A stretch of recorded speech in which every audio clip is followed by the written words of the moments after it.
left on offer and beautifully cut. There'll be runs and there'll be a boundary. Big shot that, 208, and he brings it with his 150. This Suri cannot believe his luck.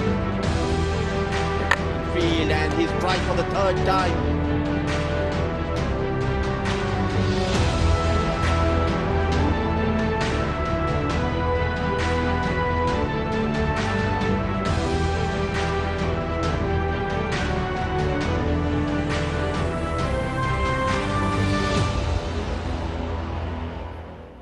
It is the ACC Men's Under-19 Asia Cup 2024. It is a Group B game, match number 6. Sri Lanka versus Afghanistan. We are live from the Sharjah Cricket Stadium. It is a lovely morning here at Sharjah. It's a big game. Sri Lanka versus Afghanistan. Afghanistan needs to win this game. Sri Lanka have already won one, and this is how the groups look. India, Pakistan, UAE and Japan. That's one group. And Group B, I'll tell you, that's a tough one. Bangladesh, Sri Lanka, Afghanistan and Nepal. So that's how it is all ready and set. And these are the fixtures going forward. And today, as we know, we got the game coming up, that is Sri Lanka versus Afghanistan. But there have been some really good games where India played Pakistan yesterday, where Pakistan won by 44 runs, and that massive win by UAE over Japan by 273 runs. These are Group A games, by the way, and Pakistan, UAE, India, Japan, plenty of cricket to come. In Group B, Bangladesh, Afghanistan, that was a close one for Bangladesh. Sri Lanka beating Nepal, then Bangladesh versus Nepal today at Dubai, and Sri Lanka, Afghanistan at the Sharjah Cricket Stadium. Right, now we do know that there are some really emerging stars that we've seen so far in this tournament, and one of them from Sri Lanka, Lakwin Abesingha. And indeed played a wonderful knock the other day, 50 or 53 balls against Nepal. Some lovely shots, really aggressive, took on the bowling, not afraid to hit the spinners, and was magnificent and was almost instrumental in that Sri Lankan win. And the Sri Lankan squad had some promising squad, some really good fast bowlers. Atulan Kugadas standing out, Newton Ranjit Kumar, and then we also saw the young leg spinner Praveen Manisha. He was excellent for Sri Lanka, and plenty batting as well for the Sri Lankan side. Let's take a look at the Afghanistan side. Faisal Khan, he was the man, or he's the young man that is promising a lot.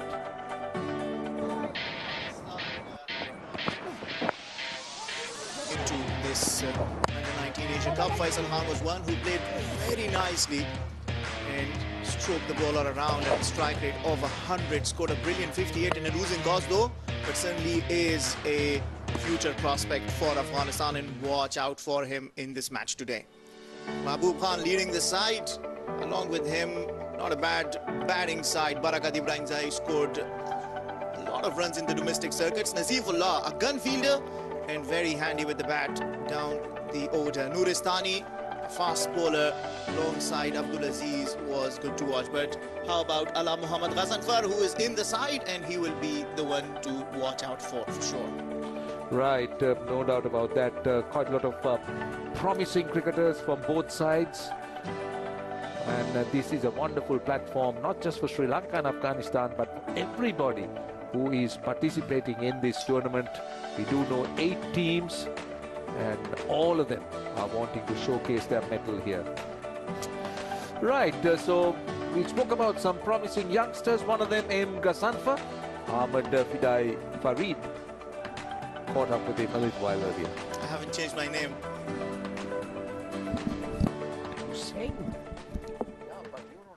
Okay, you are back at Sharjah. This is where you made your debut for the men's team, and also you had a 6 for, which was to be the youngest to get that. How do you feel coming back to Sharjah also in a very, very important clash against Sri Lanka in this Under-19 Asia Cup? What are the preparations like? Bismillahirrahmanirrahim. Yakini khabara da Sharjah ki ma debut ham kade da. او لکه دې کې زه ښه ایکسپیرینس لرم، نو ان شاء الله کوم تجربه چې ما سره دي نېشنل ټیم سره لکه هغه وخت کې ما سره شریک شوی دي نو زه کوشش کوم نن خپل انډر 19 ټیم سره شریک کما ترڅو هلکان خو کرکټ وکړو میچ وګټو. Well, thank you, knowing the fact that you are familiar with Sharjah, you said, and that you will be sharing your experience with the other players in the under 19. So thank you for telling us this.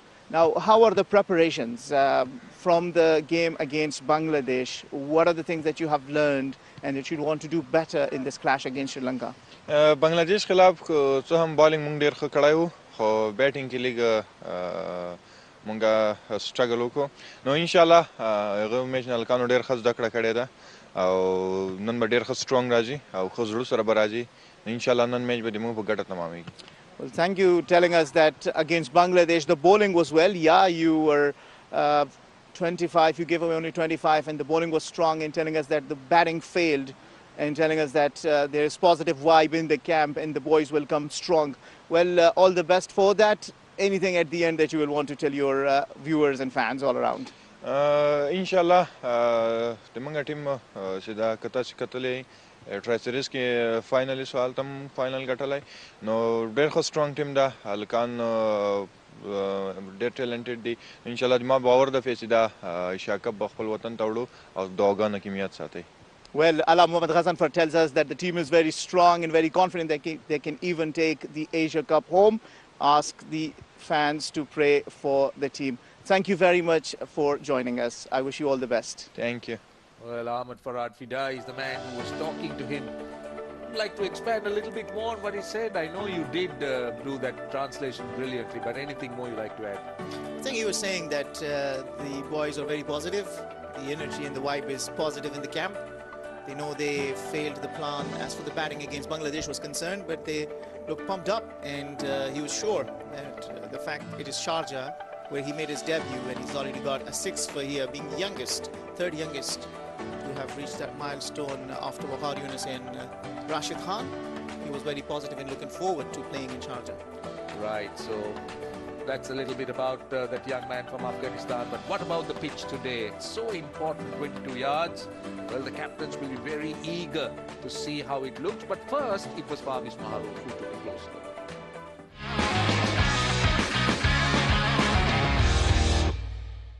It's another glorious day in Sharjah. Yesterday we played in pitch number 3 and today we moved back to pitch number 2 where 2 days before Sri Lanka played Nepal and Sri Lanka scored 233. Before I get down to the pitch, let's talk about the dimension.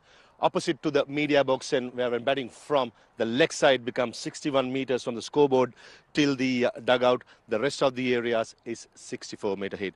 The color of the pitch is quite darker. Understandably, at the end of the game yesterday, the curator has sprinkled some water and there is still a bit of tackiness. So ball might in the first 10 overs might stick onto the pitch, might be slightly slower, but as the game goes long, it will be very good for batting. Sri Lanka versus Afghanistan, a must-win game for both the teams to stay in the competition. So I feel probably team winning the toss would like to bat first. Looking at the first 2 games, the teams have won the toss, batted and won the game. So that trend will continue and we are in for a good game of cricket.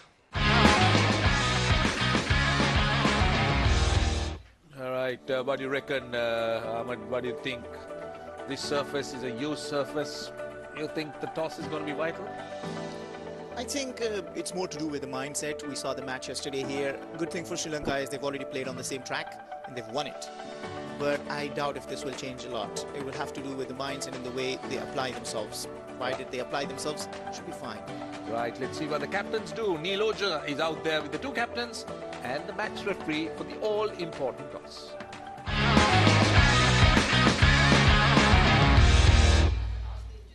It's a beautiful Sunday winter morning and we have a delectable encounter with 2 teams lined up right next to me. Sri Lanka looking to make it a win that will help them to maintain their position on the top of the table, while Afghanistan is looking for their first win in the series. Joining us for the toss is the match referee, Mr. Javed Malik. Next to him is the skipper of Afghanistan, Mehboob Khan, and the skipper of Sri Lanka with the coin is Vihas Thumeka. He'll flip the coin now. Tails is the call, and the coin's gone for a toss. It's a head. Vihas, congratulations, you won the toss. What are you going to do? I'm going to bat first. Bat first. A surface where you've played your first game, you won by batting first. Is that the reason? Yeah, probably. It's a used wicket, so trying to make it most of it. It's a good surface to bat on. What is the number that is in your mind? 250. 250 plus. All right. Any changes from the No, last same time? team. Same team. All right. Go well and you. give us good entertainment. Mehboob, what would you have done if you had won the toss? Bismillahirrahmanirrahim. We bowled bat first. You'd have batted first. Yeah. All right. But then see, the coin has not gone in your favor. Have you made any changes from the last side? I have one changes. The team Hatar not play, and Izzat and the team. Fantastic. Go well and entertain us. Thank you so much. All right. So the news from the centre at the iconic Sharjah Cricket Stadium is Sri Lanka has won the toss and they're going to bat first. Well, no surprises there because we do know that this pitch has been used before in another game, and this is a look at the Sri Lankan side. Plenty of talent. Sharujan was good the other day. Lakminabe Singh also getting runs, and those two fast bowlers. Keep an eye on them. The last three names, Praveen, Newton and Mathulan, those are going to be the guys that are really going to challenge the Afghan batting. And by the way, it is an unchanged side for Sri Lanka from that last game from Nepal. Afghanistan, however, decide to strengthen their batting and have added Barakzai. Izzat Khan Barakzai will play his match, leaving Khatir Stanikzai, who is a bowling all-rounder. So, not a bad-looking side, led by Mahboob alongside Faisal. Watch out for Faisal. He's a very entertaining batsman. Right, we're all set and ready now for this important game. We got umpire Rohan Pandit from India and Tanvir Ahmed from Bangladesh. Experienced umpires standing in this all-important game. Sri Lanka versus Bangladesh, a Group B fixture. It's a must-win for Bangladesh. Sri Lanka will want to win and consolidate. And don't forget, it's a tough group here, Fidai. 4 teams, just 2 qualify, and 3 top teams and an emerging team in Nepal who's shown their mettle. So they just can't afford to make mistakes. Well, it's the competition that makes cricket really exciting. And this team, and this group, I beg your pardon, does have that factor in. Sri Lanka, Bangladesh, Afghanistan, Nepal, all fighting for that spot in the semi-final. Sri Lanka are settled nicely. They have won their first against Nepal. Afghanistan, however, as you rightly called it, will have to win this one to ease their way, hopefully, into the next stage. Right, here come the openers for Sri Lanka. They didn't have a good opening partnership against Nepal, but they want to make amends here.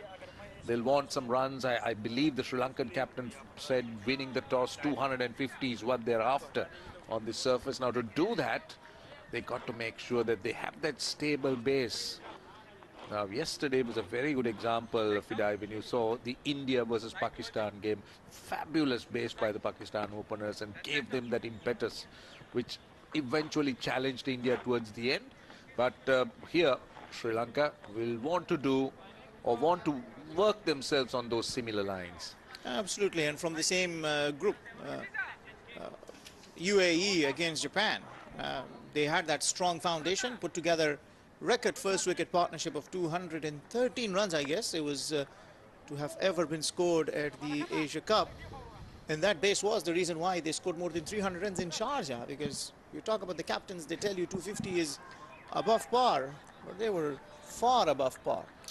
Right, now I'm very keen to watch this young man, Gasanfa. He is such a talent. Aim Gasanfa, saw him in the domestic leagues. Pagiza, he was good. I think that's where he really announced himself to the world, and since then he hasn't looked back.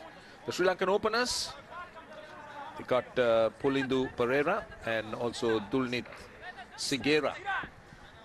Well, 2 batters who will want to ensure that they get to a good start. As I said, it's Sigera on strike, Dulnit, the right-hander. Yeah, interestingly for Afghanistan, they start with the spinner. Well, I mean, the modern white ball game has evolved a lot. It's changed a lot. Captains start thinking out of the box, and when you have somebody like Gasanfa who can give you those options earlier on, in the power play with a newish ball. Why not use him? Right, they're almost ready. A slip in place. And 3 men saving, 1 on the leg side, 3 on the off. Here is the first ball. Starts off with a nice floating delivery on the off stump. Kasanfa is what you call a mystery bowler. Bowls the quickish off break, bowls the one that leaves the right hander. I also believe that he bowls that carom ball. And also bowls a backspin, which actually moves in the air. The batsman has an idea that's coming into him and goes away, or the other way around. So he's got a lot of mystery. Watch out for him. That is amazing. Love to watch that ball. Nothing much on that delivery, just waited for it. I'm sure young Segera is not playing the bowler, he's playing the ball, because Gasanfa comes in with a big reputation, obviously picked up by a franchise in the Indian Premier League. Has done well for Afghanistan as a youngster in the white ball. Recently concluded series between Bangladesh and Afghanistan. He took 8 wickets. Also got 6 wickets here, becoming the 3rd youngest. Earlier indicated that. So probably a lot to watch. And it's good to have such platform where not only Ghazanfar, who's already announced himself, there are a lot of other youngsters that will eventually announce themselves on the bigger stage. So far, this surface hasn't really offered much. It's a new ball, nothing has happened. Just come on to the bat. We haven't seen it to seam or spin or swing. Tulnit Segera has managed to play Gasanfa's first 4 deliveries without too much of a problem. That stayed down, that stayed low. Could have been trouble here. Now he was searching for a single. That's good fielding. He got a hand to it, the man at mid-wicket, the young man at mid-wicket, but that ball stayed down a bit. Yeah, good effort that. The important thing is that you keep your head clear and you don't give away your wicket unnecessarily. The last thing you want is a run out. 5 dots could do something in that right. Last ball of the over. I think it's sliding down the leg side. It's given. For a moment, I thought it was sliding down the leg side. That is a huge scalp in the first over. Gasanfa, the man who has this reputation for mystery, for wicket-taking, strikes in the first over. Well, he doesn't wait long. Take the wicket. It's going down the leg side just a bit, but the umpire thinks otherwise and gives Segera out without bothering the scorers. Sri Lanka haven't made any runs and already lost a wicket.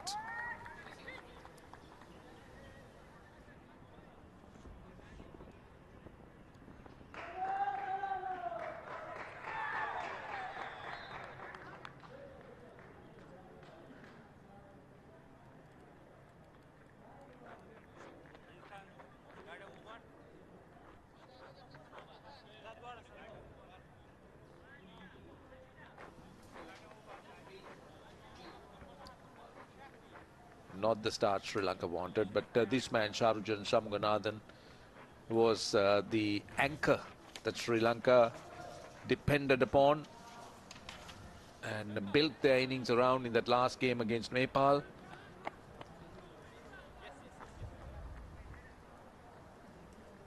Well, he's a very newly stay career. He's just 18 years, but it's about his potential as a young player.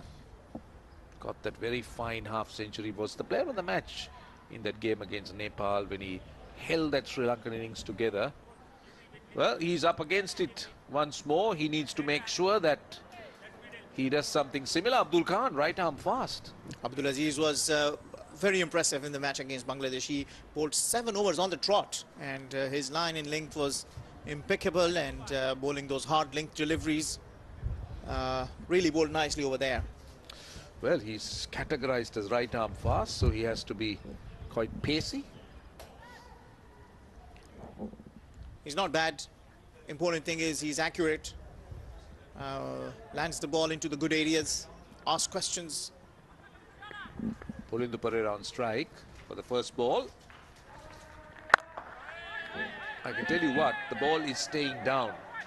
So far, we've seen that in that last over, there was few deliveries that stayed down. This is that LBW appeal.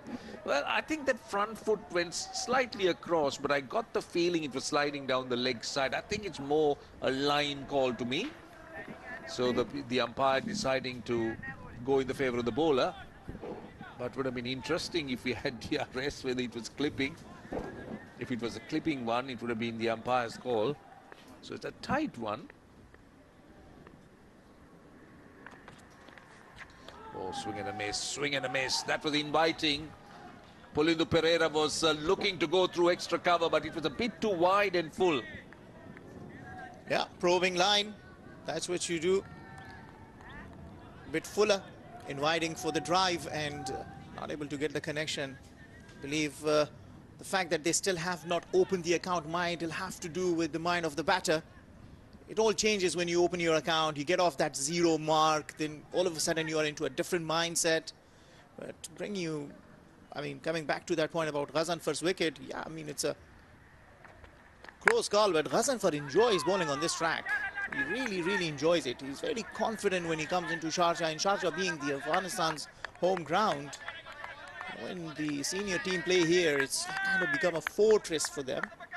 Their win percentage here in the recent times have been above 80%. Right, they got the squall again. They had pushed him back, but he's come into the circle. One slip. Not much of bounce on the surface. Well, again, that ball seemed to sort of rush him a bit. That didn't bounce. This is how the surface looks. There is a bit of darkness about it. There's some black patches. We do know it's a used surface. When I say used, not back to back, but the first game was played on this surface, so there has to be some wear and tear, though the curators would try hard to ensure that the quality is retained. Now that is a very good shot. That is a long half volley and driven for 4. That is a good shot by Pulindu Pereira. That will ease the nerves for Pulindu, who was given ball into the slot. Bit too full from Abdul Aziz in this occasion. And that has been timed nicely for a wonderful looking shot. Good way to open the account, isn't it? It is. It's a long half volley. And he was waiting for it. It was there in the slot and beautifully done. Interesting change. He comes around the wicket now. More in line with the stumps. 2 overs done. Sri Lanka 4 for 1.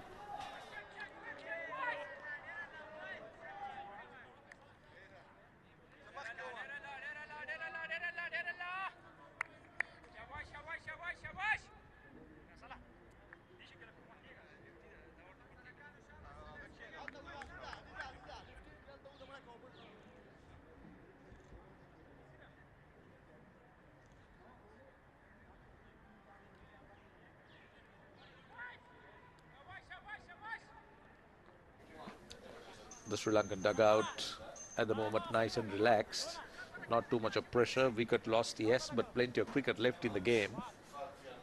And it's going to be Shanmuganathan, Shahrukh Shanmuganathan will be the batter on strike. The one who got runs for Sri Lanka, the top scorer in that game against Nepal.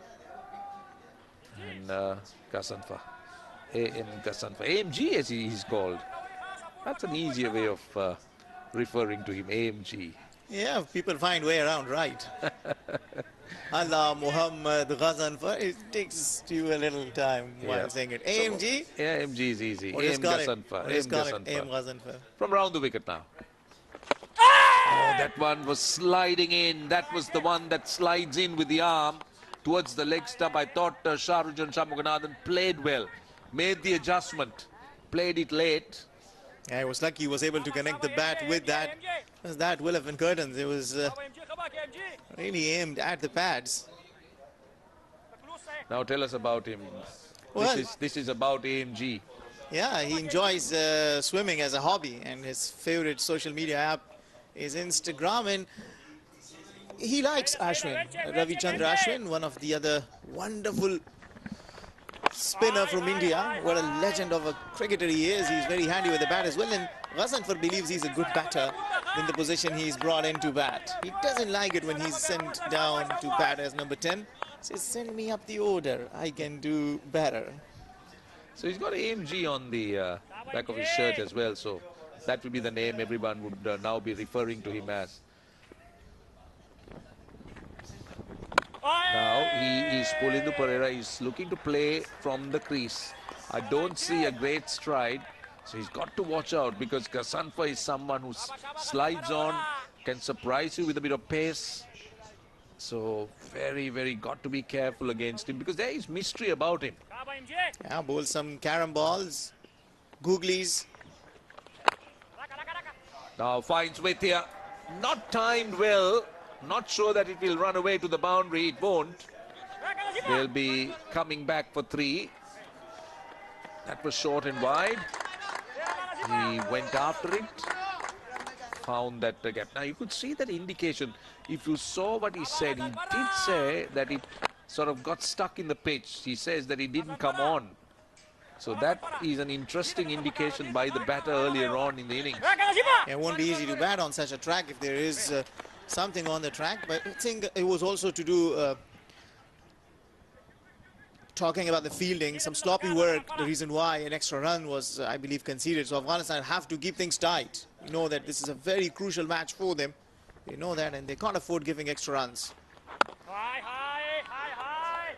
Well, the plan looks to be very clear. Sri Lanka is not going to take too many chances when he's looking to bowl wicket to wicket, but with any width, they're going to go after him because obviously he is a player with a reputation.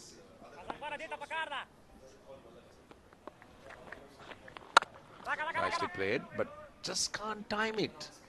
3 done, 8 for 1.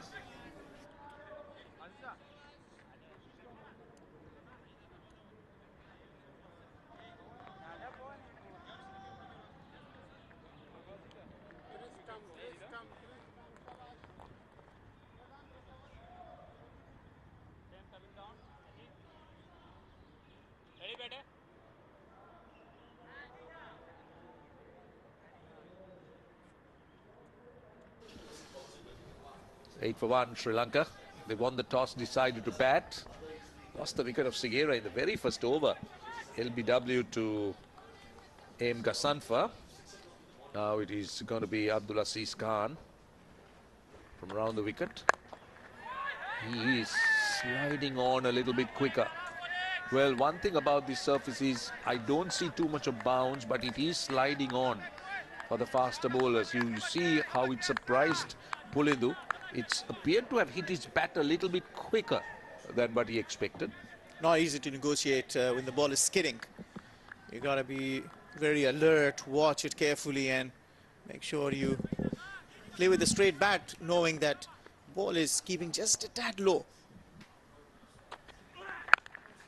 Time just back of a length. I like the line Aziz is bowling. He's just looking to bowl that off-stump channel, just back of a length. Yeah, his line's been impeccable. He's been bowling into very good line in length. We saw him in the match against Bangladesh.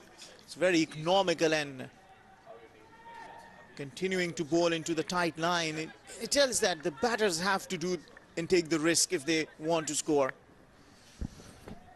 Into the 4th over. Forcing shot. Well fielded. Good fielding. Really good fielding. Now what happened there? What happened there? He dived. Did he dive over the ball? Yeah, well, he certainly saved a boundary, I tell you that. And how much of damage has he done to himself? I hope it's nothing serious. But he certainly rolled over. Let's see what he does with it. He rolls over the ball. Oh, no, not over the ball, but I think he hit his stomach area. Hit it really hard. He's holding on to that area, the lower part of his stomach.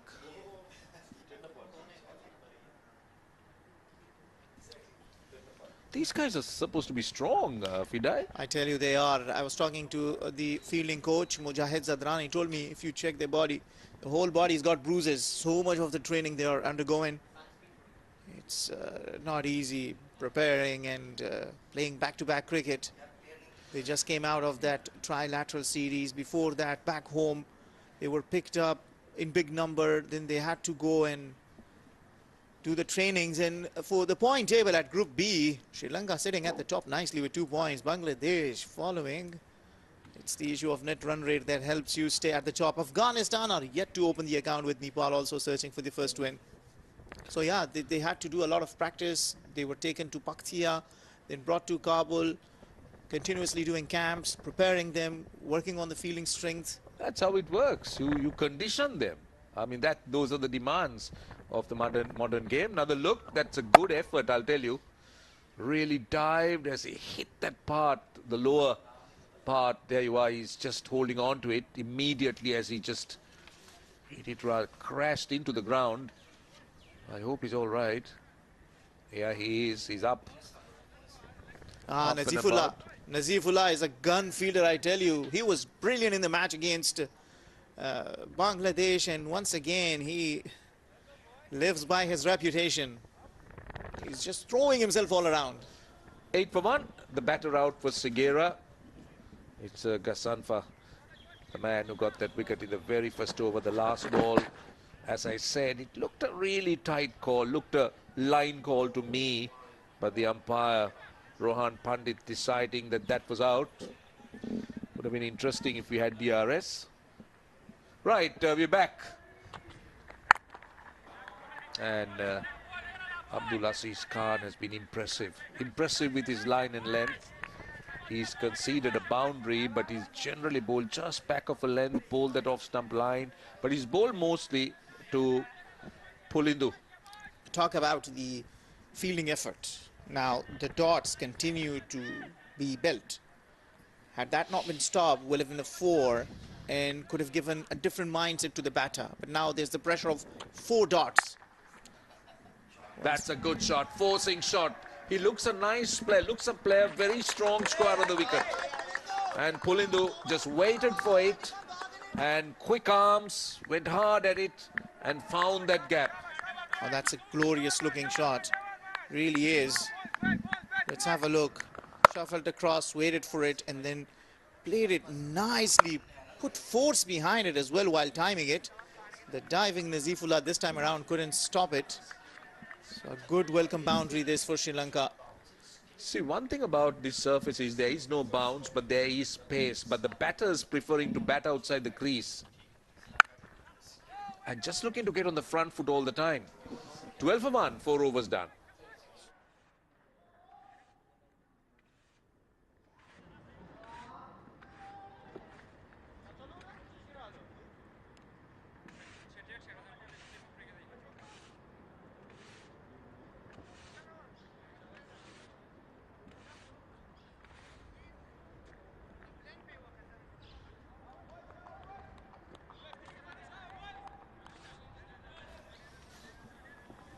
Isn't it great to see support for your team, whether it's under 19 or your national side or your senior side? Just be there, support them, encourage them. Sharjah, home ground for Afghanistan. It's a holiday. Come on, Afghans, show up, support your young future stars. And there are also a lot of Sri Lankans in Why don't UAE. you make that call to the Sri Lankans also? I just Why are you did. only calling the Afghans? I just did. I'm doing your part of work. Right. How do I say it in Sri Lankan language? Like I say, guys, come on, it's... No, you can speak in English, they understand. Okay. But just make that call. we need a good blend. We need support of both sides, not Oh, yeah. just one side. That's right. Fans actually add the flavor into this game of cricket. They play like the 12th man. Now, what Gasanfa is trying to do is trying to go fuller to the left-hander. Both batters wanted to bat or was looking to play a little bit off the back foot. But Gasanfa is going fuller, challenging the batter. Watch out for the one that he bowls a little quicker, a backspin, targeting the pads. Just a touch good length. See, I'm very intrigued about this backspin delivery you're talking about. I wish we can see it. That's in the gap. Again, width on offer, so they'll come back for 2. Useful runs at this stage. Sri Lanka needs to find a way. They need to develop a method to get runs on this surface. It's still the power play, let's not forget. But they need to find a method. It's not about hitting boundaries on this surface, but it's about opening up areas. He's looking to bowl slower that time. Kasanfa generally fires the ball in, but that one was slower. That was looped a little bit. It's also to do with the batters not trying to do anything aggressive and trying to disrupt his line. So providing Ghazanfar with the opportunity to experiment his different varieties. You don't want to allow Ghazanfar to settle. You got to do something to unsettle his rhythm. Now, from round the wicket, he is getting that ball to swing in a little bit to the left-hander. And he's bowling a good length. I think it's an in-between length, because especially because Pulindu Pereira was preferring to play from the crease rather than coming out with that stride, which can be a bit dangerous against Ghazanfar because he slides it on, he swings it a little bit. He is aiming for the pad of the batters. End of the over. It's 5 done, 16 for 1.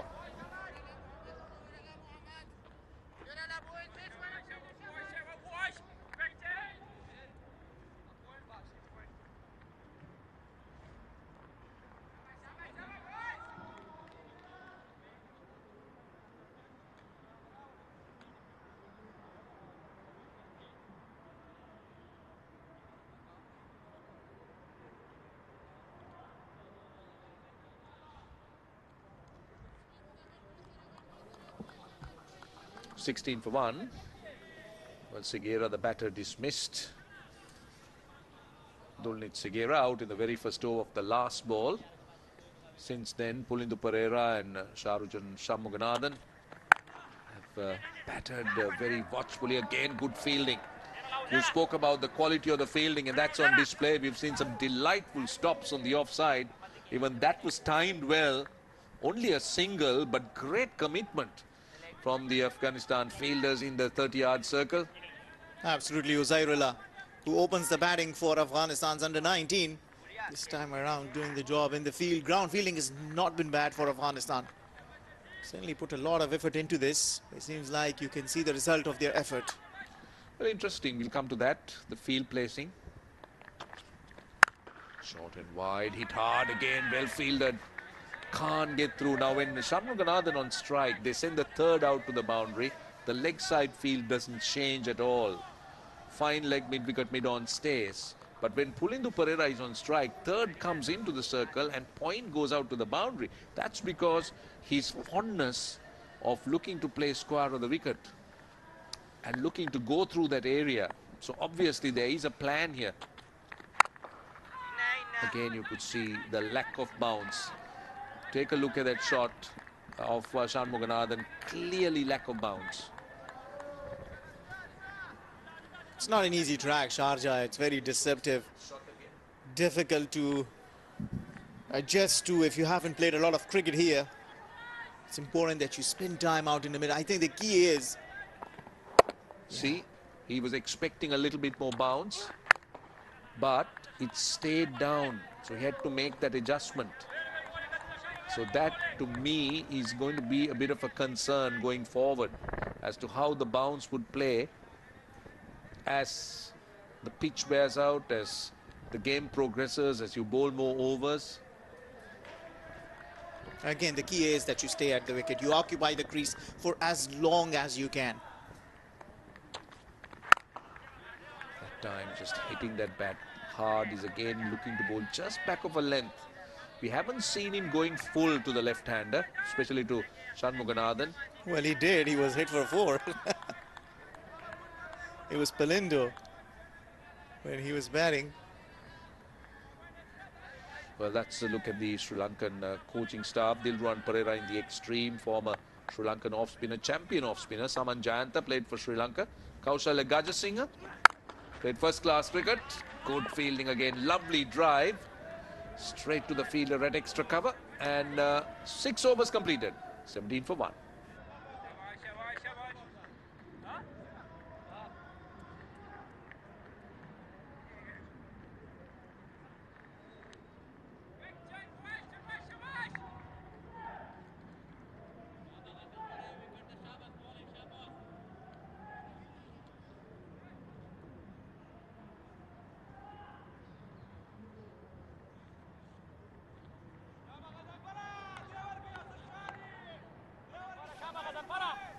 Nice and relaxed. The Sri Lankan dugout. No real dramas at the moment. 17 for 1. They're going at under 3 runs an over, which is still not a concern because it's a different kind of surface where you need to do a lot of hard work. You need to structure your innings rather than looking to blast the bowling. So Pulindu Pereira, who missed out in that first game, he's now on 13 of 17 balls. Shanmuganathan taking his time. Again, you could see that the ball's staying down. I feel it just rushed him a little bit. Played a bit late, I thought. Yep, it stayed down as well. Yeah, I wonder what the message would be when they get a chance as to what total might they be then looking at. Remember in the first match against Nepal, they scored 233 for a winning cause. Well, it's definitely staying down, I'll tell you. Probably on these tracks, you'll tell even anything around 200 would seem like par because if you can't trust the bounce. And how important would this toss be? That we will find out as the game pans out. Now, there is a change. Mid-on comes into the circle. Mid-off, he's out on the boundary. So he's keeping that area open on the offside. It was the case. Again, he's just pushing at it. I think maybe this is not a bad idea because you have a fielder at a slip, inviting him to drive. Probably you go for a single and then in process you might just create an opportunity. I'm just wondering what's going on because he lost his handle on the bat as he pushed at it. Just wondering whether it got stuck in the pitch a little bit. It's also Ghazanfar varies the space. He's bowled, what, 4 dots?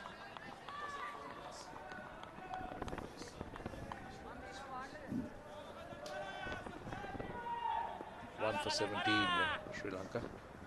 In the match against Bangladesh, at one stage, Bangladesh put together a 142-run partnership. This man was instrumental, pulling it back. Broke that partnership. Well, he's not timing it at all. He's struggling to time it, at least in this over. Ghazanfar has been at the batter. He's bowled 5 dots. He's gone for just 8 into his 4th over, last ball.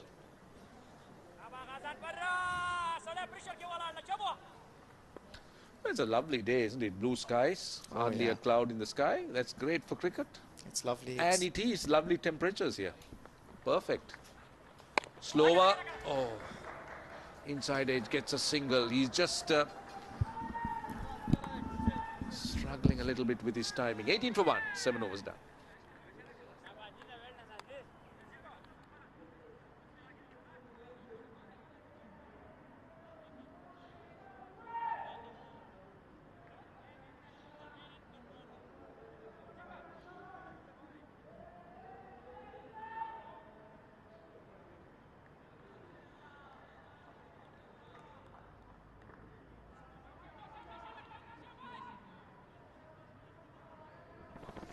A steady start for Sri Lanka. 18 for 1 after winning the toss and batting first in a slow surface.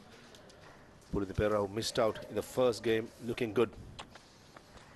Ooh, lovely, lovely line coming round the wicket, creating that angle. Genuinely beaten outside the stump. Aziz has been very, very good this morning. Raman, steady start for Sri Lanka. Yes, Farvez, I think the plan has been to try and play out Ghazanfar 4 overs, not giving too many wickets. He has picked one, but at the other end, when you look at the spell that's been bowled by Abdul Aziz Khan, I remember the last match against Bangladesh, he bowled a very long first spell. He's got that capability. But on this surface, what we've seen of Aziz Khan is that the ball is skidding on after hitting the deck. There's not a lot of bounce. It's more skiddy off this surface. Hit the bat hard. Now what Abdul Aziz Khan is doing is coming round the wicket and cutting that angle outside the off stump. Both these left-handers loves width. So once you come around the wicket as a right arm, it creates that angle and the ball moves towards the body. From the other end, A.M. Gazanfar is living up to his reputation of bowling lots of dot deliveries. Even in the last game, he bowled his 10 overs for 25 runs. And I just feel, looking at Sri Lanka's mindset against Gazanfar, is to play him as a medium pacer, not take any unnecessary risk, possibly get 30-35 runs and not to give him any wickets. So tactically, I think Sri Lanka will be thinking in that sense. I think Pulindu Perera will play a huge role here, being that naturally stroke player. Now the two boundary riders that you can take, you've taken them both on the offside. You've dropped third man back, you've got a fielder back at deep point. Just talking about that line, it's outside off. And only 3 on the leg side. So the bowler's got to keep that line. You talk about width and the fact that these two left-handers like to use that width to play the cut shot and score freely on the offside. I think the plan is to cramp them for room.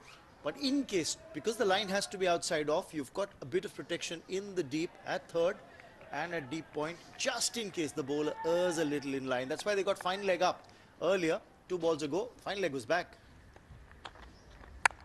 I feel Afghanistan have done their homework right.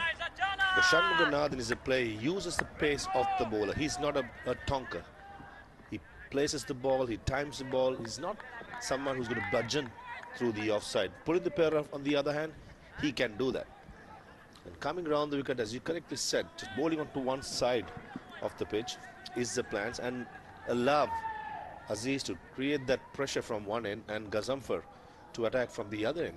We just saw Mewara, who's coaching the Afghanistan side. Oh, beats him outside off stump. That's going to end the over. 20 for 1 after 8.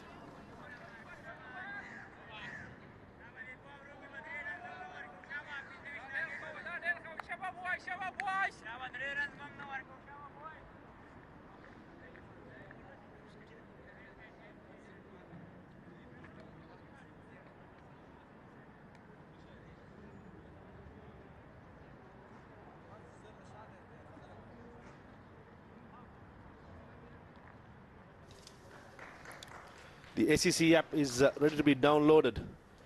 Lots of data, lots of information, and as well as the YouTube channel, Asian Cricket Council TV. You can follow us there, even on the Instagram page. Gazanfar will continue coming round the wicket. Shanmuganathan, who batted so well in the Nepal game, will hold the key for Sri Lanka, batting at number 3. For some swing as well. Safely negotiated by Shanmuganathan for a single.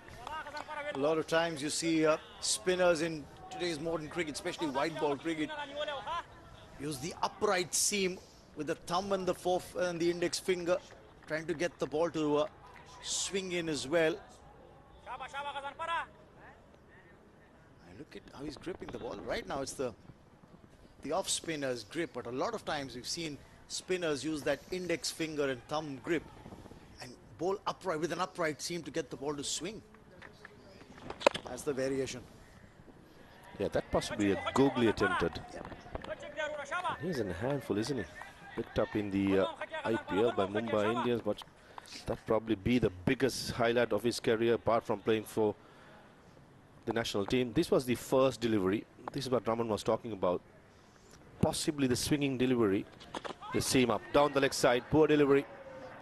And the wicketkeeper absolutely had no chance, and the umpire, rightly so, calls it wide. And goes to boundary as well. Little wayward. Drifting in line, the radar needing a bit of adjustment there. 5 wide signaled by the umpire. Take another look at it from this angle. He's just trying to do too much, trying to cramp the batter for room, and too many variations being attempted here by Gazanfar. I think he's looking for a wicket, being denied by the left-handers, trying to do something extra. his strength lies on this surface, I think, keeping it wicket to wicket, because the ball's skidding on, the odd one's keeping low. Googly again, full toss. Shanmuganathan behind square. Couldn't get the timing right. And good fielding. I think it was the fast bowler Aziz at deep square leg with a powerful arm returns it. Easy chance for Shanmuganathan, miss out. Those kind of deliveries got to be put away. You've got the 2 boundary areas on the leg side, so he's trying a few things. He tried the googly a couple of times because he's got protection in the deep on the leg. Now, the problem is if you've got the 2 boundary riders on the leg side and you're bowling an outside offline, I think he's just gotten away. He's gotten lucky. He hasn't been hit for 4 here. Yeah, absolutely. The line has to be much more straighter by Gazanfar. It has been quite an interesting 72 hours for AM Gazanfar. Played day before against Bangladesh at the Dubai Stadium. Driven to Abu Dhabi yesterday to play a game for T10 for the Abu Dhabi Knights. I was told the T10 team bowls his couple of overs, and today from Abu Dhabi straight to Sharjah to play the under-19 side. So it just shows the importance of this player making a big name, just like Rashid Khan, Mujibur Rahman, the mystery spinners who have played for Afghanistan. And this boy is not that far to be the great bowler coming up next for the proud nation Afghanistan. 9 overs done, 30 for 1.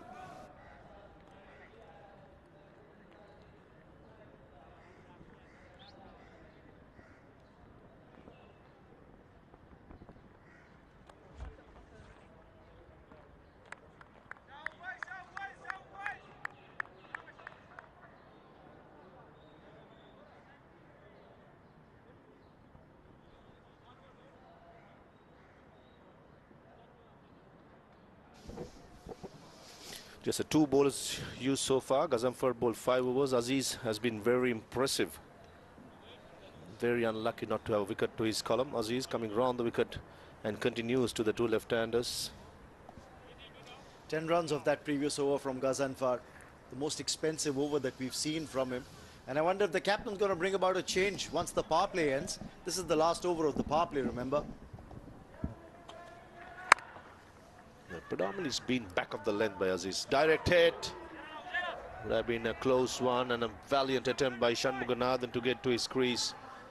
The reaction from the field at Cow Point says that it was very, very close. That's been a worry. Whatever we've seen of this tournament so far in the Under-19 Men's Asia Cup, direct hits have been hard to come by. I remember covering matches last couple of days at Dubai. We were bereft of direct hits more often than not. If he'd thrown the stumps down, I think he still would have made his ground. I think it was Uzairullah Niazi with the throw. Beaten outside the off stump again. The length is much better. Slightly fuller, skidding on.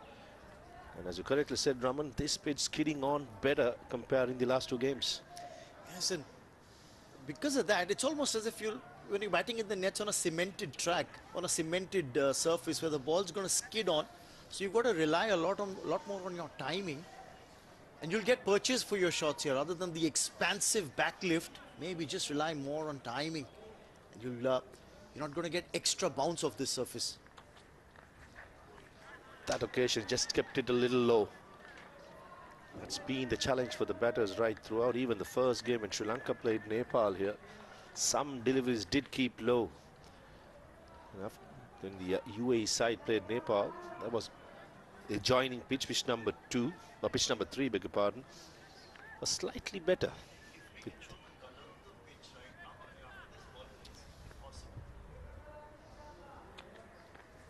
Beaten again. This is good stuff by Aziz Khan. And Farviz, the pitch seems to be changing color. You know, when we saw it in the morning, and of course you did the pitch report as well, it looked a lot darker. There was a lot more shine on it. But as the sun's beating down on this surface now, you see it's changing color a tad. And that clearly tells you that whatever watering was done on this surface, that helped bind it together. For the first 8 or 9 overs, you saw the ball skidding on.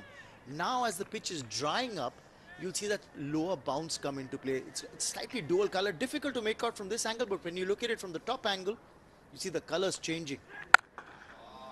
Beautiful shot. There was a sweeper cover. He absolutely had no chance. Pulidu Perra loves with and made sure that it went all around the ground for the boundary. Well played indeed.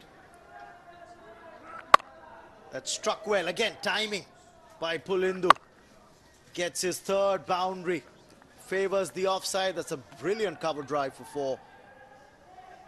He's done the hard work now. 32 deliveries for his 21.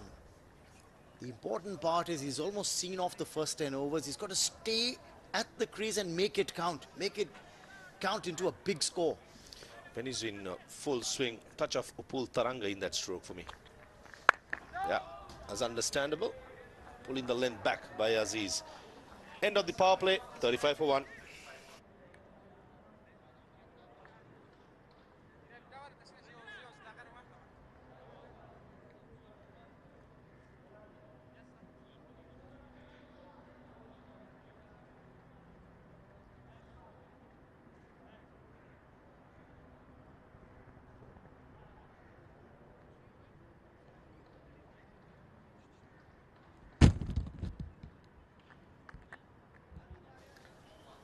We're 35 for 1 after first 10 overs.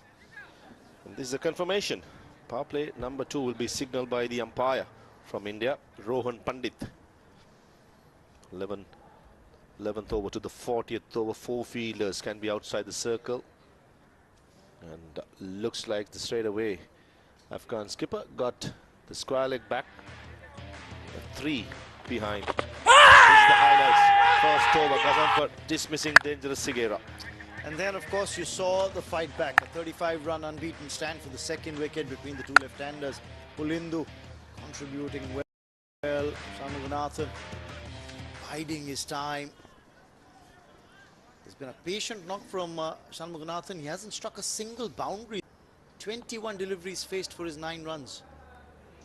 Change in bowling, as expected, soon after the first power play is done. Nicely placed by Shanmuganathan. Comes back for the second run. Nuristani, high, tall, right arm fast bowler will probably hit the deck hard. This is where the bowlers who likes to hit the deck hard, they got to be very careful with the length. Shorter you bowl, it can just hold on to the pitch and give enough time for the batter to play those horizontal strokes.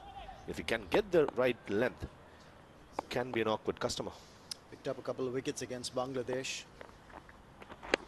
Down the leg side. And 4 leg byes. Poor line.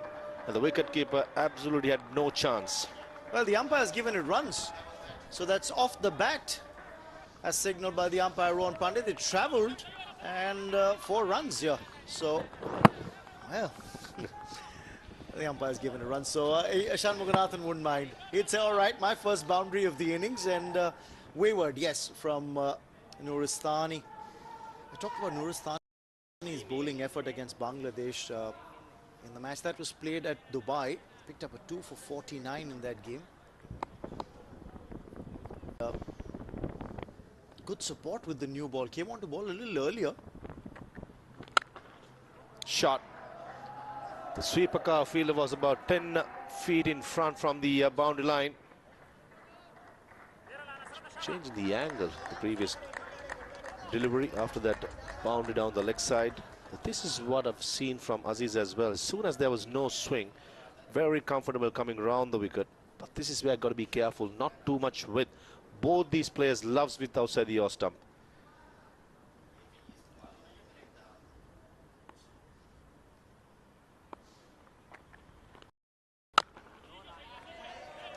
That's much better. Back in line with the stumps, keeping it tight, keeping it tidy. And this, of course, slips out. Now you've got a slightly more spread out field. This was the previous delivery. Slight change up as well. Rolled his fingers over the seam. I think he was expecting the batsman to maybe try and think of another expansive drive, take the pace off, maybe get extra cover into play. And Nuristani Omarzai, I'm not too sure whether he's related to Azmatullah Omarzai, but has a similar action, similar slow delivery. Possibly if he can bat the way Azmatullah does, that will be much handy down the order as an all-rounder.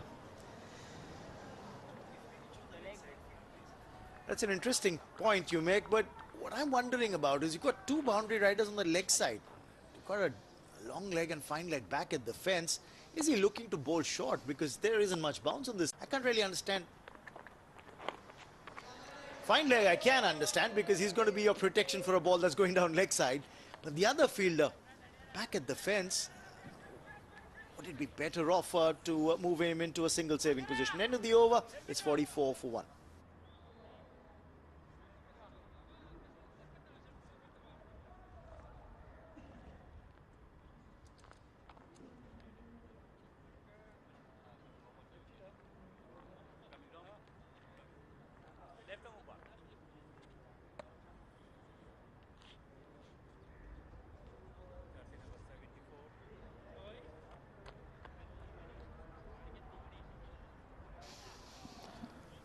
Current run rate, get them to 200.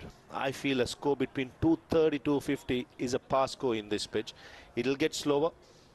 Hardly a blade of grass is left in this pitch. And bless the curator for looking after it. So much cricket being played in Sharjah. Got to be applauded, got to be praised, the curator and the groundsman. Changing the bowling. The left arm spinner, Nasir Khan, number 74. Comes into the attack. Two left-handers in the middle for Sri Lanka. It's going to be interesting to see what sort of a game plan Pulling the Perra is going to take. We know Shanmuganathan likes to bat deep, collect those singles, runs ones into twos, twos into threes. Pulling the Perra is a free-flowing batter. Just may he target the left-arm spinner. 3 boundary riders to the leg side. We've got deep mid-wicket back at the fence. Long on's back at the fence. Shanmuganathan's not showing too much aggression just yet. Looks for a single. Will he get it? No chance. A wicket for 47 runs for Nasir Khan against Bangladesh in that previous game. Different role here. A lot of captains refrain from creating this kind of a matchup. Put a left-arm spinner when two left-handers are at the crease, but not the Afghan skipper.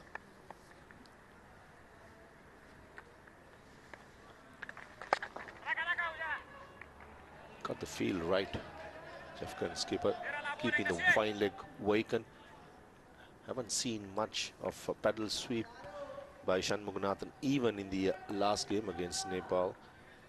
Likes to play with the turn towards mid-wicket, towards square leg, down the leg side. Keeper did well to get a hand to it. Yes, and that's the reason why he didn't run away for 4. Just an extra run, plus the wide, so 2 more added on. The plan seems to be clear for Nasir Khan. He's trying to target that middle leg stump line from the angle that he's creating. Doesn't want to give too much width to the left-hander.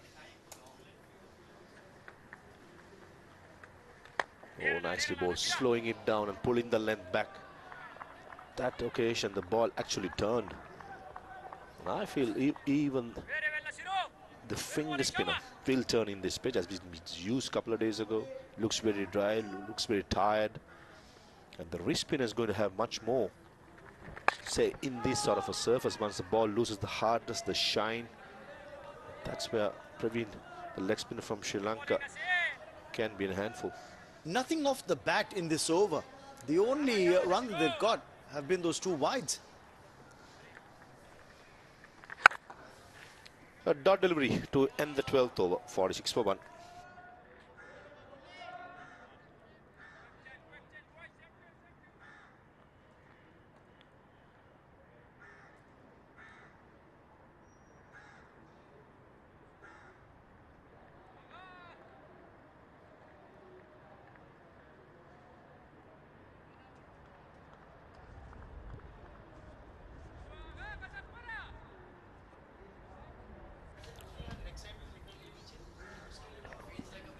.46 for 1. Sri Lanka going nicely, I can say, because it's not a pitch you can easily go after the bowlers. It's docile pitch, slow. You've got to work hard for your runs. Sri Lanka will be, I think, will be quite happy with the start what they had. They would have had a game plan to see off Gazam for not give him cheap wickets, play him for 10 overs for 30 runs, something close to that. And the rest of the bowlers can be targeted, but Shanmuganathan, that's his game. Gets a single and get the attackers from the other end on the strikers end. Yes, that single takes this partnership now to 47. These two came together when Sigera was out without scoring in the very first over. Sri Lanka were none for one. And from there on, these two, the two left-handers, have shown that left is right for Sri Lanka with a very handy partnership. But now I think they've also got to keep an eye on that scoring rate as well. Oh, beaten, bounced just outside the off stump. This is what I was talking about in the last over. If he gets the length right with his tall, high arm action, he'll be an awkward customer. We talked about Nuristani in the last over for Viz. His place of birth is Nuristan.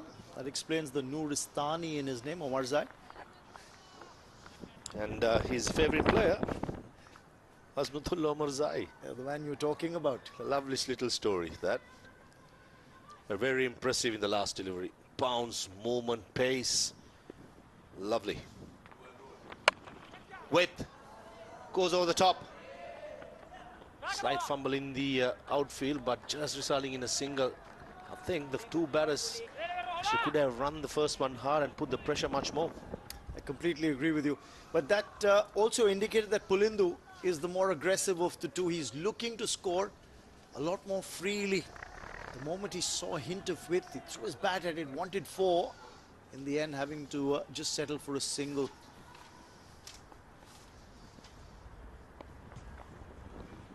Beaten again. Pulindu pair, a product of Dharmaraj College Kandy. Very proud school. Tons of runs. Did play the last Asia Cup as well in Dubai. Has a big reputation, and whenever I see him back, reminds me of Upul Tarang. I've played with Upul from under 15 levels, free flowing, not much feet movement. Hand-eye coordination. Just throw with the throw the hands towards the ball, and very strong through the offside, especially square of the wicket. A lot to like about this young man. Now it's the time, it's his opportunity to make it big in playing in this sort of a prestigious tournament when the entire world is watching. And they're playing on the same surface they played a couple of days ago, remember? This is the same surface that was used when Sri Lanka played Nepal. And they got that 233, 34 odd. 34 is the winning target set, which Nepal couldn't get to. But 233 on this surface, they know what it takes to score runs on this wicket. A dot delivery to end the 13th. Sri Lanka 48 for 1.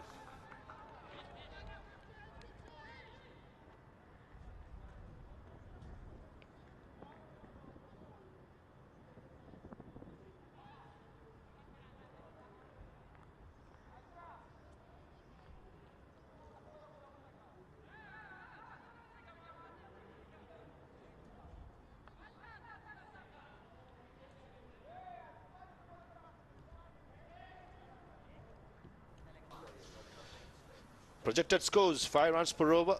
That's what I think Sri Lankan think tank will be targeting. Get to 230, 250. Remember, it's a must-win game for Afghanistan to stay in the competition. Sri Lanka, if they win, they'll have 1 foot in the semi-finals. Left arm spinner Nasir will continue. Hit down the ground. And that's a good shot. Powerful stroke, and the field at long on had no chance. He took his chance there. And that brings up the 50 as well for Sri Lanka. And the 50 of the partnership as well between Pulindu and Shanmuganathan. An attacking shot by Pulindu. He's shown aggression. This time the ball was pitched up and hit firmly straight down the ground. Long on was there, but I think he was a lot wider. And after that boundary's been struck, they may look at moving that long on fielder a lot straighter now. That's exactly what's happened. Control aggression in the previous ball. This occasion genuinely beaten. Thick outside edge. There was no fielder at the slips, understandably. 50 partnership. Most of the time the captain does not like to attack too much. And control aggression from Pulindu is going to be important. There's no point hanging around. You've got to have one batsman to attack. On that occasion, he just went with the arm. He was playing for the turn. The batsman was playing for the turn. That wasn't there. So clever bowling there by Nasir. Our favorite cricketer is Mitch Santner, left arm spinner. Would like to emulate his exploits for sure. I did have a chat with Mitch Santner during the New Zealand tour of Sri Lanka after he picked up that match haul of 14 wickets up in Pune. And I asked him what sort of a mentality you had when you had to miss the Mumbai Test match. And he told me that that was the hardest part, because he had a side strain, he couldn't play, to watch the other bowlers getting bounced, and his strength is getting bounced. And he couldn't play, but still, without Mitch Santner, the match winner from the previous Test match, New Zealand went up to win that Test match and win the series 3-0. And cricket is a great leveler when it comes to those things. In Perth, much fancied Australia was beaten by India. You see outside edge straight to the pads of the wicket-keeper. Yes, I just felt that it did take the edge, and the keeper was already in an upright position well before the ball even got to him. I'll say he saved 4 runs there. Matter of perspective. He had no chance. The gloves was nowhere near. And he actually did well to get the pad and save those runs. Ask the bowler for Viz, he'd be saying, come on, that was an edge, you could have taken it. Would have been an important wicket.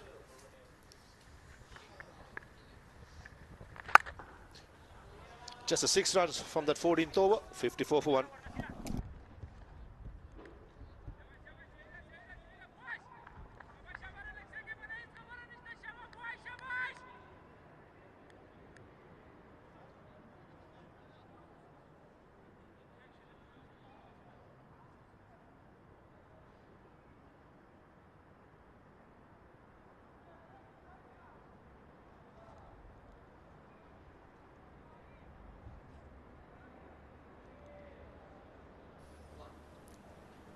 Fourteen overs gone, 54 for 1. This is the match number 6 Group B encounter between Sri Lanka and Afghanistan. If you've just joined in, Afghanistan at the toss were asked to take the field by the Sri Lankan skipper, who chose to bat first. Even the Afghan captain said that he wanted to bat first if he had won the toss, but then, well, not in their favor. The coin toss. It's a relaxed dugout there. Bunch of youngsters keenly watching the proceedings so far. Joining me in the commentary box, Ahmed Farhad. Welcome, Ahmed. Thank you, Neil. It's been a wonderful contest here. Very important one for Afghanistan. Sri Lanka are sitting comfortably at the top of the table, having won their first match in this men's under-19 Asia Cup. Talk about this innings, how they have constructed this partnership. It's 54 of 79. I mean, yes, there are 58 dots, but there are also 1s, 2s, 3s, and boundaries. 1 to Sean Muganathan, and Pulindo has been the more aggressive, who's there on 28, and he's hit 4 boundaries. So quite a steady work from Sri Lanka. Well, that's right. Despite losing the first wicket very early on in the very first over, these two lads have stitched a very responsible partnership. The runs have come in at a good pace as well.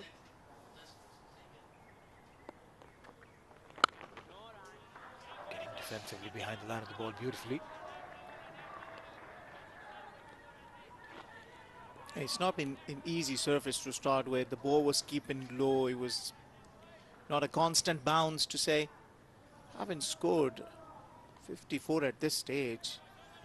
My dear, Sri Lanka has done a very good job. For Afghanistan, they'll need to find a way around this. They have to break the partnership. They can't allow partnerships, because partnerships take the game away from you.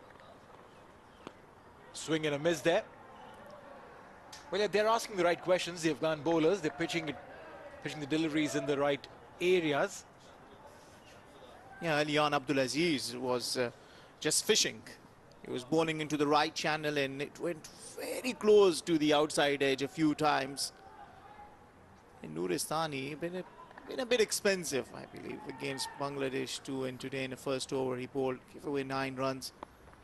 But since then, he's come back nicely. A bit of a sloppy work will give away run.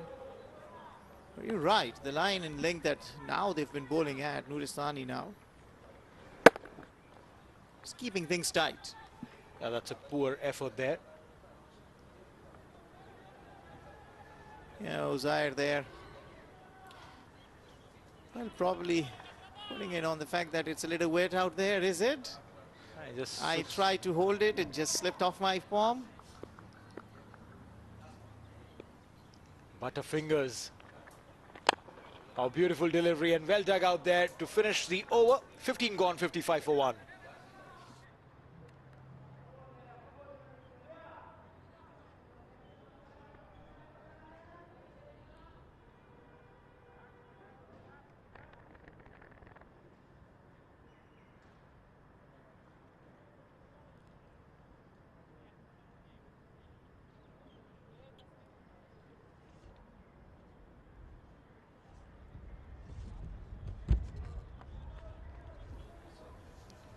Just one run of that previous over. Nuristani, like you mentioned, had given 9 in the first over. After that has come back extremely strong, just 3 runs in the next 2. You know, we talk about partnership. The batting partnership is one thing, the bowling is another. It's very important that you get to have a partner from one end who does not give a lot of runs, and you from the other just enjoy the dividends. Now the fact that the last over went for only 1 run, will that do anything to create an opportunity? But what we have seen from the Sri Lankan batters is that composure. They understand the game. It's 50-over game. It's okay. They can be made in overs. But there will be time that we will be able to compensate for it. Seems to be the plan. I believe Shan Muganathan, who scored a 50 against Nepal, was the anchor. And look at it. He's just steady. He knows what he's doing. He wants to play all the 50 overs. And rightly so.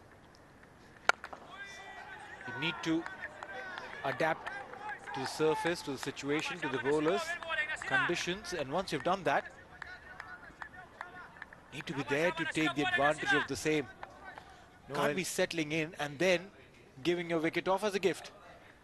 You know, early on, there were a couple of edges created. So now the skipper has put a field at the slip corner.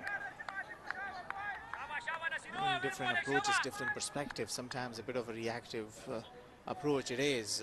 I don't know what your thoughts are on that. You stick to your plan or you just change it based on the opportunities that come your way. Played it in the gap this time. We'll get a single. Previous few deliveries straight to the bowler. He's trying to create that angle with the arm. One last delivery to come in this over. It's been a pretty quiet over from the Sri Lankan perspective. Last ball. And should be a dot ball to end the over. 16 gone, 56 for 1.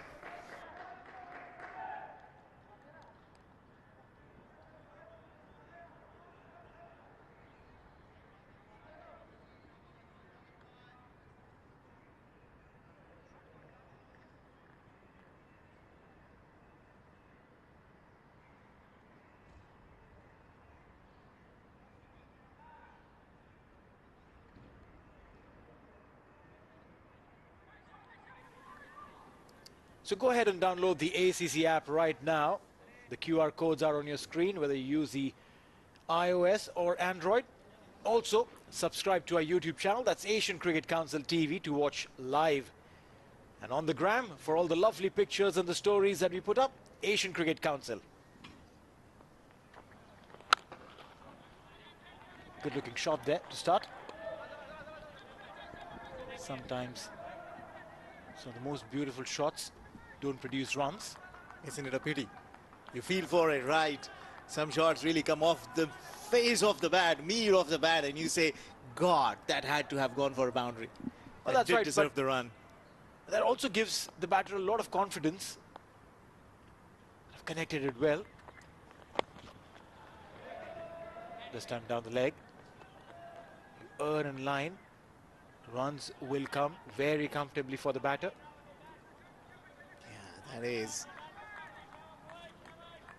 how so many runs have been scored off these bad lines. You bowl it towards the pad, you bowl onto the leg side of the batter. It's just a flick. And there are some ruthless batters who give it a good flick and hit it for a maximum at times. You just give him that ball into the right areas. That's a good one. Into the block hole. Linda Pereira does well to bring the bat down and appreciates it with his reaction. You can tell that was a good one. Maybe he was not expecting that. Yeah, there's a smile on his face, the sheepish smile, knowing that he's dug himself out of trouble. Yeah, it takes me to 90s. Waqar Yunus bowling one to Brian Lara, the Yorker.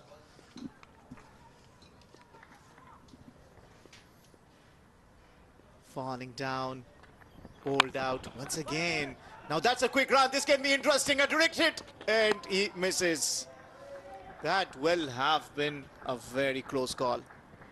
Well, that's right, and that's been the story as far as Afghanistan is concerned. They've been missing opportunities on direct hits. Even in the first game, there were a fair few chances. 0 direct hits. Maybe the fielding coach will be making notes right now to get them to work on the direct hits. Never easy. It might sound that, oh, all you have to do is hit the stumps. It's a dynamic game meanwhile. More runs. Width on offer. And they'll cross over for a couple of runs. It's a dynamic game. It's not a static game where you have to stand in one position, the ball will come to you and you have to aim. You have all the time in the world to aim at the stumps and hit the stumps. No, that's not how it works. That's true. You gotta be always expecting that the ball is coming your way. Side on, semi-side on position, expecting the ball coming your way and being on your feet and running hard. And talk about memories and talk about legends. Jaunty Rhodes, always remembered with the fielding effort. That one run out of Inzamam ul Haq in the point region, got the ball, ran hard and threw himself at the wicket and got him run out. That is the end of a good over for Sri Lanka. 5 runs coming off it, 61 for 1.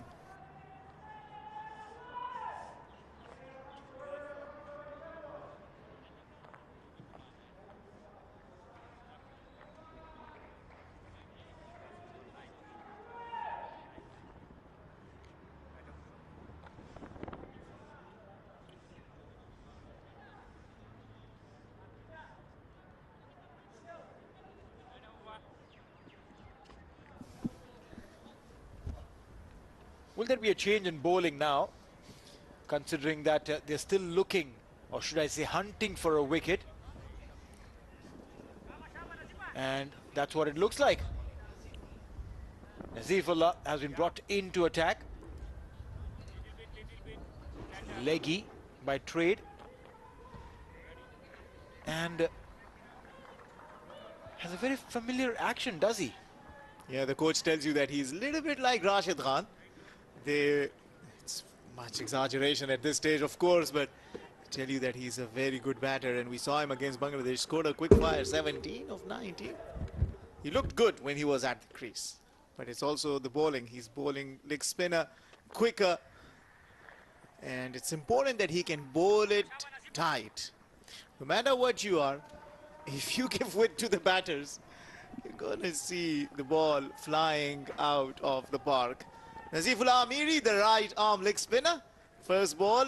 I believe people back home will be watching because he comes with some reputation. Right, starts off with the wrong one. Runs immediately on. The variation is an armory that the spinner should have, every bowler should have. There are some bowlers who've got good leg spin, but unfortunately cannot get the googly done right. Some get very little turn, and that is at times enough. Rashid Khan, however, is a googly master. He's got a very good turn with the googly. His leg spin doesn't turn as much as his googly turns.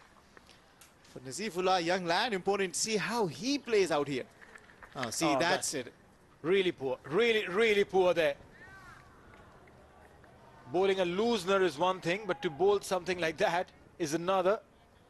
I tell you what, it's good that it was away from the reach of the batter. This will have been the first 6 of the innings. So short that it was bowled, this will have been out of the park.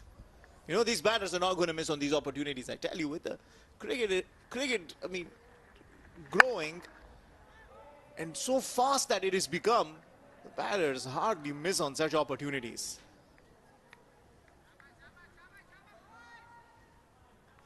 Well, yeah, We'll have a quick look at the familiarity of that action that we've been talking about. Looks so much like Rashid Khan. But one thing that he'll have to work dearly on is his consistency. A much better delivery this time. Fuller, off stump line. You know, if he could pull his link just a little bit and start feeling that confidence that he can pitch it into the right areas. The way that legendary Rashid Khan of Afghanistan just keeps doing it. On his birthday here at Sharjah, I remember he got a fiver. I was doing the interview with him and it was like it was coming after some time. So you get the opportunity to bowl on a good track. Sharjah is famous, for spinners being able to do some great performances here. So it's good to have a track at least that supports the spinners, and you get the opportunity with the ball in your hand, and as you grow in confidence, you can be one for the future for Afghanistan.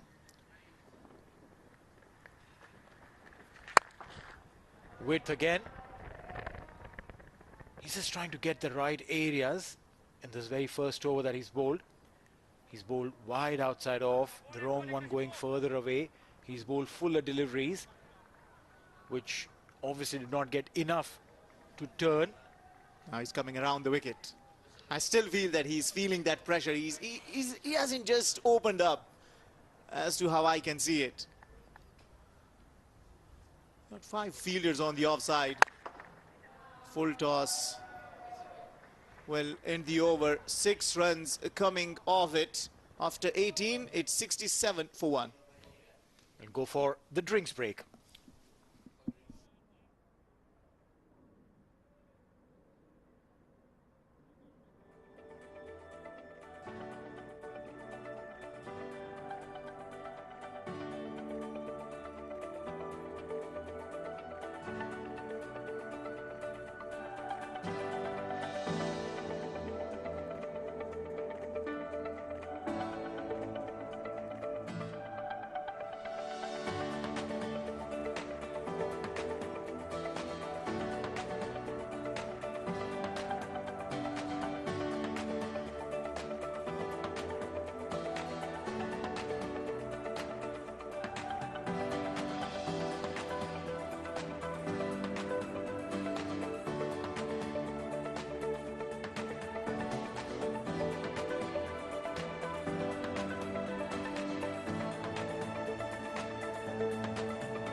So drinks break underway.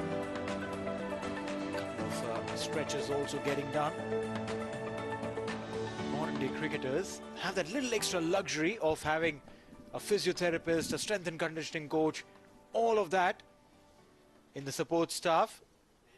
So while you're sipping in and rehydrating, you get that support. All right, so this is how it's been so far. Wicket in the very first over after winning the toss and getting into bat, the Sri Lankan lads. But after that, It was all runs, all flurry. Very, very comfortable. Whosoever bowled, wherever they bowled, runs were coming in. 67 runs for the loss of 1 wicket after 18 overs. 8 extra helping the cause. But Pulindu, look at him, 31 of 51. And Shanmuganathan, 28 of 51. This partnership is absolutely crucial.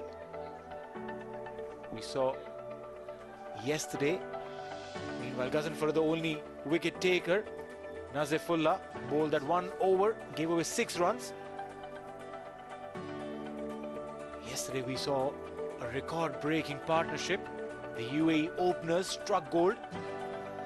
I'm sure that this Sri Lankan pair would be aiming for the same, be looking to emulate the success on this Sharjah track. Light cloud cover makes a beautiful visual at the iconic Sharjah Cricket Stadium in this Group B encounter, match number 6. As Nuristani comes in, first ball, back to the bowler.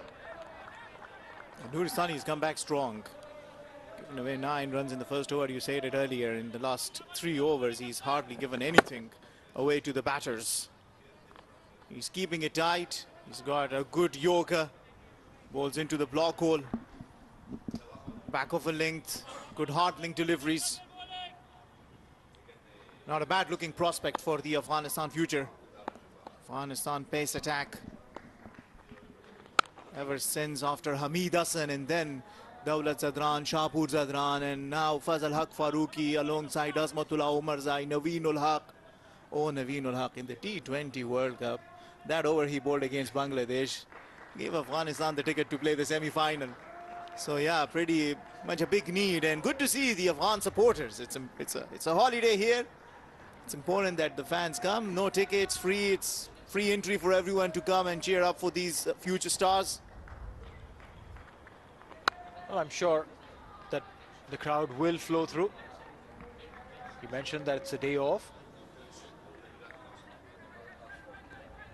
69. And there's a few Sri Lankan fans as well. They've woken up early, had their breakfast, and have found their way to the Sharjah Cricket Stadium. If you're in and around in the UAE, you can hop in. No tickets required. Free entry. That's one way to promote cricket. Neil, you're promoting the fact that people wake up, have to have a breakfast, right? Talking about Sri Lankan fans had their breakfast.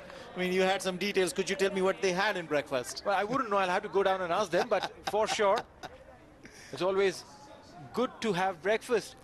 A fantastic start of the day. I'm a big promoter of a big, huge breakfast. Yeah, me too.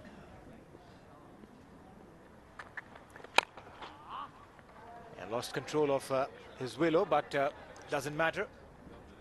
He'll safely get a single there. Now, the score is coming. The scoreboard is ticking. That's what the Sri Lankan batters have done so well. Another 4 runs in the first 5 deliveries of Nuristani means that they are happy to keep the score around 230 and more. The current run rate 187, but I'm sure if they have wickets, they'll certainly aim at anything above 230. Half-hearted appeal. The umpire would not be concerned. Will be a dot ball to end the over. 19 gone at 71 for 1.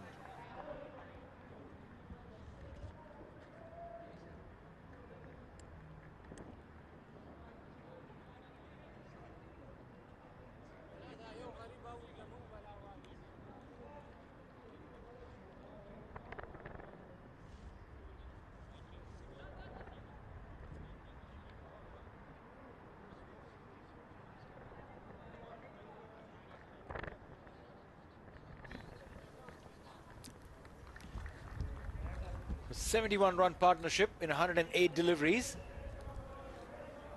Both of them have scored runs at pretty much the same pace. Pulindi, though, has looked a little more comfortable with his aggressive shot making.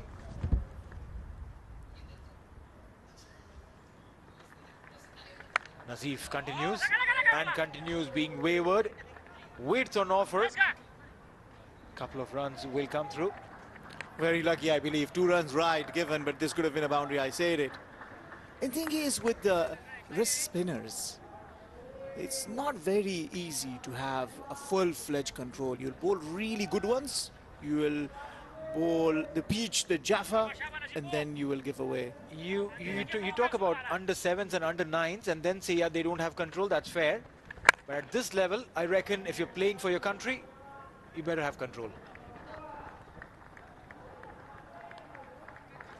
The key is you talk about Rashid Khan, and every time you do an interview to him and ask him what the key to success is, he says it, keep it simple. That's what he always says, the mantra, keep it simple. Bowl into the proper line and don't overdo it. And the wickets will come. True. Keeping it basic. 74 for 1. Goes around the wicket. Again width. Again taking the ball away from the right-hander. By doing this, one thing, what he's doing is he's not letting the ball be in the arc of the batter. That's fair. But after 3 of those, will he be bringing one in an anticipation that the ball will move away? The batter might just be going into fish for the ball. And one of that coming in sharp. Much better delivery this time. The bowlers love to set the batters up, try and get their mind into one zone. Can Nazifullah do that? Oh, that's a very good point. As much of this being a game you play with the bat in the hand, it's also you as a bowler play with the mind of the batter, or you as a batter play with the mind of the bowler. It's a very much mind game as well. The stronger you are in the mind, I mean, the wiser head you have over your shoulders, the better off you are.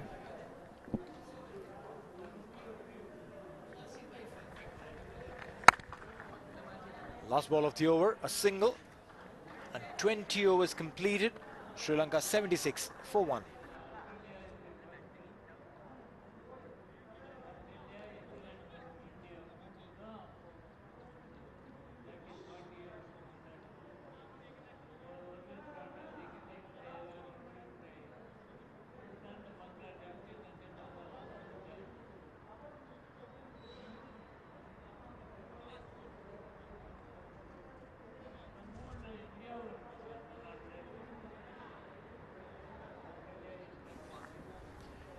All right, so Sri Lanka under 19s have reached the ACC under 19s men's Asia Cup finals thrice, but are yet to win the tournament. And I'm sure that this young bunch has this in their minds. Definitely would be playing in the subconscious. And as my dear friend Ahmed Khwaja mentioned, 4th time is the charm. Well, I mean, they certainly have always produced some of the best in the game. No doubt about it. The way they put it as fun fact, as a Sri Lankan fan watching it will not enjoy it a fun fact. They'll say, this is no fun, making it all the way to the final and not winning it. See, with so many teams around, right? Amongst 8 teams, if you are the top 2 teams, that is a good sign there itself. Uzairullah comes in to replace Nooristani. He's an off spinner, bit strange why he's been brought in a little late, isn't that? Oh yeah, 2 left arm batters, an off spinner, always a good equation. It's not that this is like a match again, the off spinner should be always getting the left arm batters out, but it's just a little bit of an edge that sometimes the players tend to look at. And these off spinners, if have a good arm ball, can sometimes really fox the batters. I've bowled a bit of off spin myself, and I can tell you, I would always fancy a left-handed batter in opposition. It's always good to have that equation, a little bit of a challenge, especially if the off-break bowler. Any bowler comes into your mind, sorry, cut your words, who always enjoyed bowling against the left arm batters. I'll give you cue. He is from Pakistan. He's very handy with the bat, but also very handy with the ball. I believe he's not playing anymore with the national side, but he's always had these left-hand batters as a bunny. He would come, you'd get him out. For Afghanistan, it's Muhammad Nabi. He's very handy against the left-arm batters. Anyone comes to your mind? Nabi is someone who's handy against everyone. 79 for 1 in 20.5. One more delivery to go. Go ahead, give your answer quickly. Yeah, give me one. Who is that? I mean, see, we have just one more delivery to go. No, just say it. You're talking about Mohammad Hafiz, the professor. Spot on. All right, so 1 run on the last ball and 21 overs gone, 80 for 1.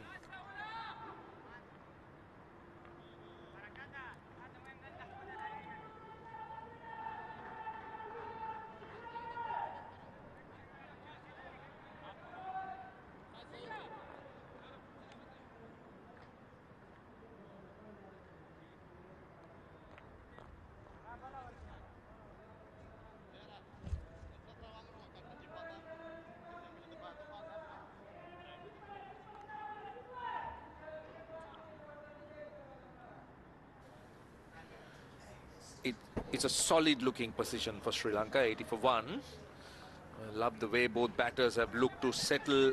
Pulindu Pereira at the start was a little bit flashy, was going after the bowling, but he's taken his time. 39 of 62. Sharujan Chamuganathan continues to impress with the way he bats. And the leg spinners on. Nasifullah. What do you think of the surface? We've seen that the bounce is a little bit low. Do you think it might get pronounced as the game progresses, or it will remain this way? As expected, once the ball loses the hardness, the shine, it's slowing down a bit. That's where the real challenge is going to be for the batters. And even more, still 21 overs, get to 35, 40th over, I feel even get slower. So rightly so, Pulindu and Sharujan doing the right thing, picking up the singles, the odd boundary comes in. And it's important not to target big. 230, 250, I feel, being a used pitch with sun baking down on the 22 yards, it gets slower and you can get the Sri Lankan spinners coming into play in the middle overs. That way the game will be won or lost. Yeah, I agree. I think that's a good assessment. Punched off the back foot.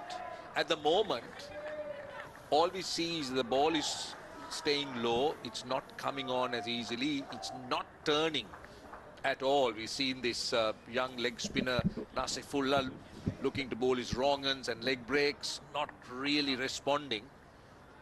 So yeah, Sri Lanka will be looking at that kind of a score. Nicely played.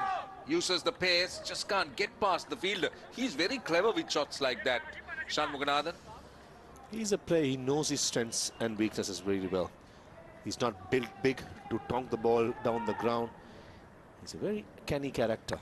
Likes to play the late cut, the paddle sweep, likes to play the longer innings. Just exactly what the Sri Lankan side need at number 3, the anchor. I reckon going forward for Sri Lanka, not only the Asia Cup, way beyond, Sharujan should be used as the anchor at number 3 and get the rest of the players, the power hitters of Sigera, Pulindu and all these players in the middle order to play around him. That should be the game plan. I love his temperament, really love his temperament. Even when the chips were down against Nepal, hit with a lot of power, finds the man at long off. 22 overs done, it's 84 for 1.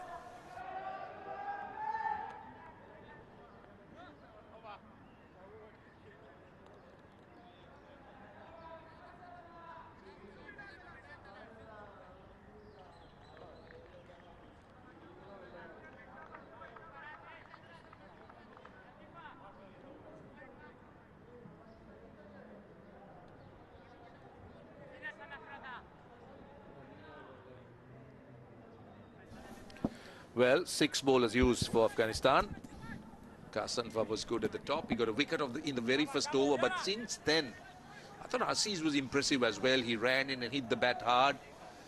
Just bowled back of a length. They've tried hard, but it's just that the Sri Lankan pair has looked impressive. And they played like that. Played straight, and they've settled down quite nicely. Very uncanny, not a natural game for Pulindu. In simple words, he's someone who likes to get on with things, likes to be attacking, but he's playing corner situation of the game as well as the conditions in the middle.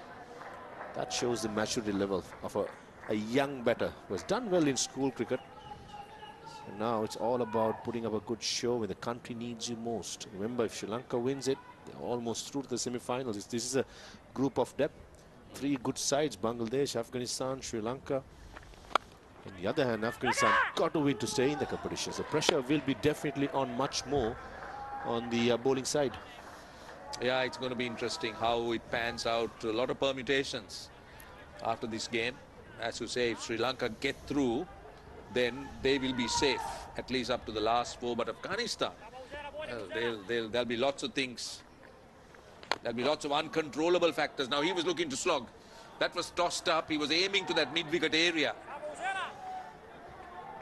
Possibly trying to play over short mid-wicket. Massive gap between deep square leg and long on. That's something that Pulindu Perera will be backing himself. That's a short delivery in the gap. And 1 bounce for a boundary. That was a different sort of a delivery and a poor delivery. Asking to be put away, and Pulindu Perera, he did not have any hesitation to go over the top. Yeah, Uzairullah, I'm a little bit surprised at that delivery. I'm just wondering what he tried to bowl here. Let's see. Yeah, I think he tried to bowl a leg break, and he dragged it down, and it looked rather bad. And Pulindu Perera needed no second invitation. That was where he was aiming, and that length made it even easier. That's through the offside. They'll want 2, but they'll be happy with 1.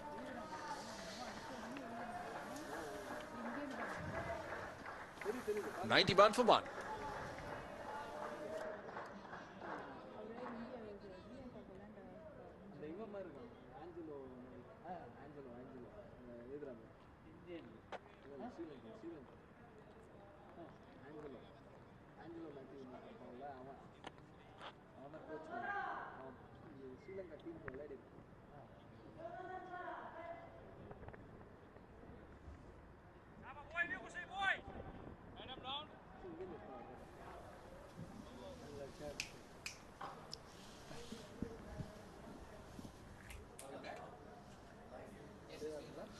Right, 91 for 1.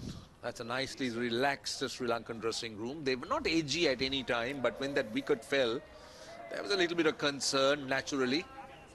But now they're nicely relaxed. You could see by the posture, the body language.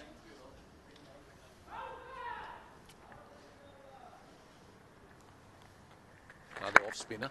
Oh, Mahbub firing it in. That surprised the batter as it stayed down. And the angle.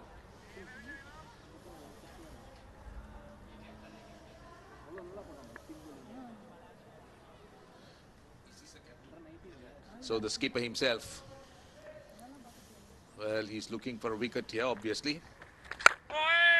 Firing the ball in. Now, Pulindu Perera is not someone who likes to use his feet, doesn't have a great stride, but tends to sort of use his hand-eye coordination well. Horses for courses with Afghanistan. 2 left-handers in the middle, 2 off-spinners bowling in tandem. Mahbub looks like a bowler, likes to fire it in, bowl wicket to wicket. On the other hand, you got the other off-spinner from the opposite end, Uzairullah Niazi, trying out a leg spinner. I just want to make a point. When a pitch is such difficult for the batters, when it's not coming onto the bat, you've got to work hard for your runs. You keep it really simple and build dot deliveries.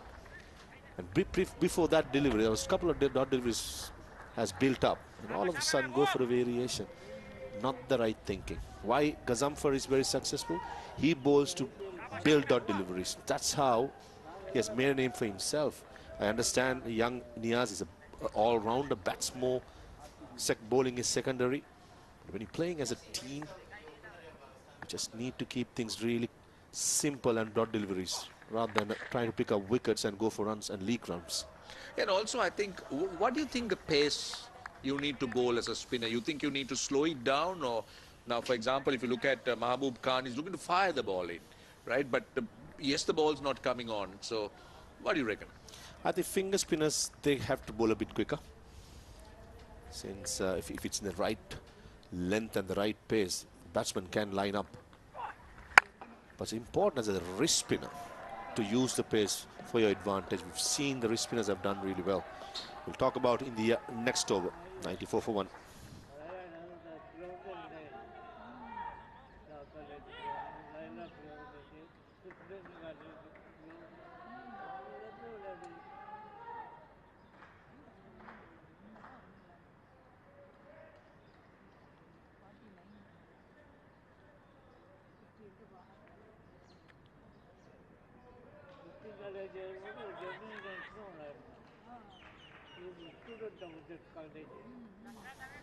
I love the passion. Great to have them here supporting their team. May not have a big number in terms of supporters, but still to be present, displaying the flag and letting the team know that they're there. 94 for 1. Sri Lanka has done well since that wicket being lost. And like the way they have looked to fill this innings. With that single, it's 95 for 1 and brings up the 50 for Pulindu Pereira. It's not his natural game. He's, as I said, he's a player. He's a free-flowing player.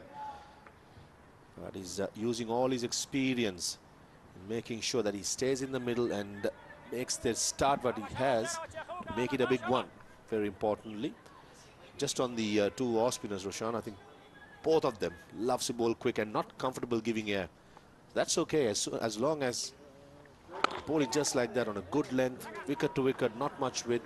Ask the batsman to take the risk and get your wrist spinners. Now, yesterday we saw young Suri from UAE, the left-arm wrist spinner. Previously, Praveen Manisha for Sri Lanka.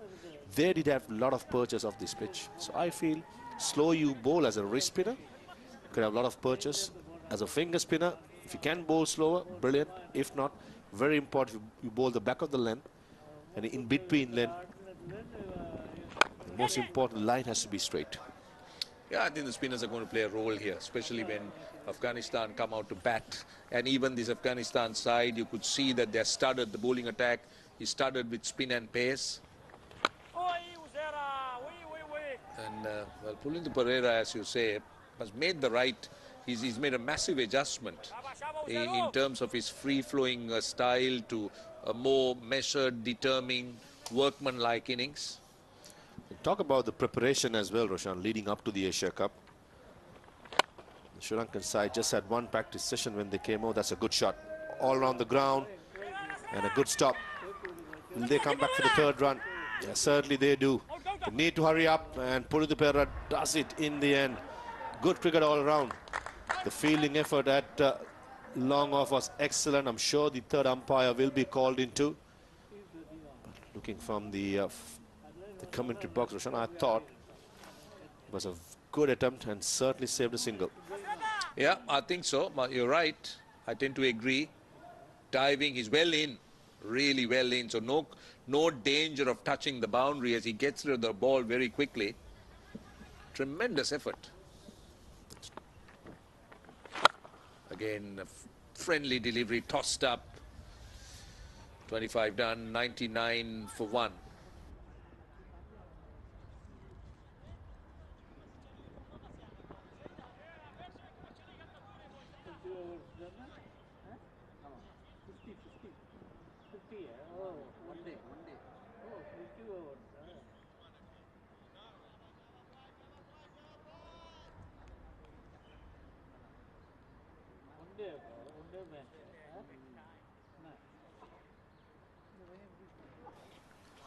Skipper Mahbub will continue from the media box end to Pulindu Pereira. Just want to make a point which I started in the last over, Roshan. Preparation for Sri Lanka, there's just 1 day of practices.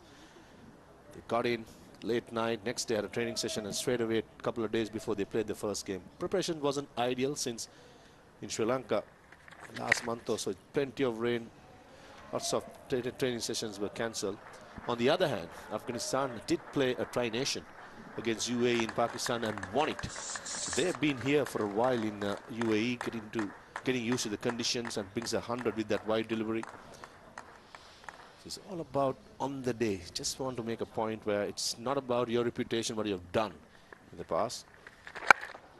Cricket is a great level. On the day, what you do. At the moment, I'm so impressed with the Sri Lankan two openers. Beg your pardon, the number 3 and the opener, playing a corner situation of the game and the conditions in the middle being tough. Oh, how close is that? Yes, that is close enough. He was done by the bounce, the length. He was a little bit indecisive. He was looking to play it away on the leg side. And instead the ball rushed and hurried through and hit him in front. Perfect height. And I think it was also hitting middle and leg. Let's take a look. Look what he tries to do here. Yeah, he's trying to paddle it. And it's the height. And it was sliding with the arm and was going to hit that leg stump. But well played, Pulindu Pereira. He could have carried on and continued a little bit more, but he's done his bit. He's out for 53. Big wicket for Afghanistan, though. They were looking for that breakthrough. They were searching for it. And Sri Lanka in the 26th over, 100 for 2.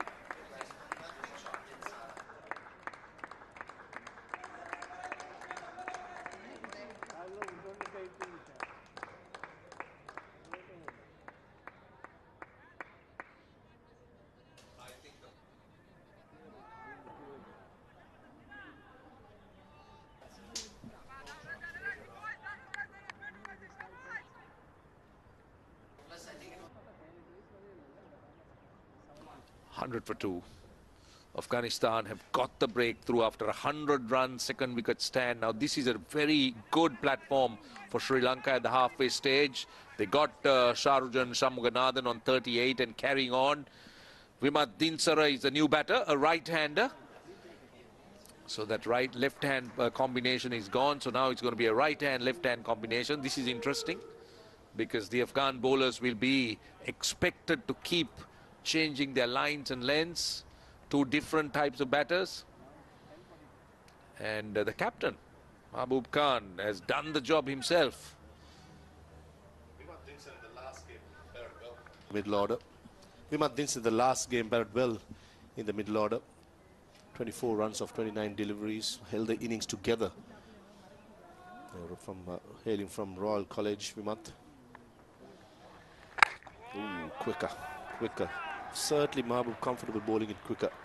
And previously I just thought Pulindu Pereira's wicket, he just played all around it. All this time he's been successful because he's trying to hit it straight as possible, and this occasion it's a nothing shot. He's trying to paddle it, get it fine between the wicket keeper and the fine leg, where else nice high elbow towards punching towards long run would have been a better choice. Yeah, you're right, and maybe the length as well, a touch fuller to play that shot. And it rushed him, hurried on. That's a good breakthrough for Afghanistan. Wants a single, which is not there.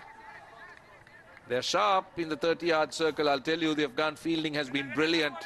They have thrown themselves around. They've been very, very sharp indeed.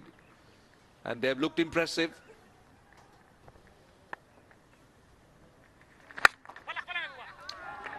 It is a very fine over. A wide and a wicket. It's 100 for 2 at the end of 26.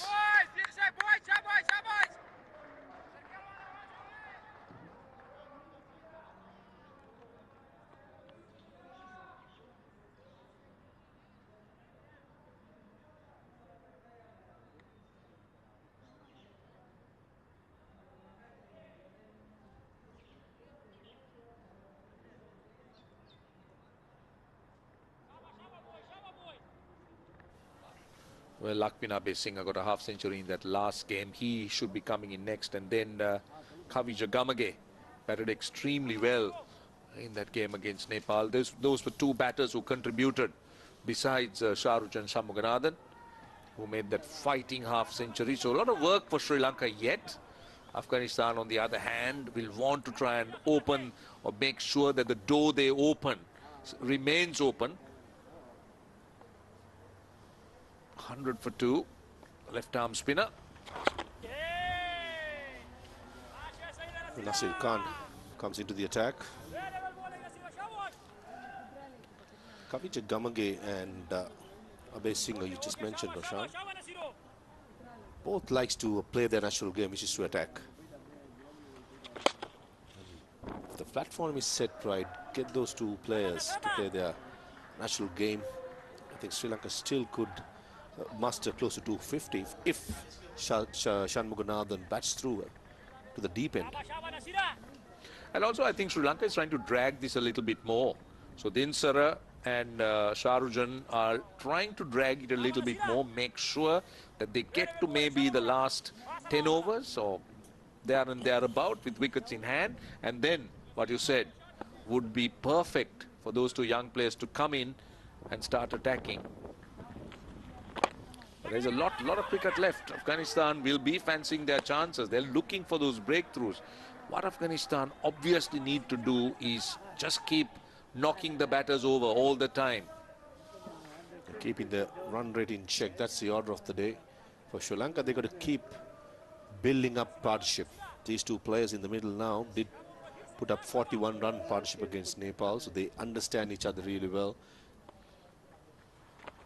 Knows the conditions better.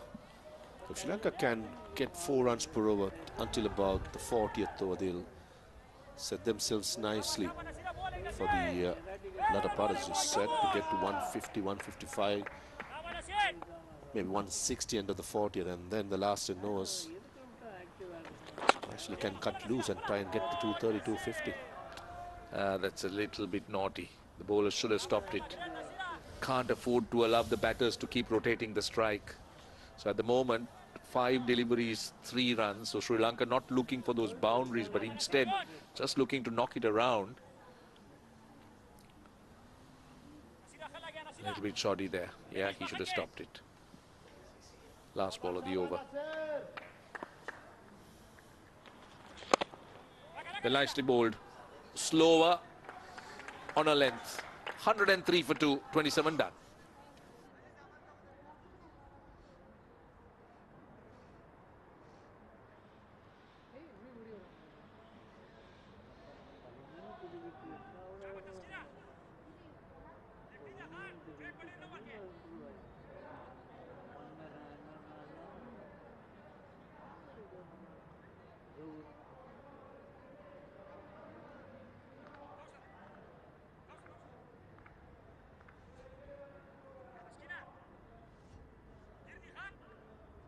Mahbub Khan will continue 103 for 2 in 27 overs.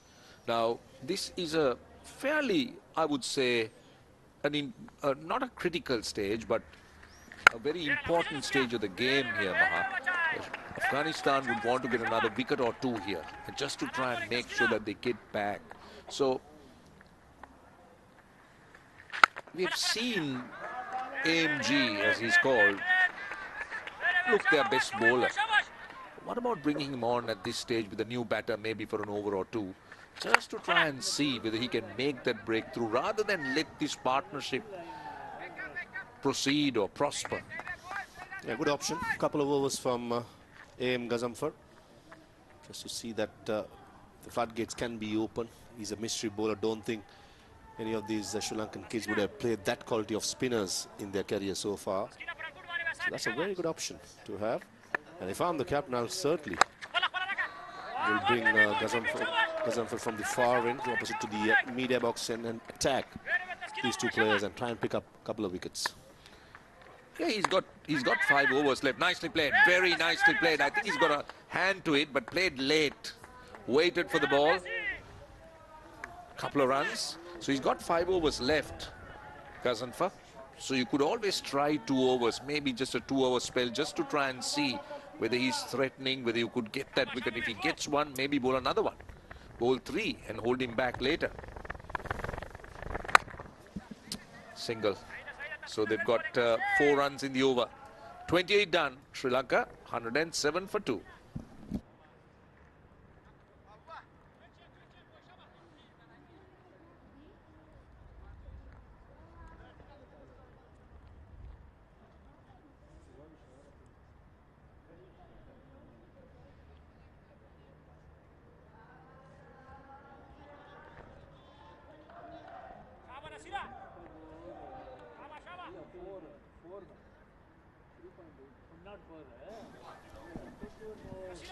The important part for Sri Lanka here is to build on that 100-run partnership for the second wicket. Another 22 overs to come from here. I think these middle overs are important. Just cannot let too many dot deliveries go by during this phase of the innings. It'll be interesting to see how they progress from here. Neil Oja joins me in the commentary box. I'm Raman Banot. Neil, Nasir, he's got a role to play with the right-hander out there now. I think this is the time where the left-arm spinner might just come into his own. Well, indeed, he's got the arm ball. The chance of a run out there. Poor throw. Should have been a regulation throw in the gloves of the wicket-keeper over the stumps, and would have been curtains. Not to be so. These youngsters and pressure management, I reckon that's where it all boils down to. Now, a wayward throw. Wayward throw, and I think it was Faisal Khan with that throw. Had he just held back for a tad, thrown it into the wicket-keeper's glove, well, the batsman running towards the striker's end was well and truly short. All it needed was a controlled throw right on top of the bails. Didn't even need a direct hit. Straight into Hamza's gloves would have done the job. Meanwhile, it's an opportunity that's gone by. Get a single here, and that's what I'm talking about. This is good stuff. They're keeping the scoreboard ticking.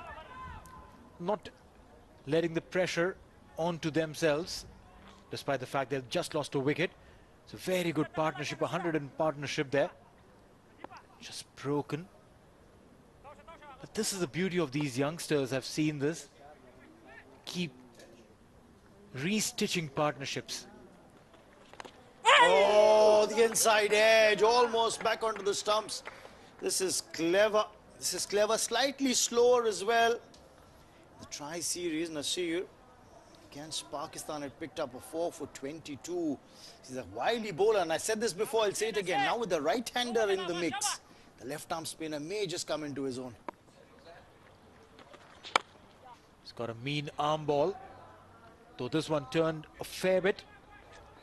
Got a single. So many good left-arm turners. And the challenge that comes in with these young boys is to prepare themselves for the bigger stage.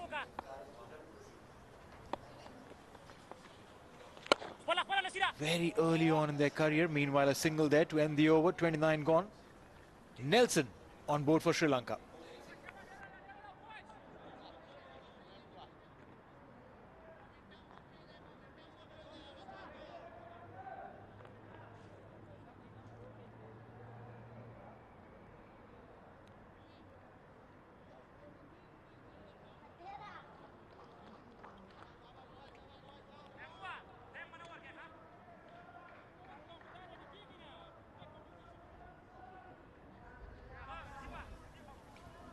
They got a big over in the power play, the 9th over. It was an expensive one. It went for 10 runs.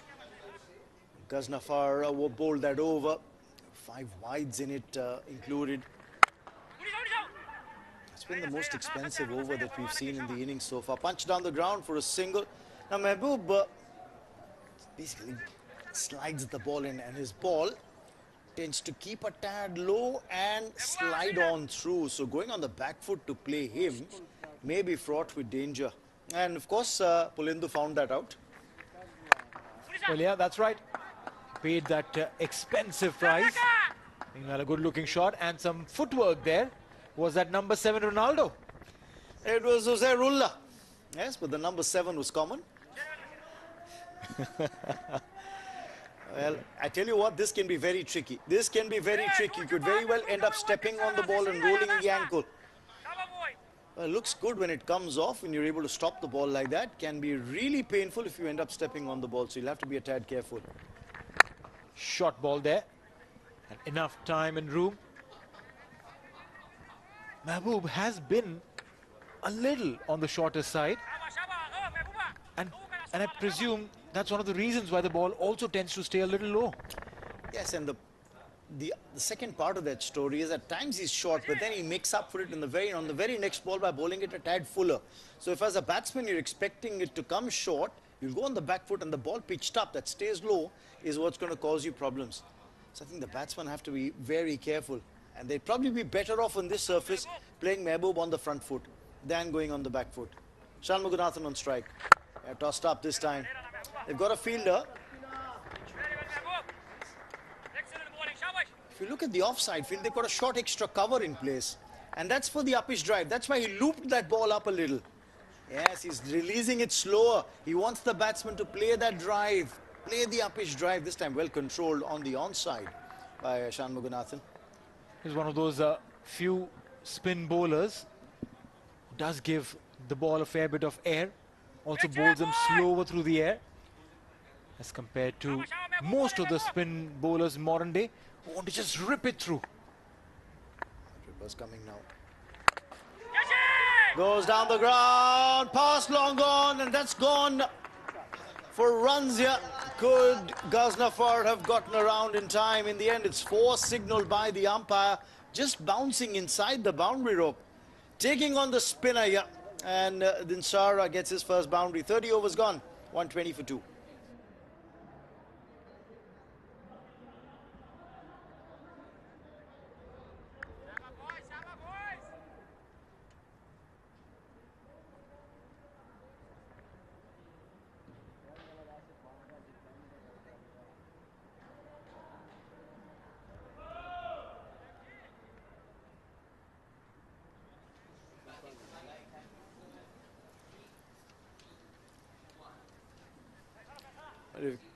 If you look at the phase-wise breakup of each of the 10 overs, the last 10 getting them 44. This was the boundary of the last ball of the previous over. Well, that's right. It was full in the arc. I reckon there was slightly a late reaction by Ghaznafar. Probably wasn't two minds whether should I go for the catch, stop the ball before the boundary line. And in all of that, ended up conceding a boundary. Meanwhile, Nasir, the equation of the right-hand, left-hand combination will be put to display now. They got 9 runs of that previous over, which is why they were able to accelerate and got 44 in the last 10 overs, from over number 21 to over number 30, which has been the best phase for them. But that boundary came after 36 balls, came after 6 overs, so really breaking the shackles there. That 4 struck by Dinsara. He gets a single here. Well, yeah, they're no mood to go for that big heaves, both these Sri Lankan batters, especially after they lost Pulindu. Nasir angling the ball into the left-hander, played it off the pads.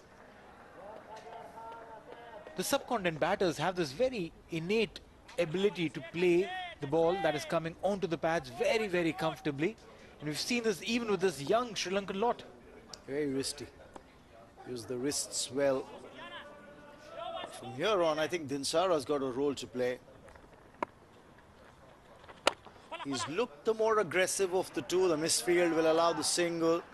Pulindu, when he was at the crease with Shanmuganathan, he was the one who was looking to score runs. He was looking to play freely. That role's been taken on by Dinsara. I think Shanmuganathan would be content to play the sheet anchor, take the game deep, bat till at least 40-45 overs in this innings. Yeah, also reaching his personal milestone. Shanmuganathan, 47, just 3 away from what could potentially be a very well-deserved half-century. I think since they've played on this surface before, the Sri Lankan unit knows what the pitch is like. They played here a couple of days ago on this very strip, so they're aware of the low bounce. At times the ball stops and doesn't come through. End of the over meanwhile. 31 overs gone, 124 for 2.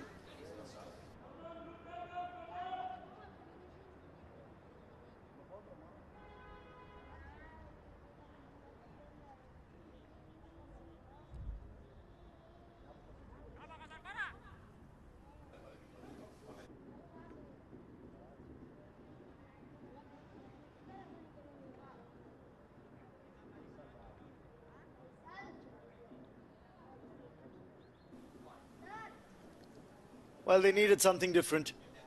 And Afghanistan are going to take that road now. They have got AMG into the attack. Ghazanfar, I think, is going to be handed the ball. They're looking for a wicket here. And they know that this partnership, again, is beginning to take shape. It's worth 24 runs of 34 deliveries. So the captain, Mehboob Khan, he's made that change. He's taken himself off and brought back his star spinner, Ghazanfar. And rightly so. When you're looking for a wicket, a psychological advantage also helps. That's worked away, played fine. Nasir will have a job on his hands. He gets to the ball, but they'll get a couple of runs. Well, Ghazanfar in his first 4 overs was very economical. He just gave away 8 or 9 runs. And that 5th over of his, the last over that he bowled within the first 10 in the power play, that's the over where he went for 10 runs. And that's the reason why you look at those bowling figures and they show you that he's gone for a few runs. Not too many. Still, that economy rate is under 4. Well, indeed, he's an absolute gem as far as ability is concerned, skill is concerned. With time and experience, I'm sure that he will cut out on those extras that came through. And I think what will happen now is, since the ball's gotten a little older, it's going to grip a little more of this surface probably, because the pitch also may now come into play and help his style of bowling. And those variations that he's got, those variations may be more evident now than what they were with the new ball, where he was relying on a bit of swing. He was looking to bowl wicket to wicket. As a spinner, he's got the variations all right. A couple of times when he tried the leg breaks, that's when he got it wrong. Down leg, wide. That'll be called a wide. Yeah, the left-hand, right-hand combination in the center. He'll have to keep correcting his line. And being a mystery spinner, you rely a lot on accuracy, because the magic literally happens once the ball pitches at the right areas. The right-hand, left-hand shuttle happening. Coming in around the wicket for this occasion. That's better for the left-hander. The change of angle coming round the wicket allows him to attack the stumps a little more. Also, it'll help cramp the left-hander for room.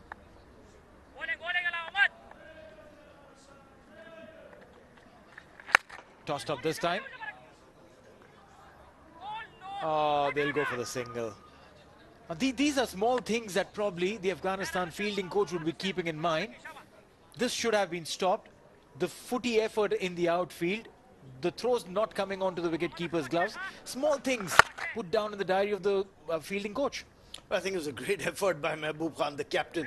The ball was hit with some degree of power with the bat on it. Oh, he's beaten him. It's the keeper who's taken the stumps out of the ground, not the ball. End of the over. But he's beaten. He was playing for the turn that wasn't there. 129 for 2.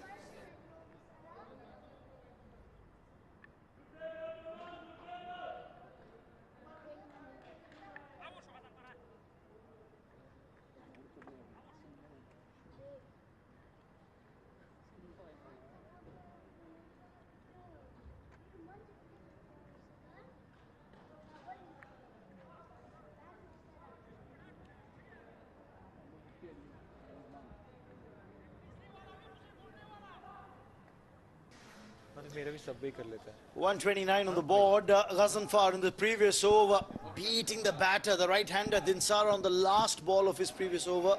It's a beauty of a delivery. Again, the variations of Ghazanfar coming into play. Look at that. He's playing for the turn. While this is the top spinner, it's actually gone on straight through. Well, that's right. But again, poor collection, or rather the lack of it. I'm just wondering what the wicket-keeper was trying to do there. He was just adding a little bit of spice. Well, you can add all the spice you want, but collect the ball first, please. Or as they say, get the rice and then add the spice. Right, Mehboob Khan, change of ends for the captain. He's come on to bowl from the far end, the academy end. From the end where Nazir was bowling from. A little change of ends for the skipper. 129 on board. 130, beg your pardon. with that single.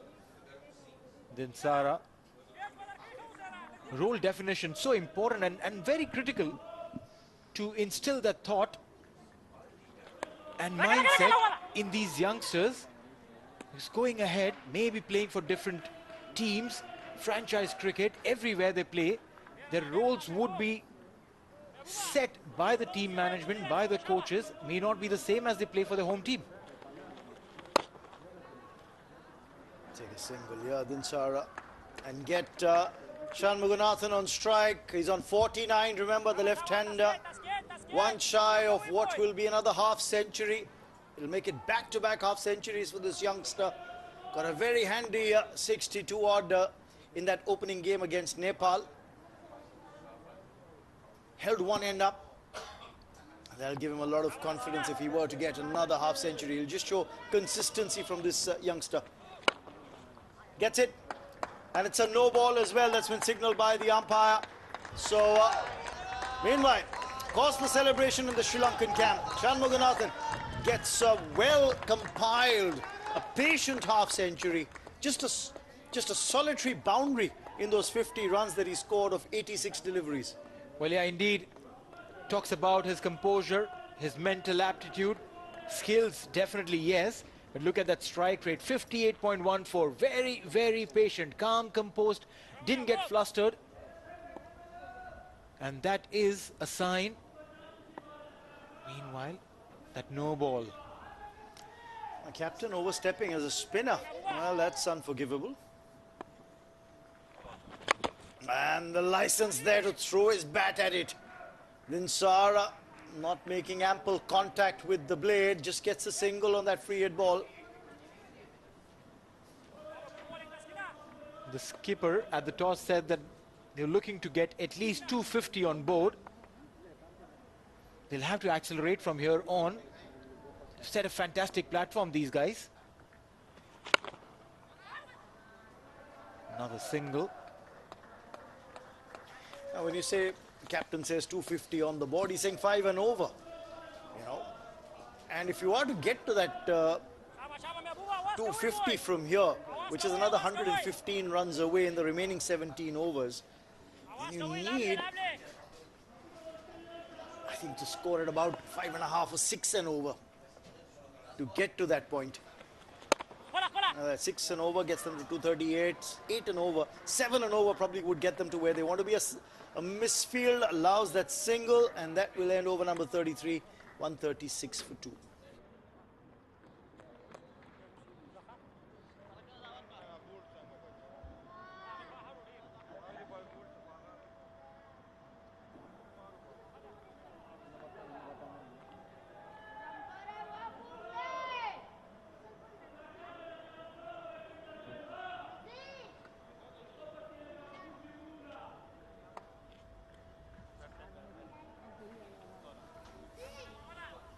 All right, so go ahead and download the ACC app right now. You've got the QR codes in front of you. Pull out your phones, scan them, and start downloading. And also subscribe to our YouTube channel, Asian Cricket Council TV, to watch all the action live. And for all the pretty faces of the cricketers, get us on the gram, Asian Cricket Council. That's where we are. Thank God you didn't mention the comms there. You just kept it only to the cricketers. Well, they don't put our faces there. I'm sure they'll get at least 700 more followers, Raman, after your pictures are put up. Well, don't get your hopes too high, mate. Don't get your hopes too high. But they need 7 and over from here. They need to look at 7 and over from here if they are to try and get that 250. Swept fine, swept well, swept for 4. Dinsara playing the field there. Ghaznafar's got a wry smile on his face. But Dinsara is telling the non-striker, I read him out of the hand. Well, if you've done that, props to you. But it's very, very difficult to read him off the hand. And it's all the more difficult if you don't read him off his hand. Well, he just went across, told the non-striker, Shanmuganathan, don't worry, I saw the ball coming out of the hand and knew what he was doing. Well, we'll find out soon enough what happens in the next delivery. What's the reply from AMG? Pulls the length back. Interesting. This is going to be an interesting little battle. We talked about our faces on air. There you have it. So I told you 700 followers minimum. Neil, are you talking about the 700 followers being added? And if added because of you or otherwise? See, if I was talking about me, then I'll just sound pompous and say 7,000 followers. Wow. Meanwhile, another single comes through. Now, from here on, you know, the one thing that I would like to highlight here is this fantastic initiative of the ACC. You know, you've got the under-19 tournament happening. There's the emerging teams tournament that happens, the ACC emerging teams tournament, where a lot of under-23 players end up playing. And then, of course, you've got the Senior Asia Cup as well. But credit to the ACC for broadcasting these age group tournaments as well. I think that's fantastic. You know, because these are the superstars of tomorrow, and they're being given a platform. The world is hearing their names. They're seeing them in action. You're building these superstars of the future. I completely agree with you.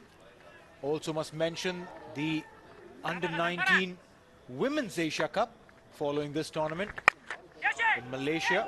Oh, straight in the hand, straight to hand. Dinsara falls, and Ghazanfar has the last laugh. He was hit for a 4 early on in the over. This time around, unfortunately, for the batsman Dinsara, he's picked the fielder in the deep, and he'll have to go. And that partnership of 42 is finally broken.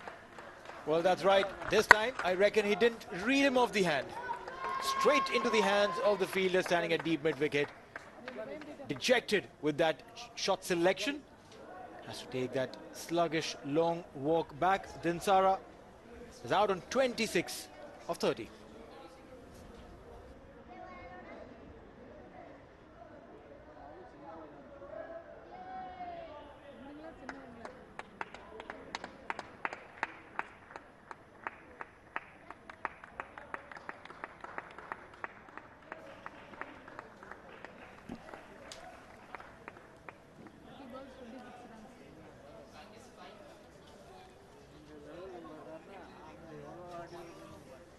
Lakhvin Abhaisinghe, the new lad in, did well in that previous game.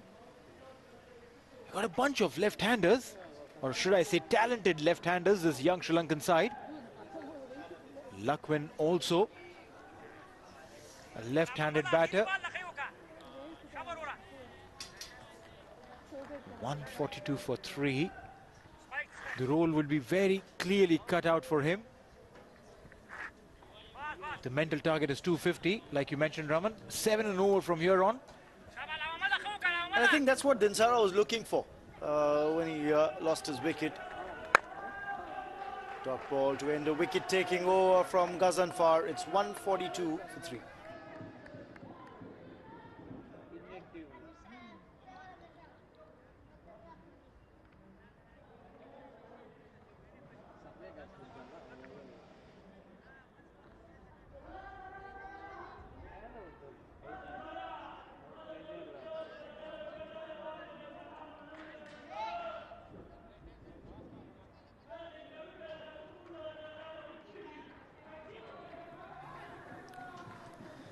Well, the captain's not looking too worried. He's still got a smile on his face. He says, okay, we chose to bat first. We're in a comfortable position so far. 142 on the board. But what matters from here on? That aggression has got to be shown on the field. But this is the wicket that went down of Dinsara. I thought that he's gone deep into the batting crease. He was waiting for that ball. He's really unlucky that he's picked the fielder in the deep. 4 yards to the left or right. He could have got 4 for that effort. Well, for sure. And maybe as he grows up, packs a little bit of more muscle. Even if the fielder is standing there over the head of the fielder, maybe for a 6. An appeal there by Mahbub. Well, it's not given wide. So either the bowler's gotten away with that appeal, thanks to that appeal, or maybe it grazed something on the way through. I did hear something. Well, then you'll have to give credit to the wicketkeeper for stopping that. Going down leg, a quicker one fired by Mahbub, the first ball. Oh, this is too far wide. You won't get away this time. That's a wide, and clearly so. Ron Pandit calling that. And that was really, really poor. The idea to fire one down onto the pads of the left-handed batter, that's one thing. But to bowl down leg wide. You know, there's one part to say we're going to try and get 250. The other thing is they've batted on this surface before against Nepal, got 233 and won quite comfortably. Albeit this is different opposition. They're up against Afghanistan. But I wonder what would be a good score for Sri Lanka to set. Given how this wicket's going to end up playing as the day wears on. You can see the color of the pitch changing. It was pretty dark because of all the watering that was done earlier. When play began, as the sun's been beating down on this surface, it's beginning to dry out. The colors changed to a slightly more lightish brown. Dot ball there, getting bleached.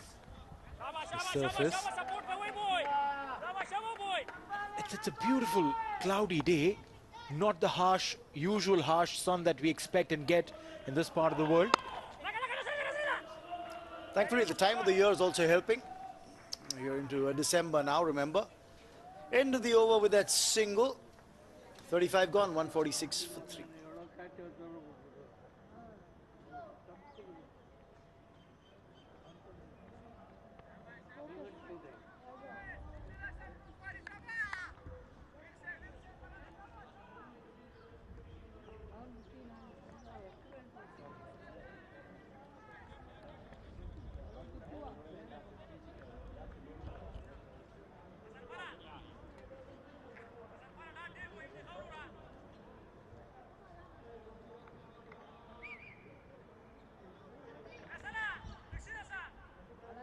Proceedings. The projected score 6 runs per over from here onwards, get them to 236, which I feel is a very good score, trying to defend it. For the moment, both these young batsmen got to encounter the best goings around in the world. The new find, Gazanfar, was bought in with a plan to pick up a wicket, picked up the big wicket of Dinsara, and he's given an extra over, third over in this spell. Possibly try and dismiss Shanmuganathan. Dinsara looked very aggressive, very dangerous. That was a crucial breakthrough for Afghanistan. A bit of a sloppy work. Gave away an extra run. Rightly so, Gazanfar, how often you want your best bowler to come and bowl for you and get you the wicket, and to the captain's delight provides you with the breakthrough. I think he has to be used as a wicket-taking option. And, Afghanistan very comfortable using him in the power play. Pakistani Rana Naveed is the bowling coach for the under-19s of Afghanistan.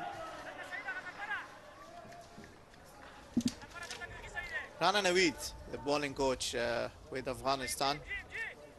He's working very hard with the kids, works at the High Performance Center.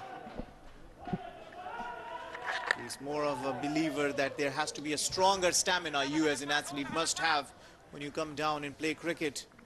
All the 50 overs, full energy, give you 100%. Alongside the rest of the coaching staff should be very happy the fact that they had a successful trilateral series, did the preparation into this big stage and into a must-win match, I guess. So it's very important for them that they register a win and keep their hopes alive in this tournament. It's a group of depth. 3 top teams, Bangladesh, Afghanistan, Sri Lanka, all fighting for 2 places. In the end, all the top teams just want to get to the top 4 first. This group had top two goes through and get to the semi-final. Once you get to the semi-final, it's anybody's game on the day. And at the moment, Afghanistan, I think, come to chase down, they will feel the pressure, but they have the ability, some good players in their system. And as you correctly said, they've done the homework, they've been in UAE for a while now, they know the conditions far better than this young Sri Lankan side. It's all about keeping calm, playing conditions, and the situation will be the key. 36 over done, 149 for 3, and the players and the umpires will take a well-deserved drinks break.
the first over. Then Pulindu and Shanmuganathan put a partnership. Pulindu was MW to Mahbub for 53. Then comes Dinsara along with Shanmuganathan, built up a partnership as well. And Dinsara was the last man to go for a maximum against Gasamfar, were held out at Deep's square leg. That was the lonely fielder, I believe, that he sent it straight into the hands of Ghaznfar among the wickets. 2 wickets to him for 33, asked to bring another breakthrough and provided. And skipper Mahbub providing the other very crucial breakthrough. The bowler's been economical. They've been looking for wickets. What Sri Lanka has done great is that they have kept wicket and they've scored enough at this stage. You will tell on this track would be a big chase for Afghanistan if they happen to make it.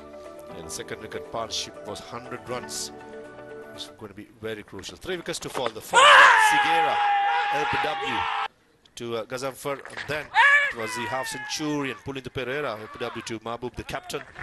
The last one, Vimat Dinsara, only finding that lone field at deep square leg, either side at least 5 feet to the square leg fielder would have been a boundary, but unfortunately for the young man, the short ball which was asking to be put away, he could not place it properly. Lakwina Bay single, fresh from his half century from the previous game against Nepal. He will play a key role here. He likes to attack. He's someone who's not shy to go aerial. Looks like the captain, Mahbub Khan, will continue from the far end. Deep square leg, deep into cut, long on and sweep a cover. The 4 fielders patrolling the boundary. Is it an edge? Ooh, close call. The wicket keeper was very, very confident. Yeah, it'll be interesting to see. Maybe it just brushed something on their way. Well, the umpire doesn't think so. If it was an edge or what, let's have a look. Yeah, I believe it must have just gone off his pad into the gloves. The wry smile of umpire Rohan Pandit says the story all. Even I thought that was brushed the pad. And the wicketkeeper did really well to hold on to it. Yeah, you're right. These deflections can run down to the boundary. And that's the last thing you want. Every run matters in these kind of docile pitches, slow pitches. Down the track, mid-off in the circle and goes over the top. Lakwina Bay Singh takes the aerial route and very successfully. You called it, Maha. You said it that Abhay Singh does not hold himself. He comes down and he shows it what he is straight away. I like the intention. I like the confidence coming down the track, understanding there's not much of the turn and he can pull it with the loft and sends it for a boundary. More I like about him is that he plays according to the situation. Easily coming down the track, could have gone over long on, but he did not play the field properly. Mid-off was in the circle, so he's always trying to go over extra cover, over mid-off. Goes to show, yes, is what it takes. Even the other day, the 50 scored some lusty hitting. And Sri Lanka will be hoping that Abhay Singh will continue to the deep end of the innings. To put you on the spot, how many left-hand batters Sri Lanka keeps producing? Not much, I would say. Really? And every time you see Sri Lankan lineup and you see at least 3-4 into the lineup. Sri Lanka is blessed when it comes to proper, technically correct left-hand batsmen being produced over the years. And you got these tonkers as well, like present day the players like Kusal Janit Perra, Banu Rajapaksha. All these guys just like to go on, get on with things. We have a technically correct Charita Salanka, Kamidu Mendis. So a lot to think about, as well as in the 18 structure there are many. It's good to see the youngsters as well taking the mantle and making sure they grab their opportunity. 155 for 3.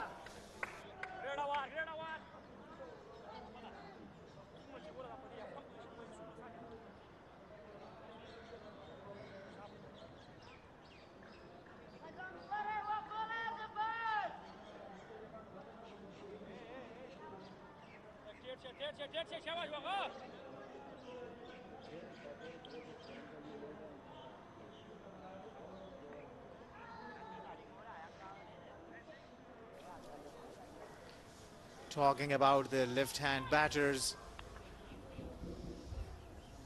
Jayasuriya changed the game at times when there wasn't much of an aggressive cricket played. He was a completely different brand coming down, and in the first 15 overs, at that time it used to be a 15-over power play. It would be a nightmare for the bowlers having Jayasuriya on the strike and smashing it all around. It looks like Gazanfar will get his 9th over as well. Skipper Mahbub comfortable finishing off his frontline bowler.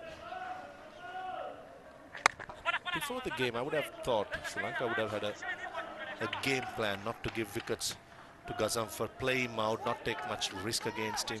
30-35 runs, milk those singles, the odd loose delivery can be put away for a boundary. And I think they have done it successfully. Oh, inside edge, is it inside edge? Tanvi Ram, the umpire from Bangladesh, clearly straight away said not out. So the next 10 deliveries, I just feel these two batters has to be slightly careful, not take any unnecessary risk against Gazanfar. Now that's important. This is where game awareness comes. This is where you understand which bowler you target and which you don't, which areas you exploit, which you don't. Important how they play him. Well, Abhi Singh goes for it in the air. One shot off the fielder. Well, they're certainly not listening to you, Maha. The natural game for Abhay Singh is to be attacking. It seems like if he's confident to go against a quality bowler like Gazanfar, he should do it. Good luck to him. See, that's another thing. If you find a ball into your arc, you just go for your shot. Because the game is so developed that at the end of the day, it matters which one you've made. This is a close call. That is a comfortable single. So talk about this batting pair out in the middle. Not only they are not scared of going off for the likes of Gazanfar, they're also very good between the wicket. Soft hands, quick run, and this is brilliant. Yep, that's been the hallmark of these innings so far. Running between wickets, the understanding, yes, one or two times there have been some confusion. But most of the time it has been very good, especially Shanmuganathan, who suffered from cramps a couple of days ago. Did not take the field to take his gloves. Showing good fitness levels, the young man. Midon drops back for the last delivery of the over.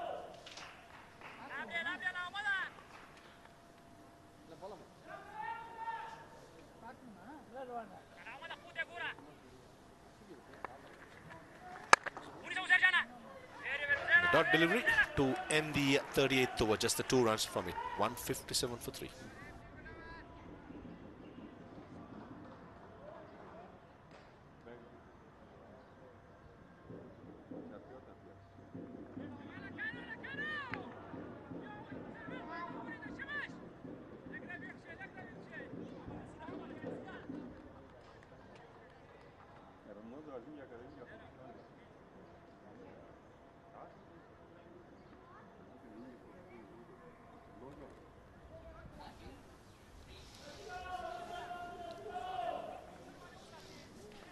I think it's a good start for Sri Lanka into 38 overs. They've got 157, still have 7 more wickets. Certainly have their plan set nicely that we want 230 plus on this track. And having scored 233, have won against Nepal already will give him a lot of confidence. And on the other hand, looking at Afghanistan, who couldn't chase 228 in the previous match, tell them that maybe they've done a very good job so far. There are different conditions as well. Dubai Stadium pitch compared to Sharjah. Just the 6 runs per over, 227. I reckon 230, as I said before. It's a very much a pass score. As you correctly said, it does get slow and difficult for the batters in the middle overs to time the ball. This is where the calmness of the batters in the middle overs for the Afghanistan side becomes really, really important. Well, Afghanistan have got one very promising prospect. Faisal Shinozada, who scored 200s in the trilateral series, was the top scorer. 357 or 67, I believe. Mahbub also scored 100, so they are coming with some form as for their batting is concerned. They've also added an extra batter today. Good for them because Sri Lanka has batted nicely. They need an extra batter out in the middle to chase this down. Right, fasten your seat belts. Left arm spinner against Lakwin. There you go, huge shot. And goes the distance into the stands. Abhay Singh living up to his reputation.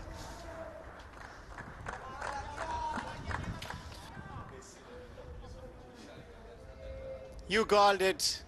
Coming down the track, not holding himself back and smashing this nicely for a wonderful looking maximum.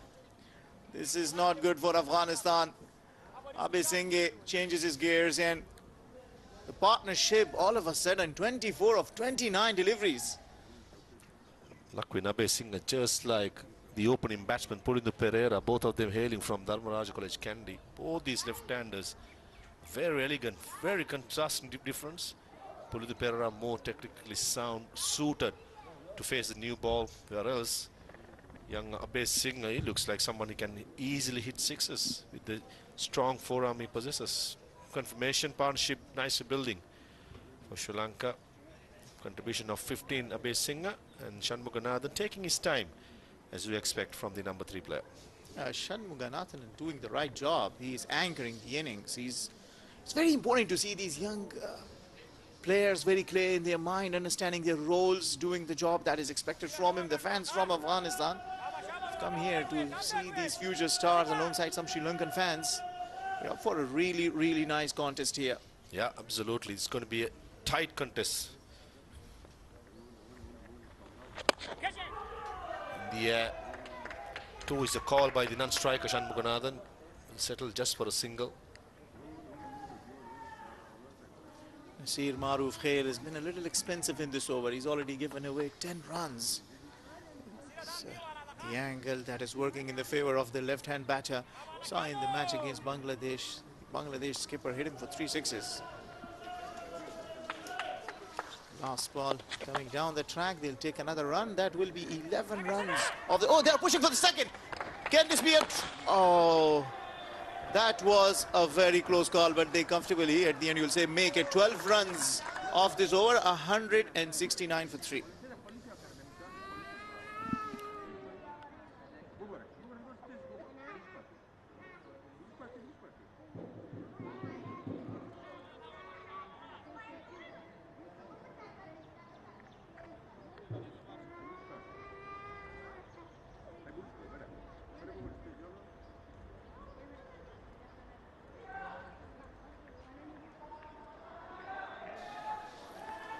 The ACC app is ready to be downloaded on iOS and Android.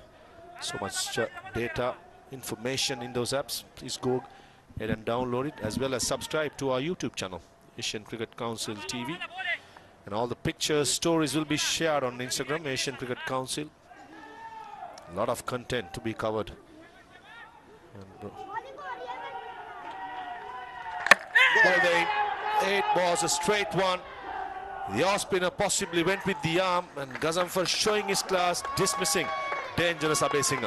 Well, this is a very brave move from the skipper to continue to bowl out Gazanfar, who just does the job that the skipper is expecting from him. Didn't read it, made the mistake of playing across. You don't do that on the Sharjah track. Gazanfar has the last life, and a very dangerous and a wonderful looking Lakwin Abhay Singh goes back. Sri Lanka are 169 for 4.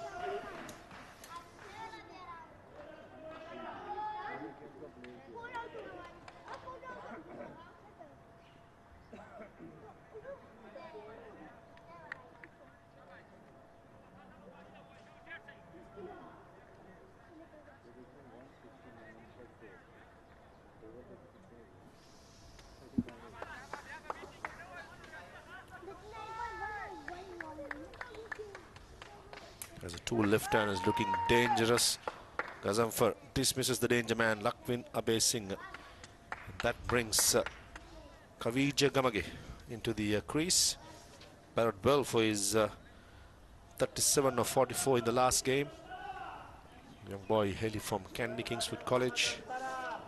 And he will have his work really difficult with Gazanfar, who's going to bowl the last over. He bowled one delivery already.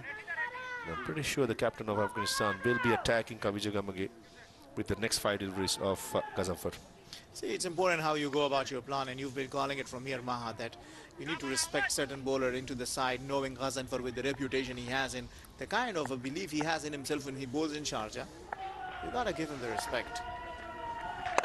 I think he looked very good, Abid Singh, when he was there. An unnecessary shot, going across, that's the mistake you make against Ghaznfar. Full face of the bat is what you would always want your batters to play with on this track. Both the left-handers, first pulling the Perra and now Abhay Singh, played all around it. One was LBW, the other clean ball. Punch towards long on with a much straighter bat. Would have been a better choice against the quality of Gazanfar. Is going to skid on, not much turn. It's quite low and skidding on to the bat. Last thing you want to do is to play across the line, and they paid the price for that mistake. They'll run with the with the mistakes you make.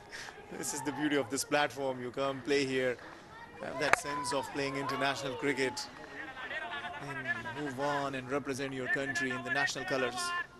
While teenagers, you are bound to do mistakes. It's all about learning from that mistake in the next opportunity. Quicker you learn, you go along with. That's a simple message. And basically, teenagers are bound to do mistakes. Possibly going down the leg side. Bit of a mix-up, and then luckily not doing the run to create any mess. That's true. You know, by the age of 25 only that you get to the full maturity, the amygdala develops. Before that, the emotions develop in the youths. And then when you fall for your emotions, feeling for that I can hit this ball, and in the process, you give away your wicket. Well, this has been a very good over, a maiden wicket over from Allah Muhammad Ghaznfar to complete his 10 overs at 3/4/35. Sri Lanka 169 for 4.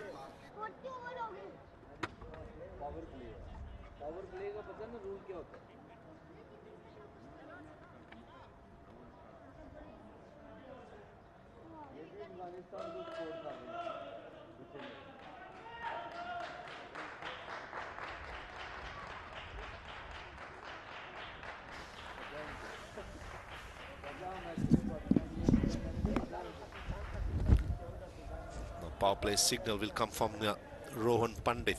Third power play. 5 fielders can be outside the circle from now onwards in the next 10 overs. What a spell by A.M. Ghaznfar. 10 overs, 35 for 3. Thought he was the difference of being Sri Lanka, maybe 180, 185 for 2, probably, or 3 at the end of the 40th over, and now they're reeling at 169 for 4.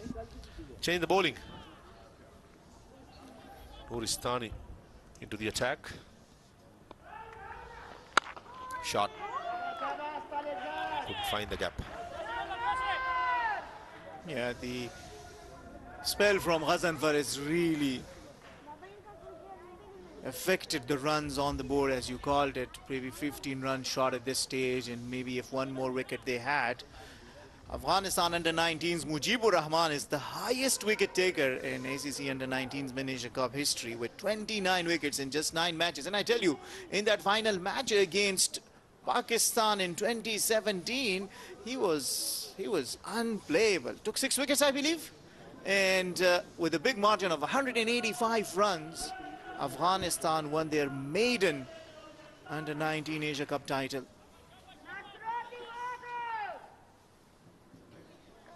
A lot of history. Sri Lanka yet to win the Asia Cup. 3 times finalist. Can this be the year? That's a big question. Last year they were crashed out in the first round.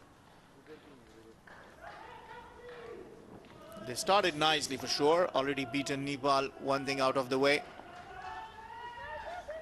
In a very good position today against Afghanistan. It's not going to be an easy chase, I tell you, not at all. They have Bangladesh ahead of them. Very tough group to be at. A little bit of information I'm getting. Bangladesh does possess a good side. Regaining champions, a lot of reputation to live up to, being the regaining champions. Beat Afghanistan in the first game a couple of days before playing Nepal today at the Dubai Stadium. This group is all to play for. Just kept a little low. Yeah, the pace attack from Bangladesh was very impressive. So were their spinners. They didn't give away anything to Afghanistan. Defended 229. Should be very happy moving forward into this Asia Cup. It's very important you have that stag of defending champions. You always want to come strong. This is where the good will be separated to the great players. I think the pathway of having the Asia Cup in all levels, from the under-19s to the emerging to the senior side, is to have more players competing at the highest level for their respective countries.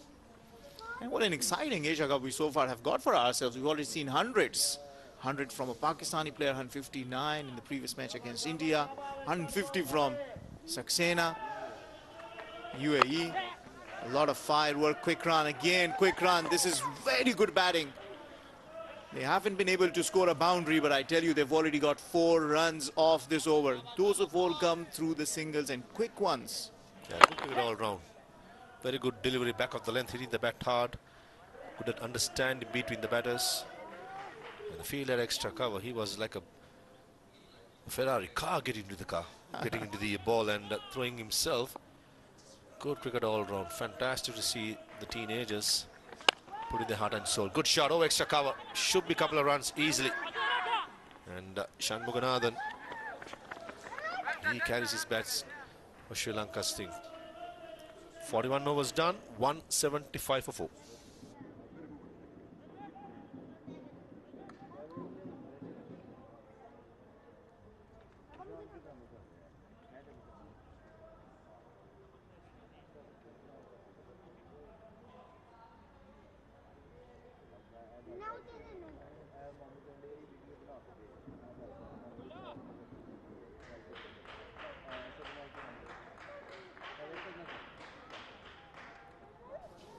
Still to come, Chamudita, Tevmika, Manisha, Ranjit Kumar and Kugadas. The last 3 names, watch out for their bowling. 2 quicks, 1 left armer, 1 a right armer slinger, and the other, Praveen Manisha, the leg spinner. That's the core of Sri Lanka bowling. Chamudita and Tevmika, the captain at number 8, and Chamudita as well. Still some batting to come. It all depends, I feel, how Gamage is going to go about. I feel he should be attacking. Yeah, I believe they have themselves into a stage where they can attack. Talking about the attack, 1 more 100 that was scored by the Bangladesh skipper against Afghanistan. 103 runs to him, Azizul Hakim Tamim. So 300s we've already seen in this Asia Cup under-19 matches. Afghanistan will have to come strong. Faisal Shinozada, expectations will be from him. He's batted nicely in the trilateral series, scored a couple of hundreds. A lot will be on him to provide Afghanistan their first victory in this men's under-19 Asia Cup. Try to give himself some room. Shanmuganathan possibly wanted to go extra cover. Nasir Khan probably saw Shanmuganathan was trying to go through the offside, fired towards his bats. And Nasir hasn't got a wicket, and I tell you, in the trilateral series, he was the highest wicket taker, took 12 wickets. Struggling maybe against the left-arm batters. He had to bowl for so long against Bangladesh as well in this here, again against Sri Lanka. Into his 8th over, given away 35 so far. He's improved his game. He played as a captain in the Under-19 World Cup for Afghanistan. Didn't have a very good outing, Afghanistan, in the Under-19 World Cup. Now we'll have to go through the qualifiers in Nepal. In the process to prepare, they'll have 5 ODIs with Nepal after this Asia Cup. Quick run and couldn't cleanly pick it. It was still always 2, I believe, but again, some quick work can always make it very tricky. The advantage of running the first one hard is to put the pressure on the field, and that's exactly what happened. I think the first one are sprinting across and coming back for the second one pretty easily. A slight level, clearly down the leg side. I'm sure the ball was pitching leg by signal by umpire Tanvir Ahmed. Intentions are very clear. The way they are shuffling across tells you that they want to settle themselves under the ball and send it out. That's what you will want in this stage. How many maximum can your batters hit, or how many fours they can produce to bring the total as big as they can. Shot. Punch towards long off for a single.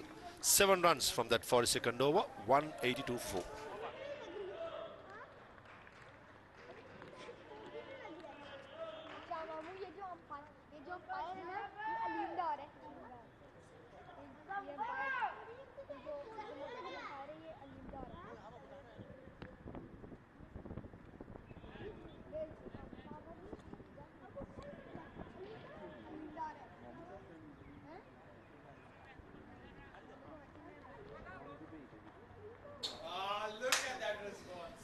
Well, the final 8 overs of the innings. Where does it go from here for Sri Lanka? How many runs can they put on the scoreboard? Nuristani ready to take up the cudgels from the far end. The Sri Lankan camp, I think there's a nervous energy about them. Looking to get a move on, get those boundary hits going. Hit down the ground by Gamage for a single. As Roshan Abesinghe joins me in the commentary box. Warm welcome. Hello, Raman. Yeah, Sri Lanka is in a good position, I must say. 183 for 4, 8 overs to go. They got a set batter in Shanmuganathan who's just making sure that he doesn't allow those wickets at that end. He's just making sure that that end is covered. So it gives Gamage the opportunity to express himself a little bit more. Well, he slashes at it, gets the edge, and that will be for Shanmuganathan. Threw his bat at it. And would you believe it? That's only his second boundary in the innings of 71. He's faced 111 deliveries, and that's only his second boundary. Yeah, I have no problem about it. It's the innings that he's expected of him. I mean, he is there to do a job, and that job, bat at number 3 and make sure that you steady the ship, and that he's doing brilliantly. And that is the reason why Sri Lanka has stability to go into the last 8 overs, because he's there. Back-to-back half-centuries for this young lad. Got a half-century against Nepal as well. He had a 62 odd. Here he's made 71. Good signs for Sri Lanka. Yeah, love to see his temperament. To me, at this level, yes, ability matters, but to me, temperament is the thing. It's how you adjust, how you rise to the occasion, and this young man has shown tremendous temperament. Cramped for room there. The bowler was appealing for a leg before, but purely I think it was to stop the batsman from taking the run. Signal leg buys by the umpire finally. Yeah, a bit of bounce that time. Looking at the Afghan bowling, I think one thing that they are not short of is talent. I did see them play in their Spagisa League, where I saw so many young cricketers, senior cricketers play, and I'll tell you, I mean, if you're looking at talent, they're not short of it. Spot on. Change of pace here. Made life difficult for the batsman, made life difficult for the keeper as well. And just to carry on there, Raman, it's about natural talent. Right. It's not something that they have manufactured. I mean, the remarkable number of young cricketers, especially perfect for T20 cricket with the variety they bring in. So I like to see the likes of Gazanfa and you know, players like that playing in this format. Interesting point that you make. A lot of times bowling these change-ups or the slower deliveries requires a lot more effort. And remember, these are under 19 cricketers. To have that control with the effort, creditable. End of the 43rd over, 189 for 4.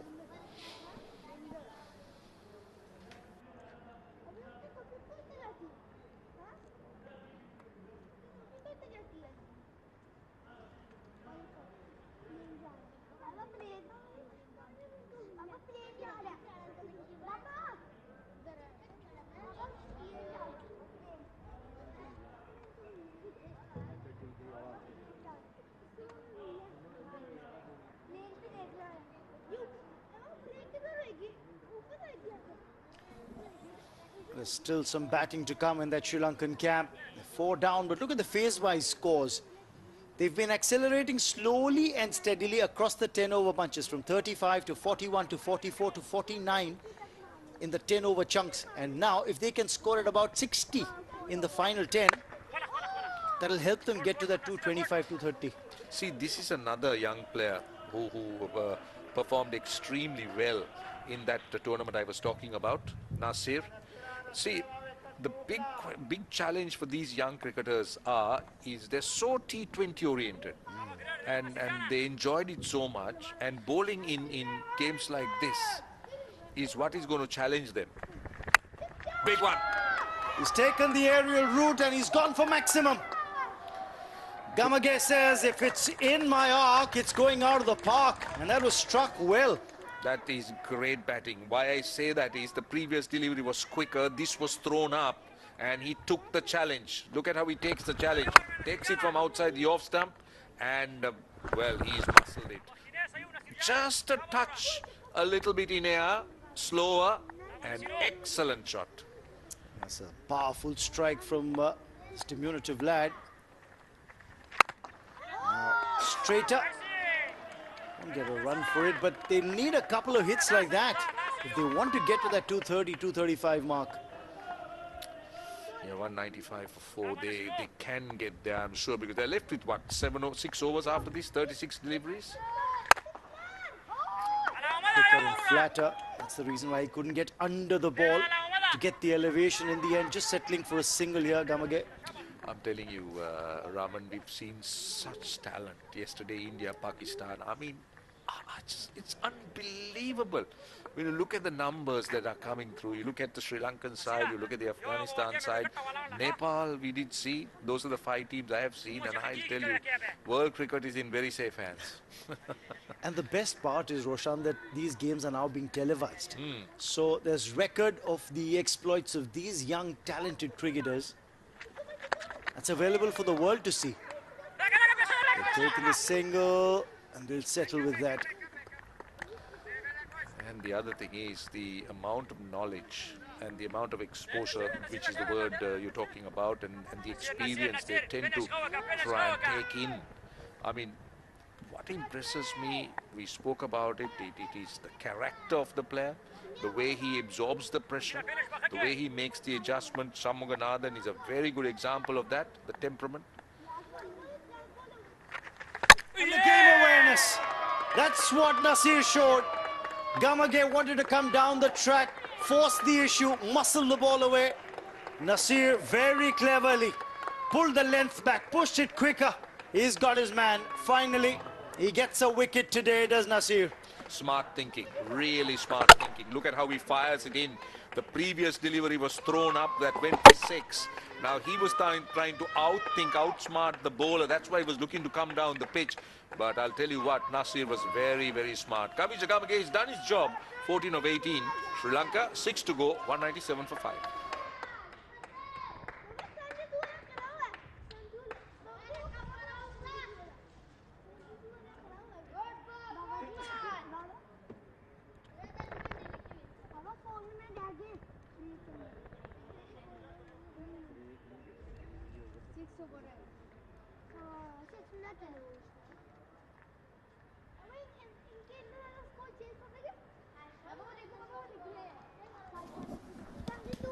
Six overs still to come. That's 36 deliveries. Where can Sri Lanka reach from here? Viran Chamunditha, the left-hander, walks out to bat to join the other left-hander who's played a sterling innings, Shanmuganathan. So 2 left-handers at the crease. Can they make it right to get Sri Lanka to maybe about 240 from here? 240 will be a very good score to me. But see, what I'm looking at it now is that Shanmuganathan has a way he's played, a method. He's not somebody who's going to hit boundaries. He's not somebody who's going to take you on and play those big shots. He might try, but that's not his game. His game is different. He's a more constructor of an innings. Aziz walked away for runs. That's placed well. Does it have the legs to take it to the boundary rope? I think it's just about touched the rope. That should be 4. Yes, signaled by the fielder as well. He's let them know. And the 200 comes up on the board for Sri Lanka with that boundary. This is a magnificent magnificent innings by young Sharujan Shamughanathan. Now, when I say that he's a constructor of innings, it doesn't mean he can't play shots like that. He will pierce the field, he'll go square, he'll play good cricket shots. But it's at the other end. What he could expect from his partner. Can they try and put some pressure on the bowling? Another thought here, Roshan, worth discussing. On this surface, the pace at which Abdul Aziz Khan bowls, he was very effective with the new ball in his first spell. But I think in the death overs, at the pace at which he's bowling, it may just make life easier for the Sri Lankan batters to score freely. I think it's an excellent point you made. This is a good shot. That's gone for 4. On Sharujan is going after the bowling. On cue. On cue. That's exactly what I was saying, that the pace at which he's bowling, the way the wicket's playing right now, the way the surface is eased up. When he was bowling in the morning, it was a lot browner, the surface, the ball was skidding. But now it's standing up a little. It's after pitching, the ball's just standing up a tad more for the batter to hit those shots across the line as well. And that's very cleverly played by Shanmuganathan. He's 80, but yeah, this is the experience. This is the learning curve you expect young bowlers to try and absorb. You're absolutely right. You would expect change-ups. You would expect slower deliveries, wide Yorkers. There'll be a lot that bowlers would be expected to bowl at this stage. But don't forget, these are young guys. And they're learning. So, yes, it becomes a challenge. And it will play into the hands of the rest of the opposing team. But I think after this spell, young Abdul Aziz Khan will only get better. 3 fielders on the leg side. In fact, all 4 on the leg side are on the boundary. Now they're going to pull mid-wicket in. Yes, because it's the new batsman, Shamundita. Just to add to that story, I mean, yes, it's important that championships are won. It's very important. We'll come to that after this ball. Oh, good shot. Very good shot, but straight down the throat of the man at long on. See, this is what Afghanistan could do.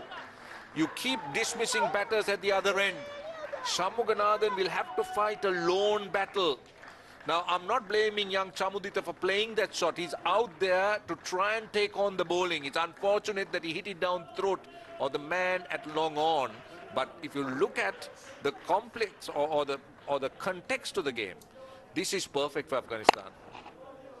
He's gotten himself into a cramped position as he's played that shot. And that's the reason why he's not been able to clear the fielder at long on. That's back-to-back ducks for Chamundita in this tournament. He's out for naught, 206 for 6.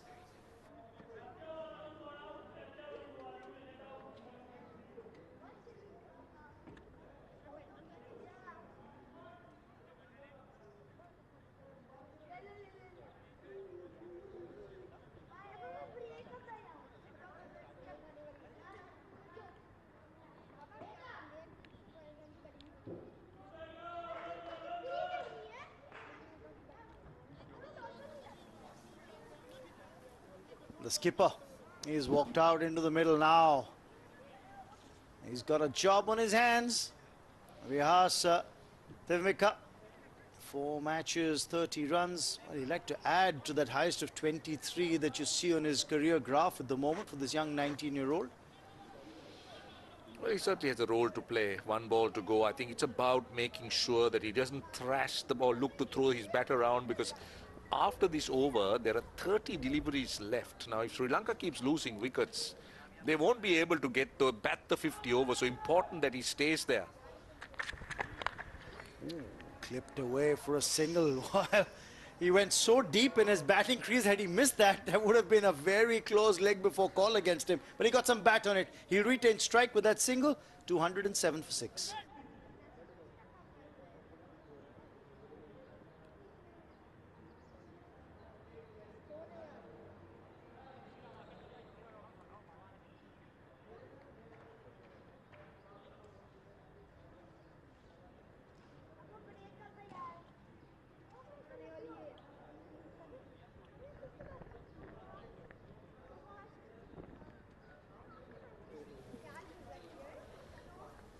Six and over from here, they get to 237. 8 and over, takes them closer to 250. Nasir Khan, he's bowled 9 overs, 1 wicket for his efforts. But this is that wicket that fell. Now you look at how he's gotten cramped for him because he's gone towards the ball. Chamundita.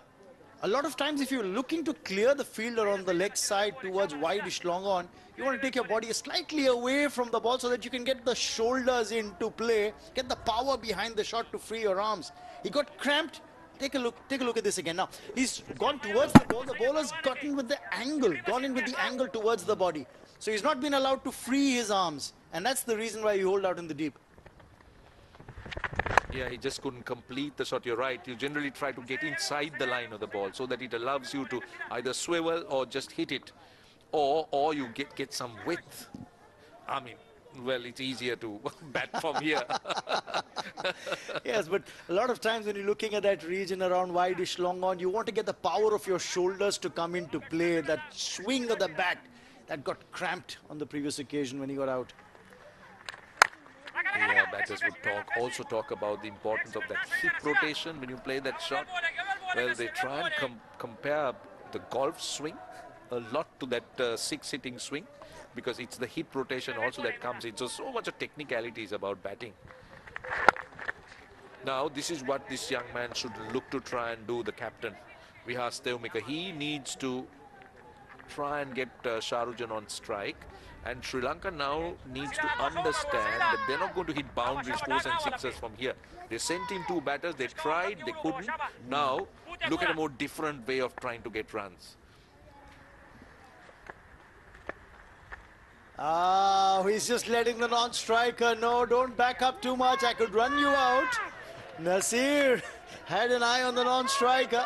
Smart cricketer, very smart. He's made an observation, and that's good that he first warned him. Yep, he's stress pressing there. He's completely out of his crease. The batter backs away now. It's all happening. Yeah. And this is each group cricket, Roshan. Yeah, with the gamesmanship, I'm not sure whether it was intentional or otherwise. But Shahrukh backs away. Well, he appears to have something in his eye. But the key is going to be this young man, Shahrukh. He needs to be till the end.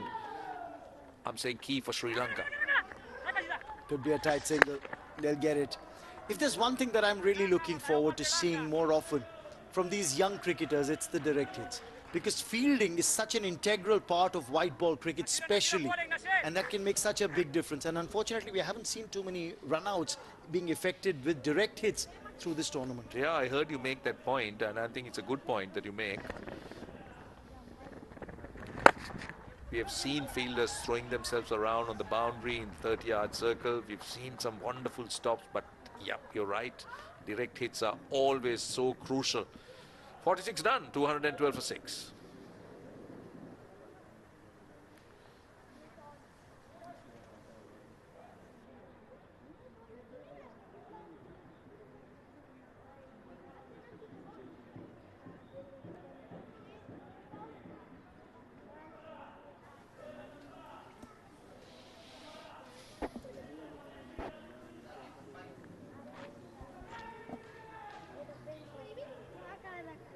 Scan those codes, whether you're on an iOS or an Android platform on your phone. Download the ACC app and subscribe to the YouTube channel as well, Asian Cricket Council TV, to watch live action. You can also follow us on Instagram at Asian Cricket Council for more updates, the latest of what's happening on the Asian cricket circuit.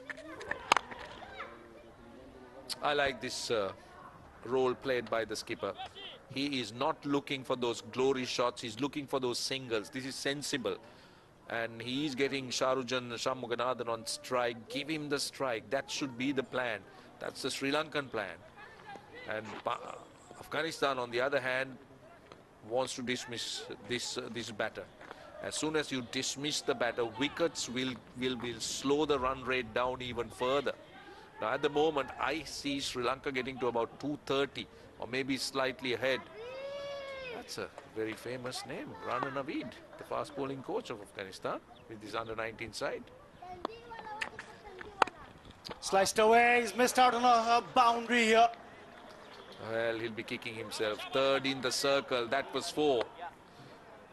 Shahrukh Shanmuganathan was looking to guide it or glide it, which is the right shot attempted, but unfortunate that he found the fielder. A few yards either way, that was 4.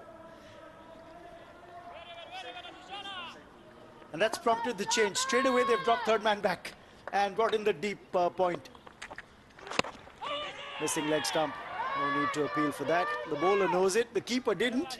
Or maybe he was just trying to prevent the batsman from taking that leg by.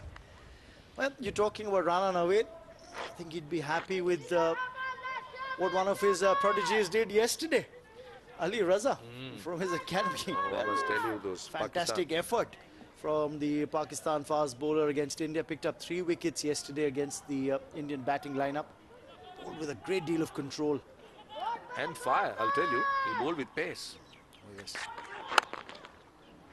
Sensible cricket. Very sensible.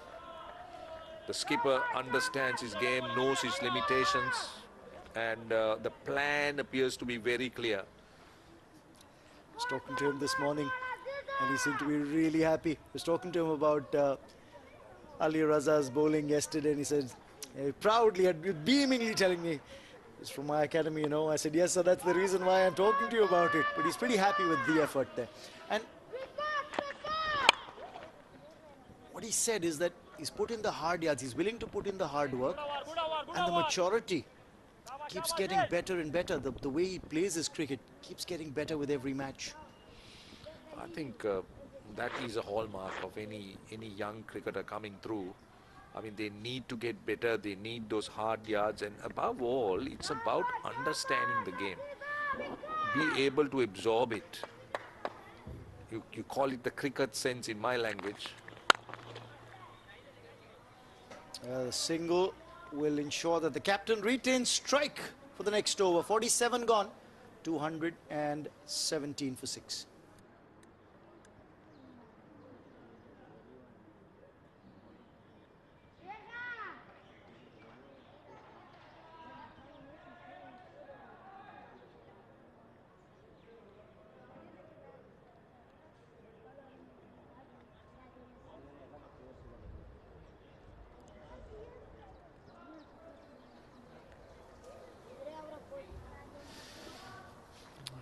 Well, what do you think of the buildings? A little bit inconsistent, isn't it? I'm just saying at some places in that Manhattan, they didn't get the high-rise permits. So those high-rises never came up, really. But the one good thing is that they've got some runs towards the back end of the innings. They've lost a couple of wickets, all right, in the final. In fact, 3 wickets they've lost from over number 40 onwards. That was a wicket made in the 40th over. Well, he's looking to work the ball from his stumps. He seems to be very strong with that stroke. Strong wrists, working it in the gap at mid-wicket. When he came in, worked one behind square leg for 1. So he's done that very effectively at the moment. 8 of 9. This is very good. Good cricket sense from the skipper, Vihar Stevmika. Feeding the strike to Shahrukh Shanmuganathan, who is now on 84s in sight of 100. And also realizes that just 17 deliveries are left. So he's got to make the choice here. Yes, does he have a go right away? Tries to, gets it well in the gap for 4.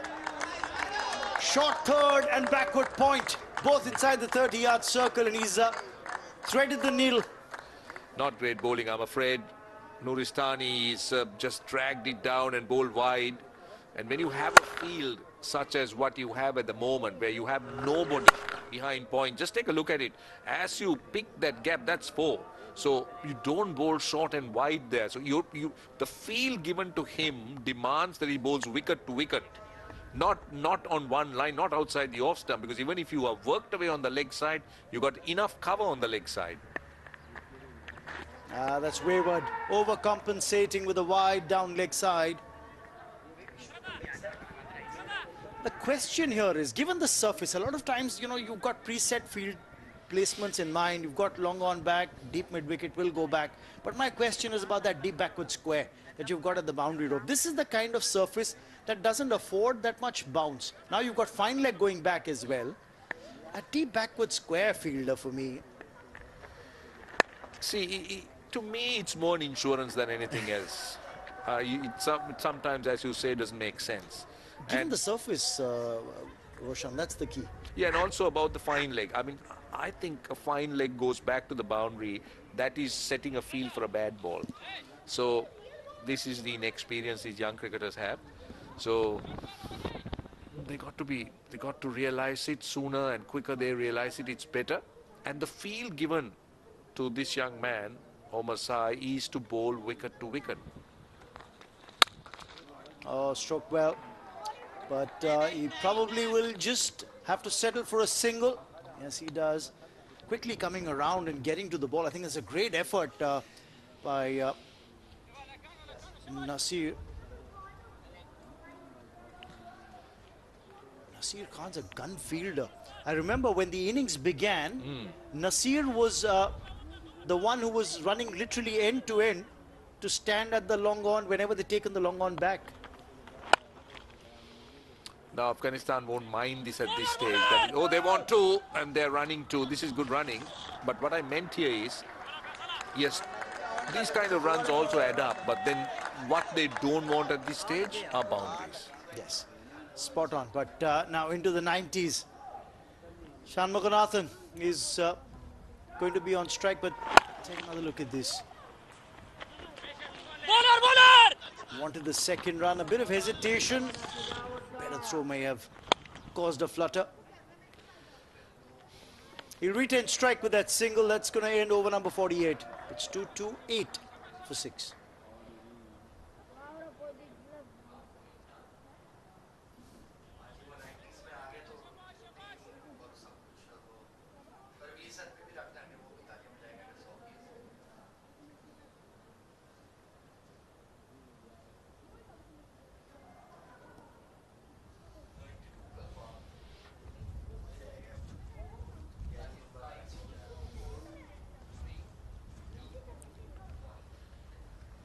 The last 5 overs, they got 39 runs, which means they've scored at almost 8 and over in the last 5 overs. They may have lost a couple of wickets, that's okay. You wanted to accelerate towards the end.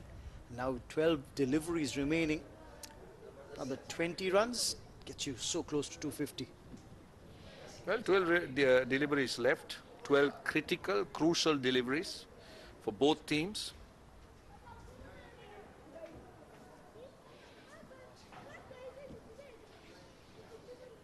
Well, opinions divided about the runs flowing. Sri Lankan supporters wanting more runs. Those supporting the Afghanistan team say, hang on, we need more in the wickets column. Well, I'll tell you what, look at where he is seated. He's supposed to be working.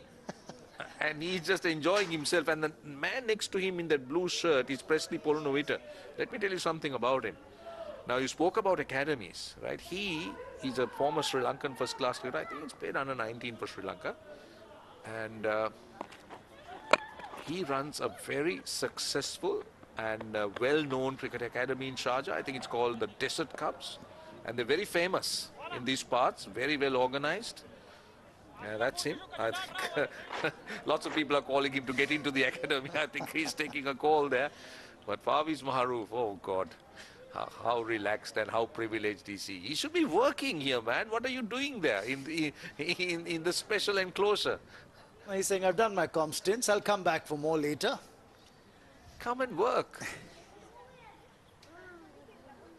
Sri Lanka have got their work cut out. The captain's on strike now. Tevika. Oh, has a heave-ho at that delivery and bat nowhere close to ball.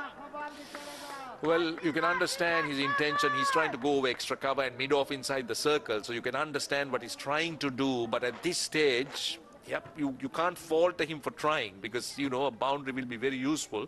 But I still like to see Shanmuganathan more on strike. Works it away, this time for a single. And will they come back for the second? No. Shanmuganathan says, hang on. I'll take it from here, mate. I'm anyway into my 90s on 93. Just a couple of hits away from what will be a well-deserved 100 for this young lad. Yeah, very different 100. We've seen 200 so far. We've seen aggressive hundreds at the top, attacking, taking the bowling on, but this is a very well-constructed 100. If he gets there, very different. Oh, taken from outside off and scooped away for 4 towards fine leg. I think that's just bounced inside the boundary rope. The umpire might want to check. Yes, he does signal 4. But that was very cleverly improvised by a batter who's well set. Shanmuganathan gets to 97. Well, he was helped by that delivery, but this is very good improvisation. Excellent. He was good awareness because he knew that the fine leg was inside the 30-yard circle. So now he's inching towards an unforgettable innings. This will remain in his memory for a very long time if he gets there. Sliced away for a single. The line that Aziz is keeping all through this over is very clear. He's bowling wide outside off stump to whoever the batter is on strike, whether it's the right-handed Tevmika or the left-handed Shanmuganathan. And because of that, when you look at the field placement for the batters, right now, of course, it's the right-hander Tevmika who's going to be on strike. You'll have now a change in the field. Of course, that's the leg side field, but I'm talking about the offside field. And now the fielder comes in from deep point. He's coming towards a backward point position. The third man still back, sweeper cover back. Well, he'll keep the strike with a single. It's 2:36 for 6, 1 over to go.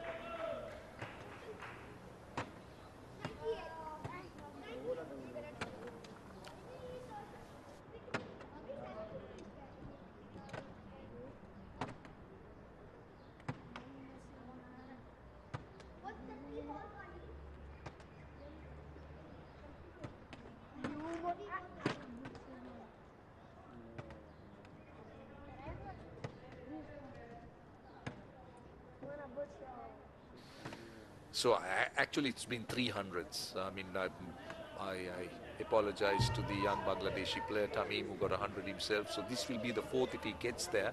But a very contrasting 100, that's what I mean, from Sharujan Shanmuganathan.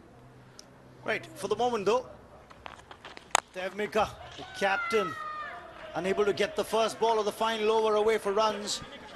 Now that's going to make the non-striker nervous. No, and the other thing is, he appears to be favouring the leg side a lot, Tevmika, because he's worked a lot on the leg side.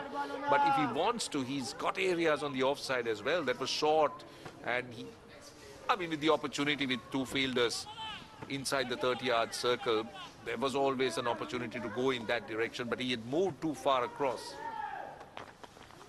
Slower one from Nuristani, this time worked for a run, and he'll settle for a single with Tevmika, the captain, because it brings Shanmuganathan on strike. Yeah, that's his bread and butter shot.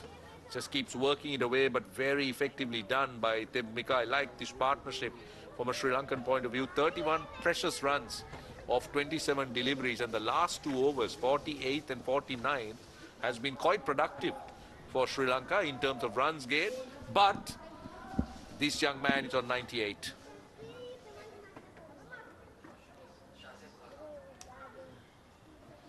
Right, moment of reckoning for the left-hander.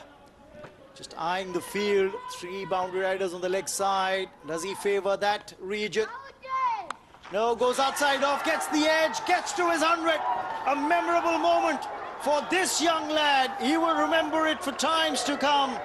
Shanmuganathan.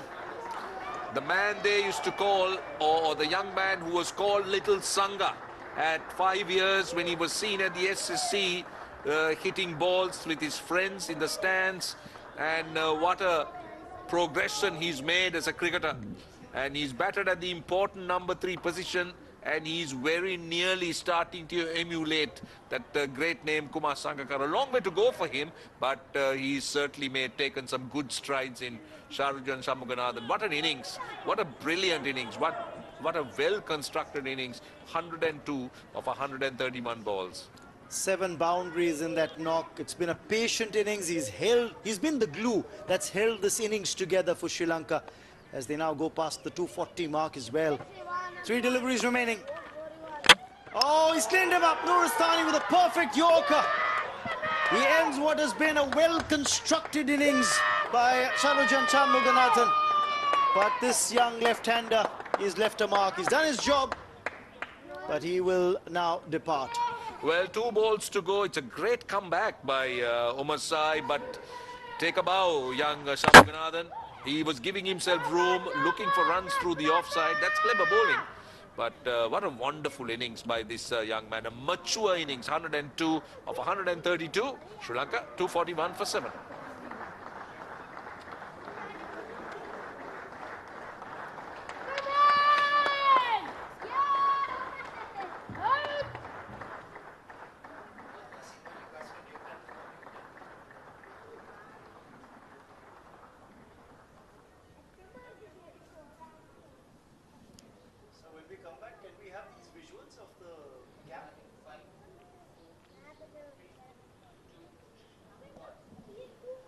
Important knock from Centurion Chanmuganathan coming to an end.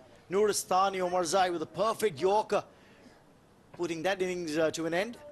But now 2 deliveries remain in the innings. What can Sri Lanka add to the total? Driven down the ground by Ranjit Kumar. Newton Ranjit Kumar gets off the mark with that single. The captain's going to be on strike for the last ball of the innings. This is a brilliant finish by Sri Lanka.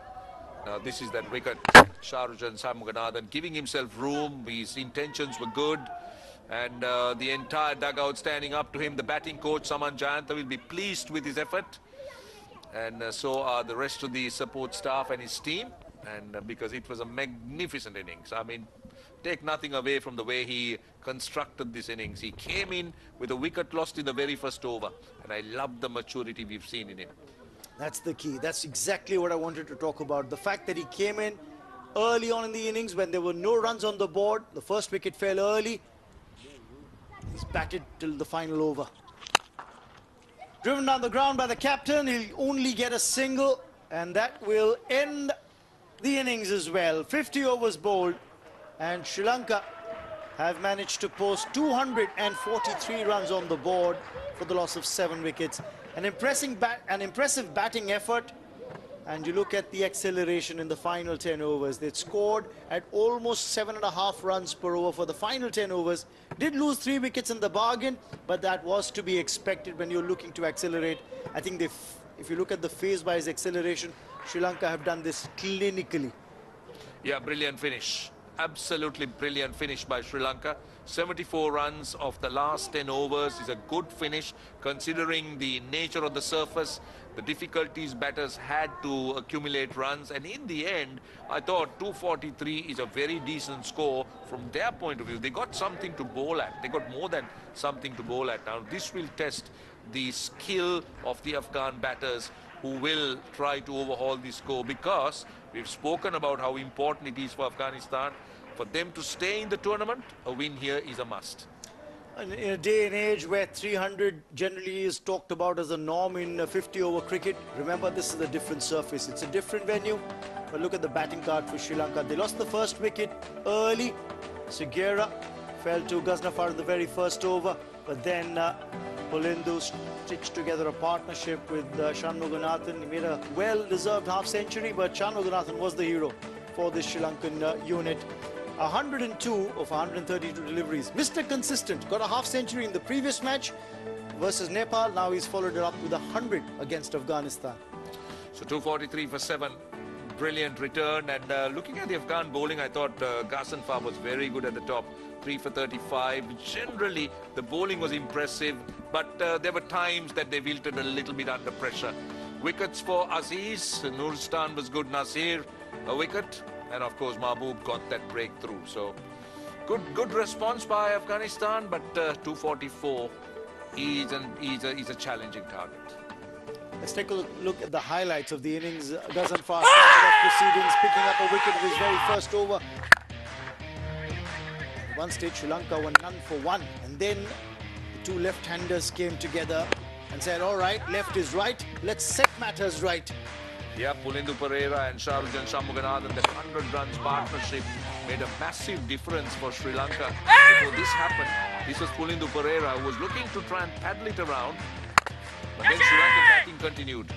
Yes, the right-hander came in, and again, there was a 42-run partnership for the third wicket before this happened. Yeah, some big hits followed. And Afghanistan did well because they kept getting wickets. They didn't let partnerships blossom or partnerships continue. They have shots off the edge, some big hits as well that Sri Lanka needed. But again, they kept taking wickets, and Afghanistan was very much in the game. And before, Sharujan Shanmuganathan decided to cut loose, played some really good shots, those pulls, the lofts before. This is wicket number 7. And then he continued his merry way. What a wonderful innings from this young man. Absolutely. Improvised as well towards the end, and this is how he got to his 100.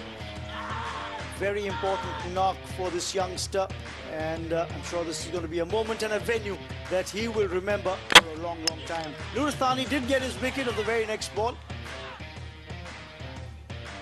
And that's how it went. 243 for 7. For the moment, we've got Ahmed Farid down there. Let's see whom he's talking to. I'm here with Sharujan Shanmuganathan. Congratulations for a glorious 100 on 7 fours, and you anchored the innings. Tell us what this means to you to have scored 100 here at ACC Men's Under-19 Asia Cup, and tell us how the conditions were out there. It means a lot to me. This is my first century in under-19 international cricket, and conditions in the morning the ball was hanging a bit, then the wicket got set, but still the ball is low.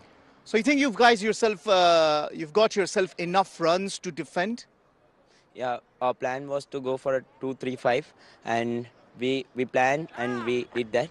So I think our boys will do the best.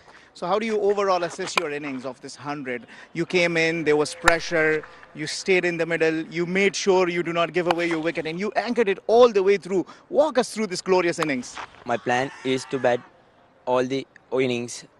Last match also I got a 60 and got out. So I thought that I have to bat until 45 overs and do the other things. So 100 came and I'm very happy. Well, congratulations on your 100, and you've done your job well done. Thank you. Thank you, sir. Thank you so much. There, that interview. Let's talk about the runs that Afghanistan will need to get from here on.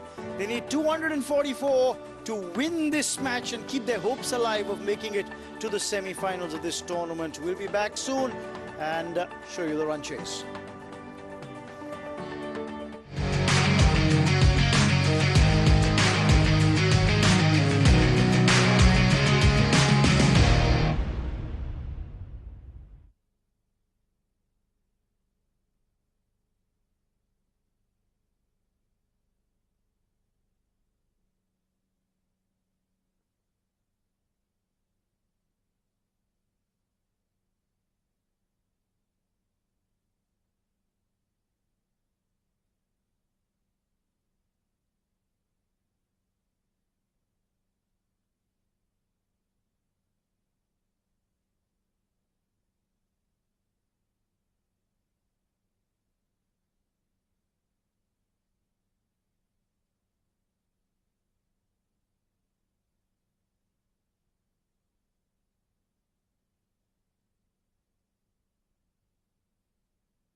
Hello and welcome to game number 6 of Group B for the Men's Under-19 Asia Cup 2024. Sri Lanka earlier today won the toss, elected to bat first, and 243 runs is what they scored, losing 7 wickets in 50 overs with a top-notch century coming in from Shanmugadan. 102 of 132. Lindu gave him good company, 53 for him. As far as the bowling is concerned, Cousin for picking up 3 wickets, but weren't able to stop the batting machine of Sri Lanka. The target 244 now for Afghanistan to win, and if they don't win, they definitely will be in all sorts of trouble. They haven't won anything in this tournament yet, so first win for them if they score 244. Sri Lanka, on the other hand, if they're able to restrict Afghanistan, then in that case they will ensure their position at the top of the table to move into the second round of this tournament. Joining me in the commentary box is Ahmed Faral. Welcome. Good afternoon, Neil. Good afternoon and good times to everyone watching from the different parts of the world. This very exciting edition of Men's Under-19 Asia Cup. What a glorious inning that was from Shahrukh Muganathan. Played gloriously, anchored the innings. In the process, hit 7 fours for his well-constructed 102, and he also had some cheeky shots.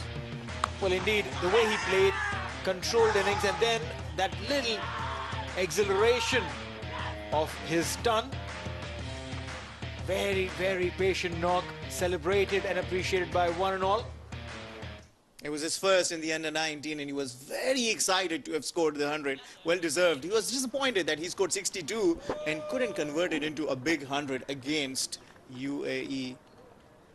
Well, now the bigger challenge for him would be to keep for 50 overs. Mahbub Khan, meanwhile, the skipper of Afghanistan, will be in the center to face the first ball.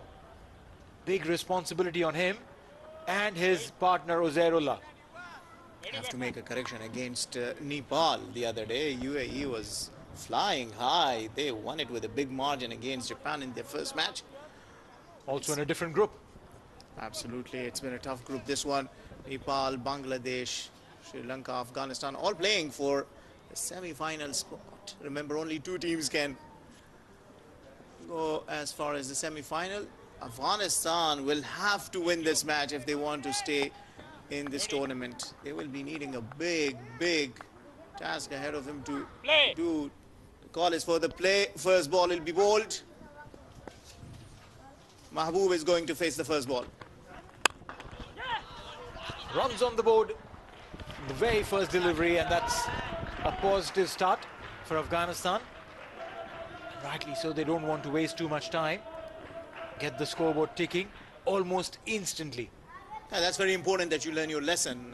In the previous match against Bangladesh, chasing 229, they had a very slow start. They were too conservative not to give away their wicket. In the process, they kept building pressure, didn't keep the scoreboard ticking, and is the reason why they were not able to win the match. So remember, Bangladesh bowled brilliantly. Oh, that is a good shot straight away. Uzair also gets one right into the arc, a fuller one, and goes down all the way to the boundary. What a way to open your account. Uzairullah opens it with a glorious looking shot. Well, that was a poor delivery. Width on offer, full and wide, as one would want to call it. And absolutely on the money, Uzairullah creaming it between the 2 fielders. Runs for him, assessing his field. 2 slips in position. There's a deep third, pretty square. On the offside inside the ring, 3 fielders. On the onside, 2 fielders inside the ring. Back of the lane this time, but straight to the fielder on deep fine. You know, it's good to see aggressive approach from the Afghanistan batters. It's important that they do not throw the caution to the wind and make sure that they score run but do not give away their wicket. For Sri Lanka, on the other hand, they'll have to bowl tight lines. We talked about how Bangladesh bowled. Even today against Nepal, they've only restricted Nepal to 142 because the bowlers keep the ball into the very tight lines. 244, chasing down that big total is never easy on a track like Sharjah. It's very deceptive track. It can be very different. The ball can keep low. It won't come onto the bat nicely, but you got to bowl into the proper line, end length. Don't give away width. So far, the story's been different. Afghanistan's been enjoying themselves. Well, that's right. They've come out to bat with intent, and that is to play some positive cricket, get some runs going. Uzairullah amongst runs already, 5 of 2.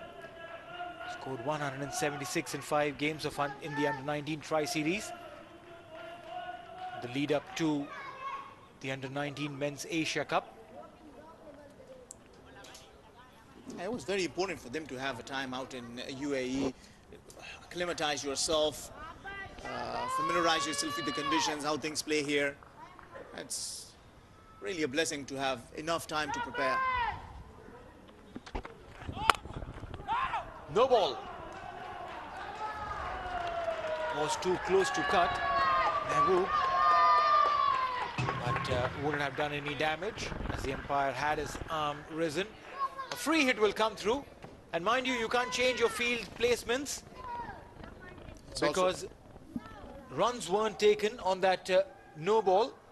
The batters hadn't crossed across. So no change in the field. You will have to utilize the resources as they are, and that is a sizably big no ball. And it's a power play. You only have 2 fielders outside, and I tell you, Mehboob is a good hitter of the ball this time around. I think it is wide, so it will continue to be a free hit. Well, there's a smile on his face. He realizes that he missed out on this opportunity of playing it really fine. Still is a wide, so no problem whatsoever. I wonder what Uzair is telling him. He's telling him maybe just wait at your crease, let the ball come to you and smash it. What does it matter even if it falls into the hand? And Mehboob Khan, his hobby is to live with the family. Well, the profession he's selected for himself, he'll have to be traveling a lot, I tell you. But he admires Virat Kohli. Can he produce a big 6 like him? That's it. He opens his arm. It's another no ball. And all of a sudden, an overthrow given will bring Uzairullah on the strikes. Life providing you with the opportunity. You are on strike. You tried it. You couldn't hit it. Now the off striker comes on the strike. And let's see if he can produce something out of the no ball. Well, that's right. It's a free hit delivery coming in for Uzair as well. He had a few words of advice when Mehboob was on strike. That's a good catch. Now let's see if he can utilize his own advice. Oh, again, a big no ball. It's just, I mean, bigger stage, little bit of nerves. Takes a bit time until you can calm down. It's very important that you leave everything behind. 2 no balls, it's okay. So a change in the field now because they were able to run. So they've got a long off and a deep extra cover. Let's see what we've got ourselves. It has to be on the off stump line. Straight to the fielder. So the free hit delivery does not really bring anything. It was a no ball, followed by a wide, followed by a no ball. And in between we had some words of wisdom shared and not applied. It's easier said than done. But one last delivery to go in this over. Has been a long, expensive over. 12 runs coming in. The Afghan batters would be happy. Back of the length this time, and half-hearted appeal, and that should be the end of the over. First over gone, 12 for none.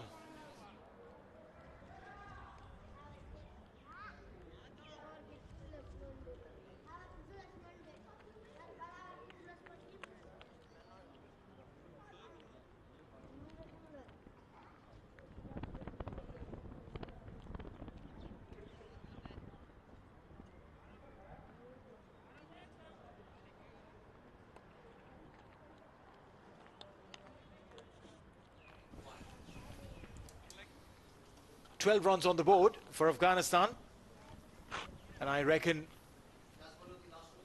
they wouldn't really complain. You know what I don't like is playing across the line. You don't want to make that mistake. Yes, you think you can hit it towards the vacant area. It's a power play, only 2 fielders outside, but don't make that mistake of playing across the line. Play with the full face of the bat. We already seen a glorious 100 from Shahrujan, and he told us how to play on this track. Stay there, full face of the bat, and the runs will come.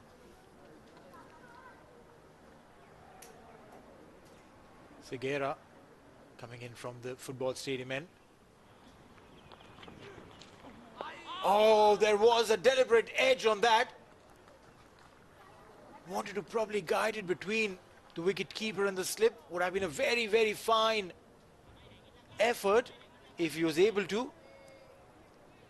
The ball dropping just short of the wicket keeper. Yeah, that's very lucky, and this has to do with the nature of the wicket because you're not getting the expected bounce. So you as a wicket keeper are not going to receive it at the expected distance that you are standing. It is that may you just want to adjust where you want to stand. It seems like he's walking ahead now. Loud call of no. Mahbub Khan, the moment he played that shot, he knew that it hit probably a little too hard, going straight to the fielder. How important is that communication with the non-striker?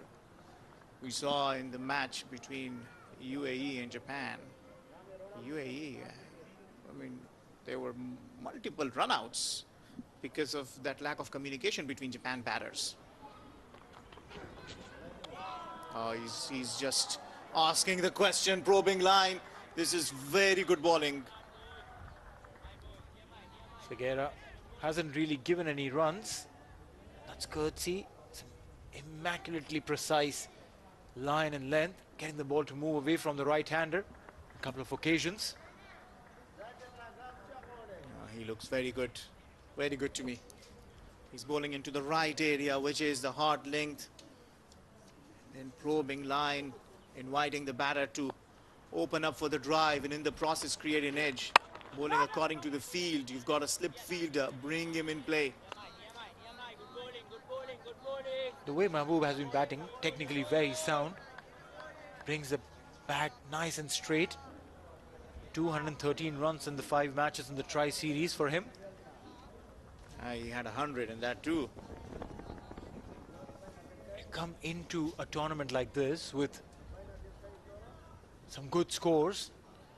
Your confidence is generally high. You need to capitalize on that.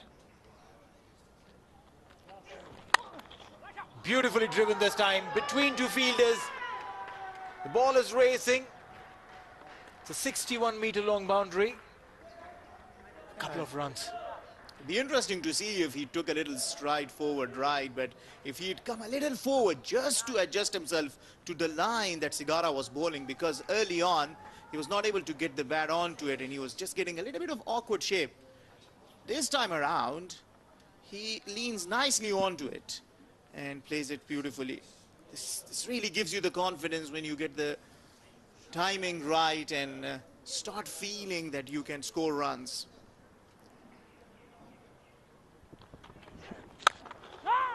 Segera bowling a dot ball to finish the over. 2 overs gone, 14 for none.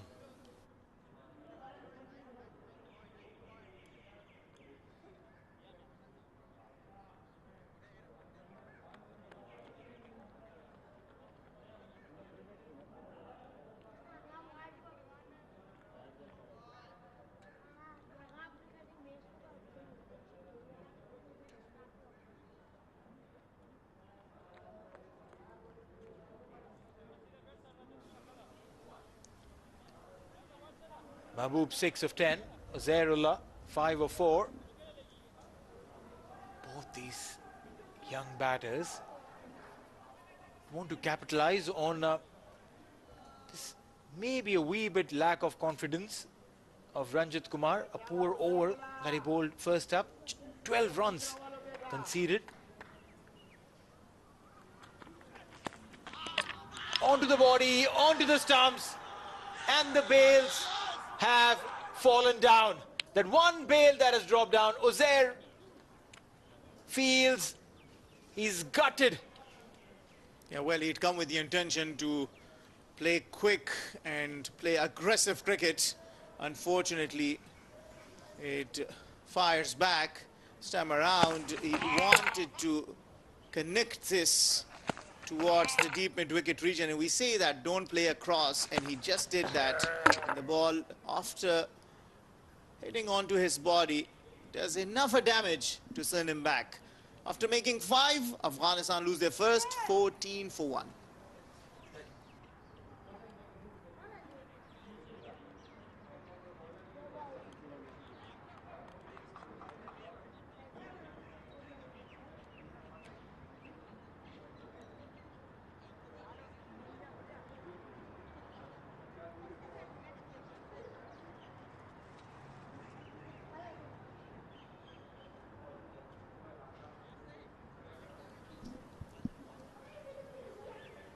So Uzair gone.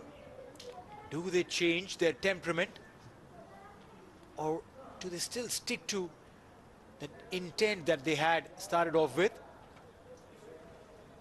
Because the target is huge.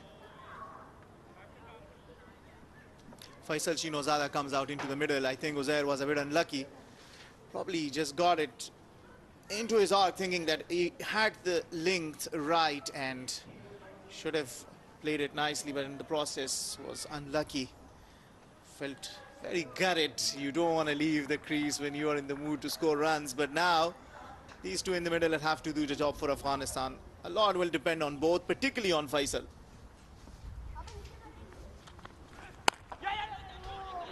Well played there to start off his innings. Gets a single. Now a quick check on that wicket. Back of the leg delivery. Wanted to play it towards square leg region, inside edge onto the body, and then the ball trickles to the stumps, and the bail light enough to fall down.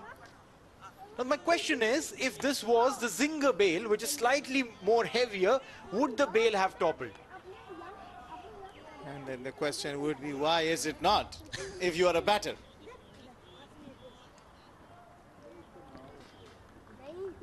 Ranjit Kumar. He's corrected his line, he's corrected his length, and his front foot as well in this over. Very good comeback after that first expensive over. Newton now knows where to land the front foot. Beautiful views there from the Sharjah Cricket Stadium. I can tell you, if you had just seen the sky, you probably would have thought that, wait, is this Edgbaston?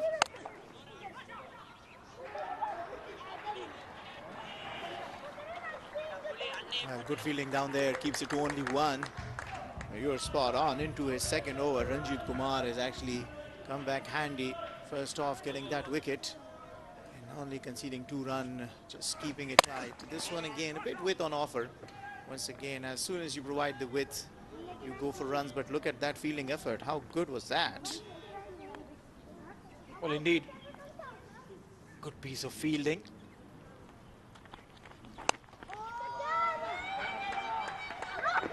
A couple of runs should be taken. No, just a single. Good aggressive approach in the field as well. What these young lads are doing is they're running towards the ball, attacking the ball. Again, the basics of cricket, you start teaching at the age group level, under 6, under 7. Tell them to attack the ball instead of waiting for the ball to come to you. And look at this, the way he's attacked the ball in the same action, picks up and releases, quick release. Very well done. Yeah, spirited field out there earlier. Pulindo Pereira keeping it to only 1 this time around. He running in from the deep.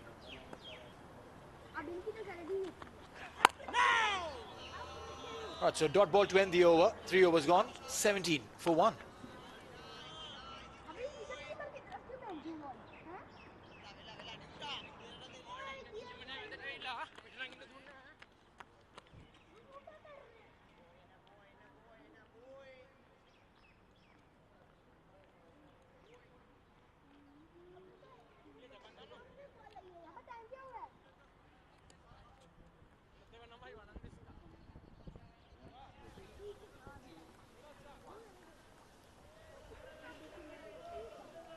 The first over conceded 12, and after that, the next 2, just 5 runs have accrued. Now, does not talk about the lack of intent of the Afghan batters, but definitely speaks volumes about some precise bowling by the Sri Lankans. Big shout. The ball has hit him on to the thigh guard. Yeah, that's too high. But really good bowling. Been talking about keeping that ball on the top of off, and that's exactly where it was. Maybe an inch high. Yeah, just enough to allow him continue to bat. The umpire thinks it is not hitting the stumps. Bowler looked very excited, but he's bowled nicely. This is good bowling.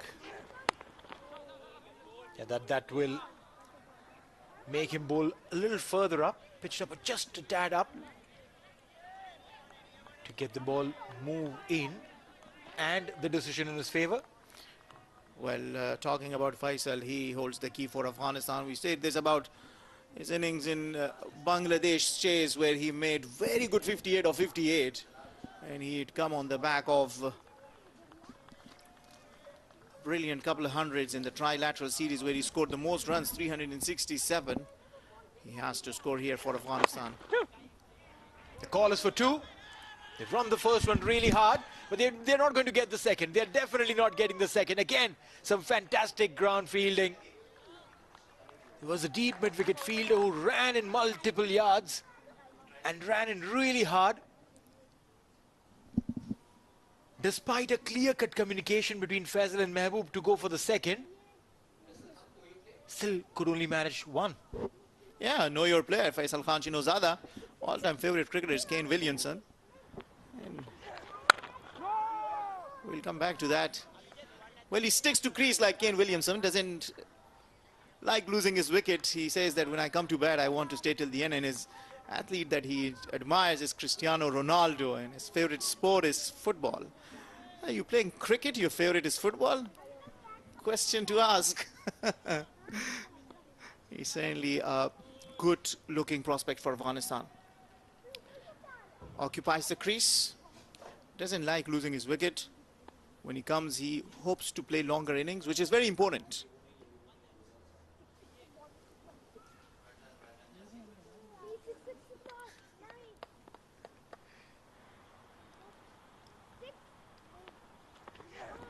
He has a very still head when he plays those shots. Even he's playing straight, he's playing those uppish drives. The head remains very stable.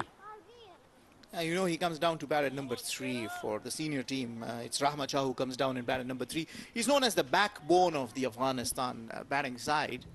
Side of glimpses of his action and batting you see in Faisal. It's pleasing to eyes when he plays his shots, accelerates his innings, considering the conditions, has to stay there for Afghanistan. Dot ball, and that should be the over. 4 overs gone, 20 for 1.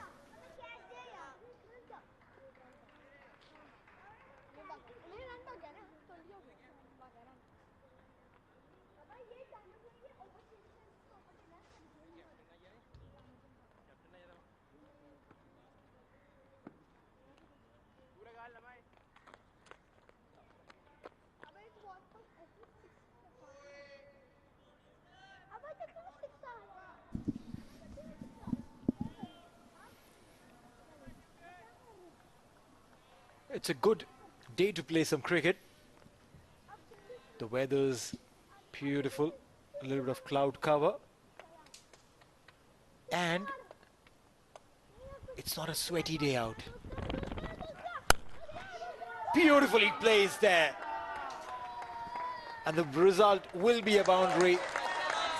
You're looking for something that'll regain the momentum for them, and that shot definitely is one. Now that's a good looking shot. Waited for the ball and then played it to its merit. Showed it the full face of the bat, playing it across, of course, but balancing yourself nicely and placing it in the gap, just away from the fielder who's been in the short mid-wicket. So he starts with his first boundary. How many more? letting the ball go. Very good indicator of a batter who knows where his off stump is when he's able to leave the ball. It's also the composure, like you don't fall for the bait and you just don't want to play any unnecessary shot. You want to play safe cricket, making sure you bring your team to some stability and therefrom you can then launch yourself. I don't mind that. Maybe you could have thrown the bat at it and maybe you could have got 4, but things otherwise. This one comes on to him and drives it nicely.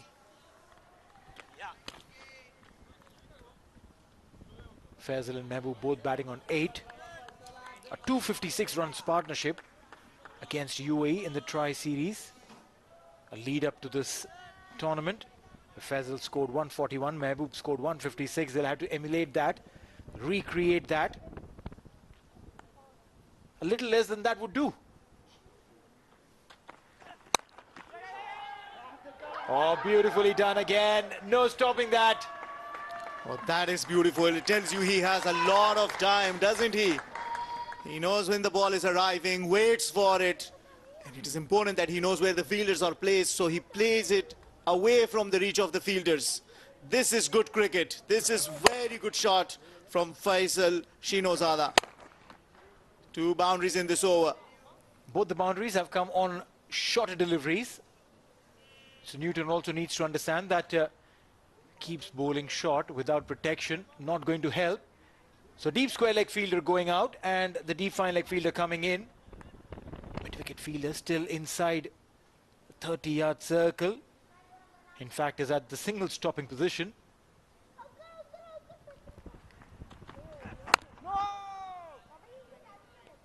This time again, similar length, but no width on offer. Just little finer adjustments that Newton has not been able to do today. Oh, those visuals. Can I just pack the clouds and keep them as they are? Unopen the box every morning. Breathtaking, isn't it? So beautiful.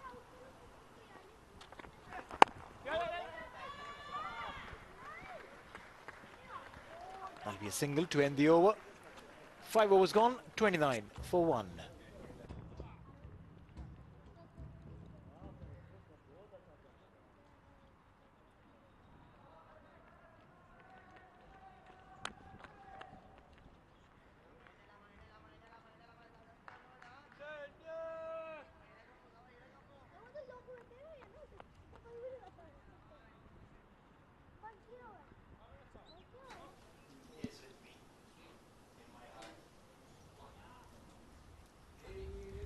One wicket that fell earlier today was of Uzairullah. I would reckon that was slightly unlucky. The way got a little inside edge onto the body and then dragged the ball onto the stumps. Just feebly hitting the stumps, the bails falling down, and that was it. Well, that is all you need for the bails to fall down. And the intentions were right. He wanted to attack from the word go. They couldn't attack in the match against Bangladesh, Afghanistan, and decided to go hard at this chase. Zairullah in the process, a bit unlucky. Yeah, he got the link right. I mean, the thing is, he was keeping a little low early on. He also tried it in the previous over. Was lucky on the 4th stump. It kept low. This time around, it didn't come on to his liking. But what a shot that is. And equally fantastic fielding there. Vihas on that occasion. Putting in a beautiful dive. The skipper himself leading by example. And these small things, they matter a lot. You see one fielder putting in that effort, and all of a sudden, every other fielder wants to do the same. And especially if that's your captain, you want to emulate him, want to impress him.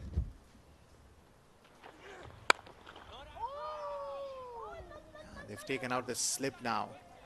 They're just trying to make sure that they do not give away any easy run. It is important that you keep the same batter on the strike as long as you can, so that you can, as a bowler, set him up as to whatever you're thinking. 3 dots now into Sigara's over. He's been bowling nicely. He's only given away 5 runs. He hasn't taken a wicket, yes, but he's bowled brilliantly so far. Holding the ball cross seam. Try and come to that again. No slip in position, so he knows that he wants to keep the ball absolutely straight.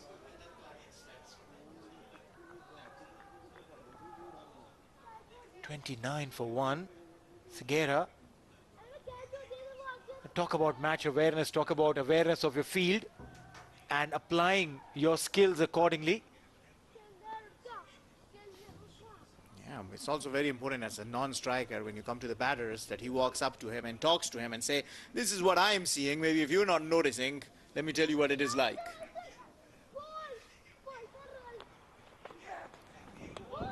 And lets it go again. I'm impressed by Faisal's ability to leave the ball. Very rare to see a modern day cricketer leave the ball. Oh, he's got the temperament. In domestic cricket, he scored a double 100. And here too, just showcasing all the skills. He's played for grade 2 and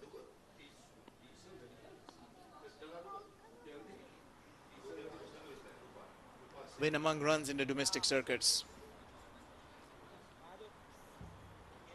One last delivery of this over.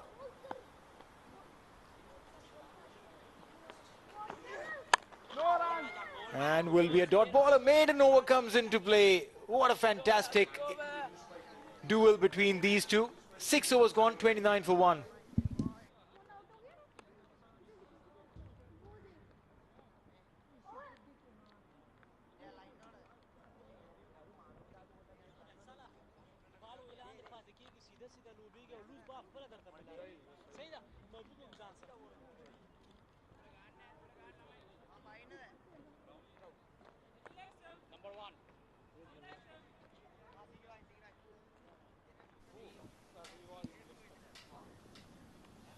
Come on, get onto your social medias right now. Download the ACC app. The QR code's on your screen. YouTube channel, Asian Cricket Council TV, and on the gram, Asian Cricket Council, for all the updates about everything that's happening in the world of the Asian Cricket Council. Know your player, know your commentator. What is your social media's platform that you like most? Oh, wow. I listen to a lot of podcasts. I watch a lot of videos on YouTube. And if it's for personal posting, Instagram is the place. There you go, guys. This is where you can find our brilliant co-commentator, Neeloja. And not too difficult to find me, I'm telling you. Chamudita has been brought into attack. Just 16 years. This young lad. Look at that. Slightly short and wide and punished. Mehboob latches onto that. When he strikes his first 4, gets one that is with a lot of width on offer. Too slow, bowled a little short, to Mahboob's liking. And he places it nicely for his first boundary. He'll try and cut that angle, try and probably bring the ball into the body of Mehboob. He's got a slip in position. Yeah, that's exactly what he does. Has he taken him? Yes! What a fantastic comeback. Chamudita replies with a delivery that was not just on the money, but has got him that big wicket of the skipper of Afghanistan. Mehboob walks back. Well, the young 16-year-old Chamudita has got his man, bowled it slow. Mehboob Taskin cannot believe it. He's returned a catch back to the bowler himself. Looks pumped up. Mahboob Khan departs after making 12. Afghanistan are 33 for 2.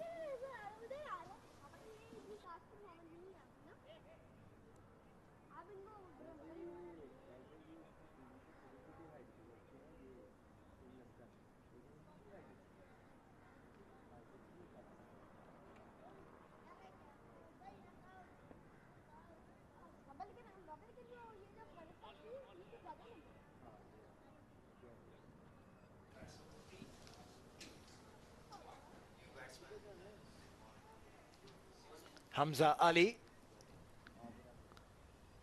No helmet. Now, I've always been a very loud proponent of someone who talks about wearing helmets irrespective of you playing against spinner or no. That is. I mean, you remember Shoaib Malik when he was hit?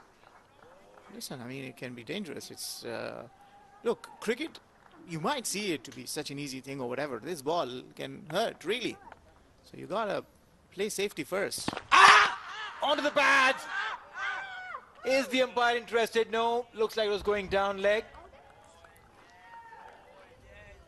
Yeah. Look at the energy, change in energy of Chamudita. The first ball that was hit for a boundary, but after that, the way he's come back so strong. Oh, it was definitely drifting down leg. He's bowling nicely. Certainly is. After the first bad ball, he's come back strong. 3 deliveries, among them 1. Providing that breakthrough, sending the skipper of Afghanistan U19 back. Easy catch, return back, and wonderfully taken. It's not always easy to take a return catch on your bowling.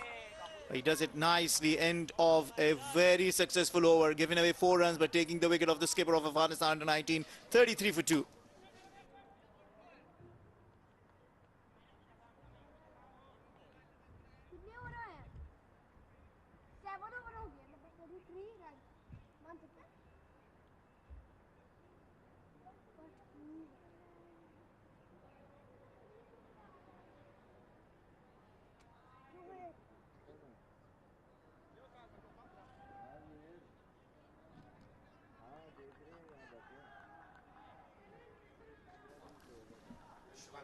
Have struck twice. Two opening batsmen back in the hut. Sigera will continue. Oh. He's been very steady, Sigera, bowling wicket to wicket, just given away 5 runs in these first 3 overs, bowling within himself. He's been very effective. 33 for 2. This is exactly what the Sri Lankans would have wanted in the power play. I think it's the perfect pace, perfect length. We did see Newton looking to go for swing, pitching it up and being driven and cut, but Sigera's length has been excellent. Talking about Newton, he's been in the wrong side of pitching the ball short. I don't think he was bowling it deliberately to bowl the bouncer, but just that dragging the ball down, and he paid the price for it. And in these kind of slower surface, you shorter you bowl against top order batter, you're asking for trouble. Yeah, certainly he was punished, but Sigera has, in the first game, Sigera was taken apart, but here, I think he's bowling with good control. He's not giving much in terms of pace, just dragging it back of a length, fine line, and bowling to that tight offside field with a 3rd and 4 fielders and a slip on the offside. So this has been good. He's been difficult to score off. He's gone for just 6 runs into his 4th over. Slip in place for the new batsman, Hamza. Shot. Gets away with it, Sigera. There was plenty of width and on the shorter side. Still the 3 bowlers being used. I think this game will be decided, Roshan, with the 20 overs, but Batulan Kugadas, fast bowler, who bowls 130, 135. And the leg spinner Praveen Manisha.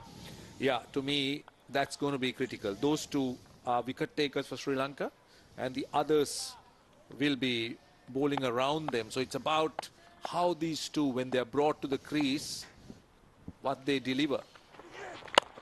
Nicely bowled, nicely played as well. This is good cricket. Good contest with the bat and the ball. Hamza Ali Kale being just told, this is the nephew of the Afghanistan senior side wicket keeper, Ikram Ali Kale. Cricket runs in the family. Indeed. Must tell you that there are lots of Afghanistan cricketers who are related to some top names. Ali Kale is a name that is quite famous in the Afghan cricketing setup. Shot, 5 leg in the circle, you're asking for trouble. Hamza Ali Kale gets off the mark with a boundary. See, the first real bad ball from this young man, Dulnit Sigera. Well, he had an offside field, so he got away with a short delivery that was hit straight to the fielder, but this was far too straighter. I love the batter with lack of pace to swivel and play it behind square leg. Very well done by Hamza. Afghanistan need a partnership here. They need to try and emulate Sri Lanka. They were not for one, then 100 for two. So they need that pace, they need that platform.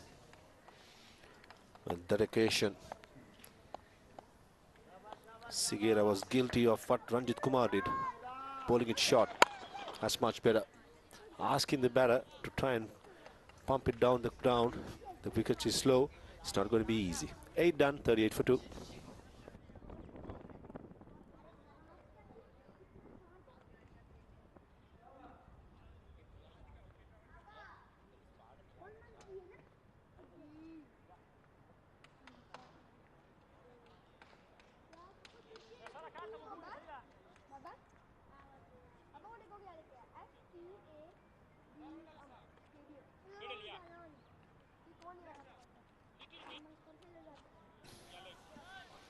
Viran Chamudita will continue.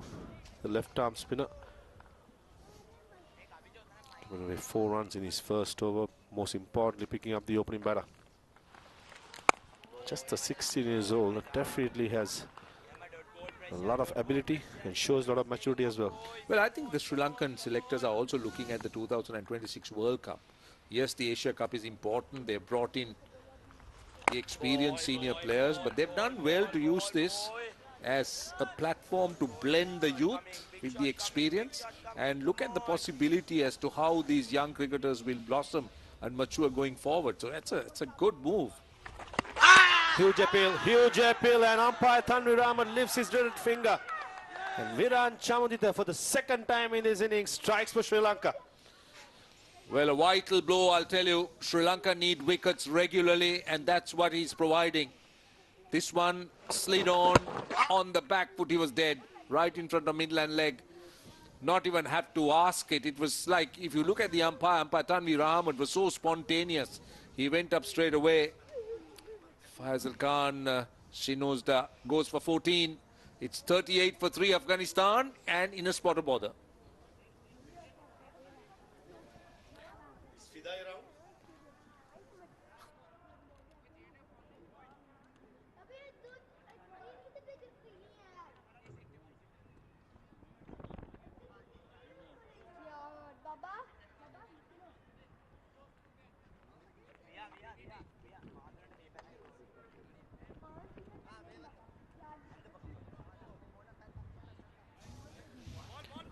At number 5, Barkat Ibrahim Zai, the new batsman, right-hand batsman, batting at number 5.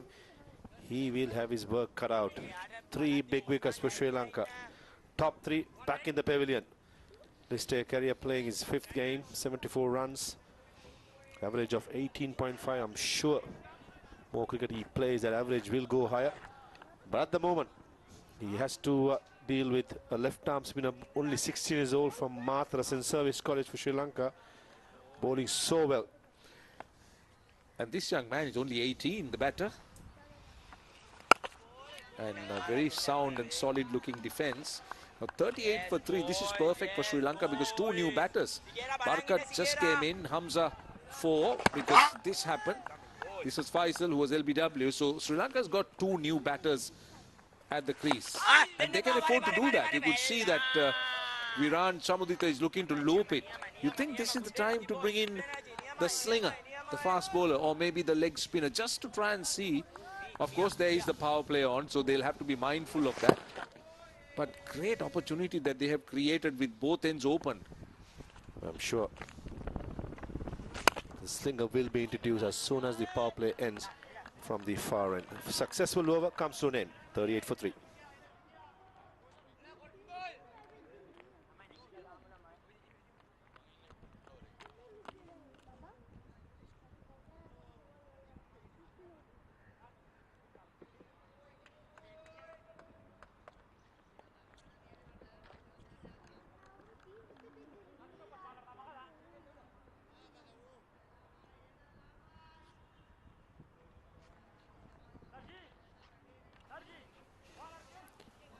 Three bowlers been used so far by Sri Lanka. Ranjit Kumar picked up the first wicket, and then it's been Miran Chaudhary is a show for Sri Lanka.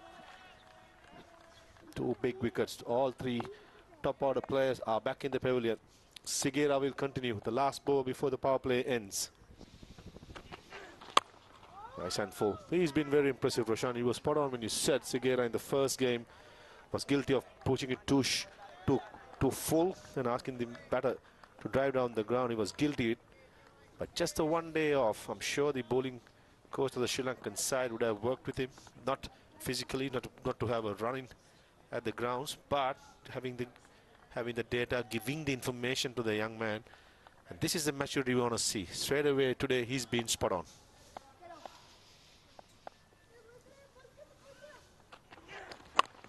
Yeah, he's made that adjustment. That's what we are talking about. It's about how you adjust, how you adapt to situations. And Sigera has been very good. He's been a model of consistency, a model of economy. He's going at under 2.5 runs and over. And we were talking about the slinger. Now, people must be wondering who this slinger is. He's this young man from the north, Jaffna. Mathulan Kugadas comes in with a massive reputation. We did see him bowl with pace and skill in that last game against Nepal. And he's been considered as someone with great potential that could go on and make the grade for Sri Lanka, which is wonderful. He's already made a name for himself as a Jaffna actress. That's what you named him. Let's hope we can keep that name going because it's a fitting name. Yeah, so proud of Mathulan Kugadas as well as Ranjit Kumar with all the difficulties in their beginning of their career of cricket, coming from the hardship of Jaffna. Shows the array of talent that Sri Lanka possess, north and east, south or west.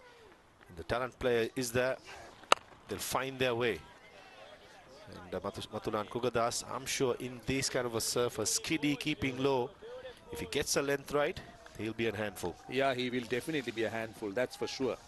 And yeah, on the point of talent, I think the school system that Sri Lanka has, which is wonderful, which is also lending itself to searching and discovering talent like this.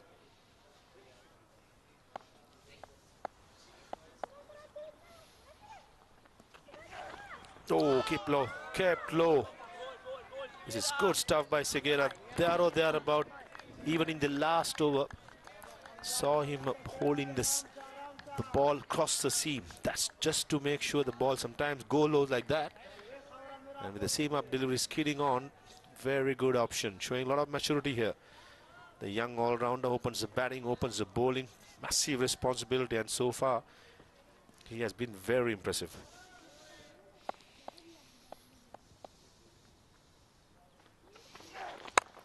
In the air, oh, just evade in the field at short mid-wicket. Sri Lanka almost had the 4th wicket. Hamza trying to break the shackles, almost lost his wicket. End of the first power play, 40 for 3.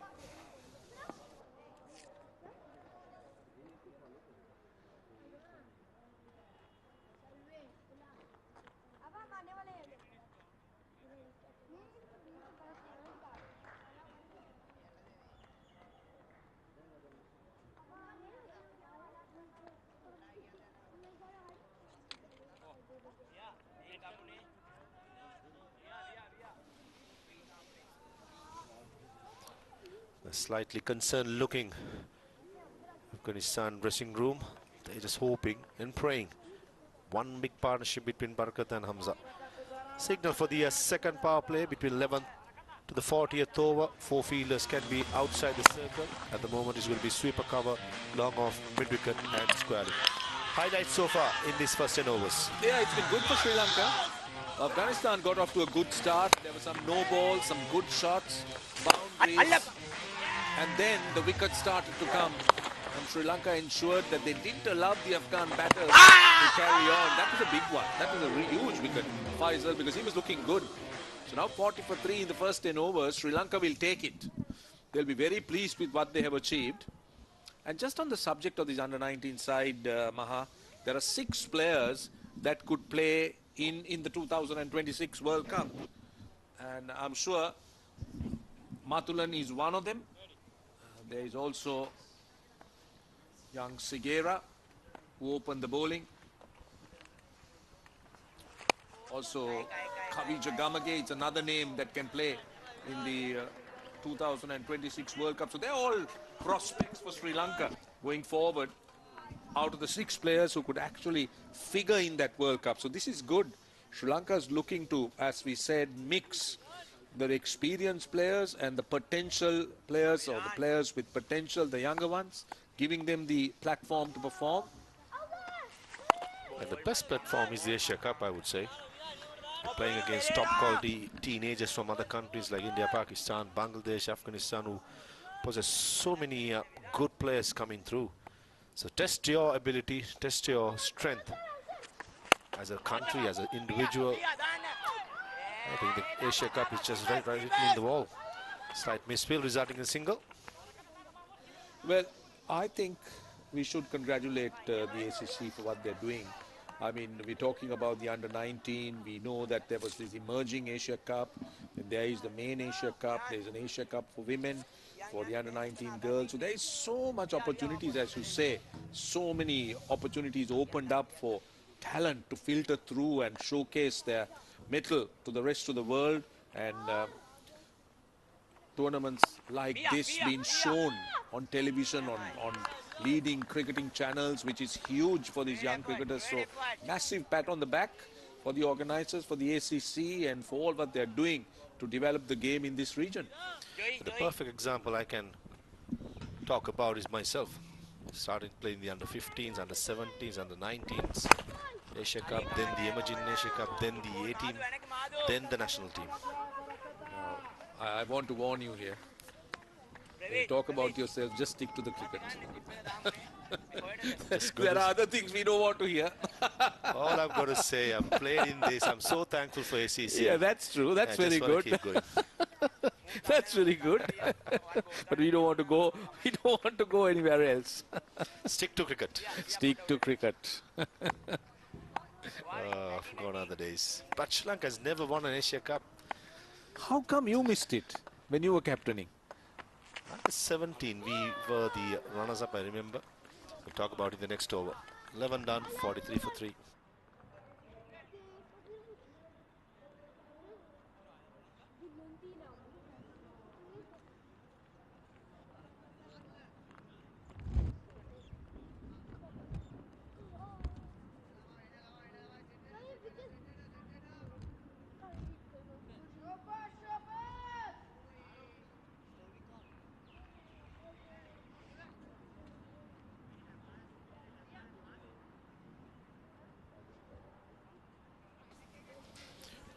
Afghanistan required 201 runs more in 234 deliveries. At the moment, what they need is a good partnership, a foundation to be laid.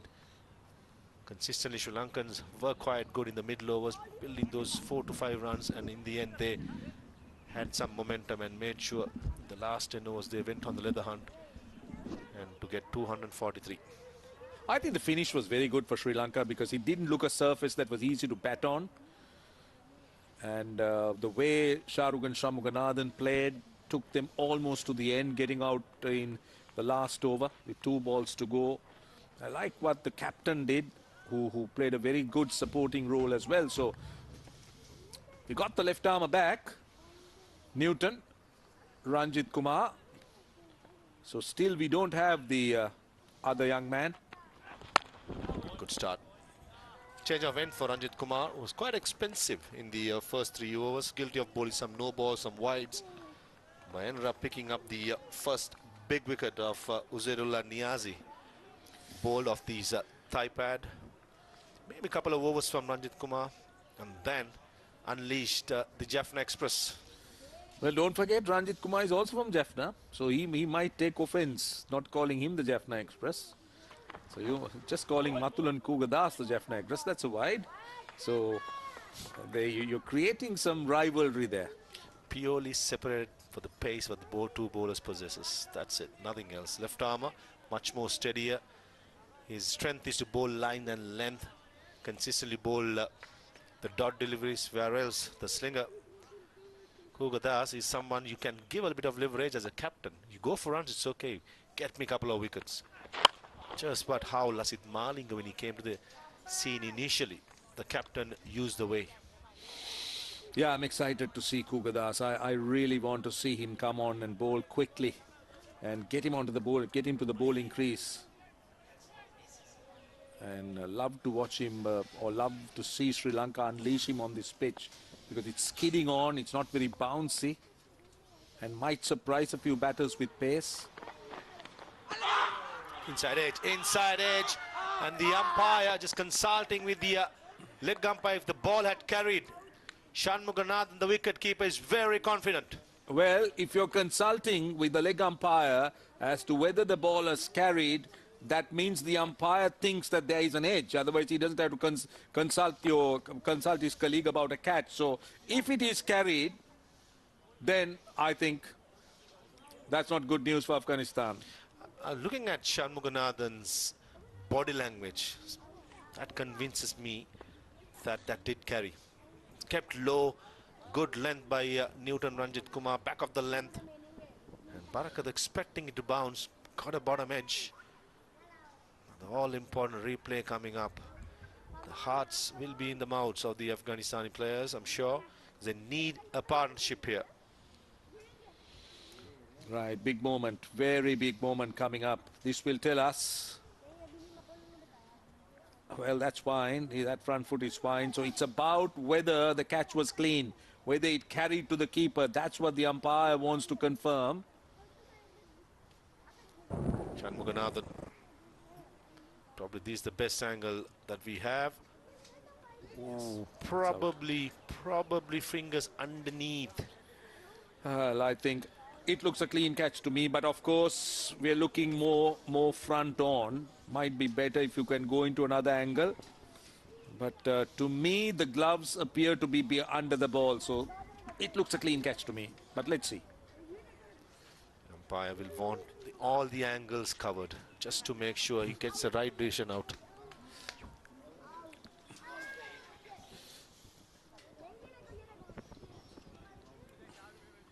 I think the umpire has made his decision. Let's wait for it. And it is going to be, unfortunately,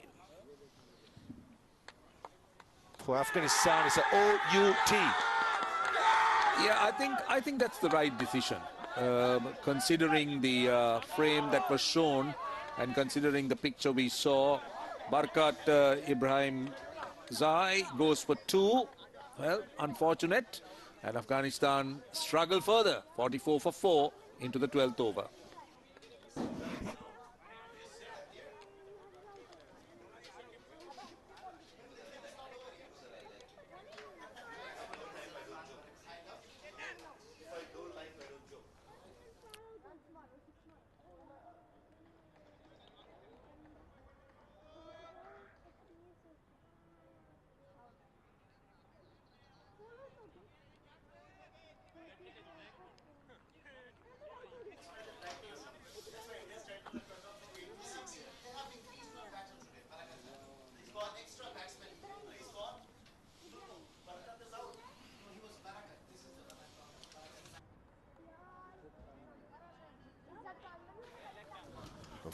.44 for 4 Afghanistan, and reeling is at Barkzai, the batsman at number 6.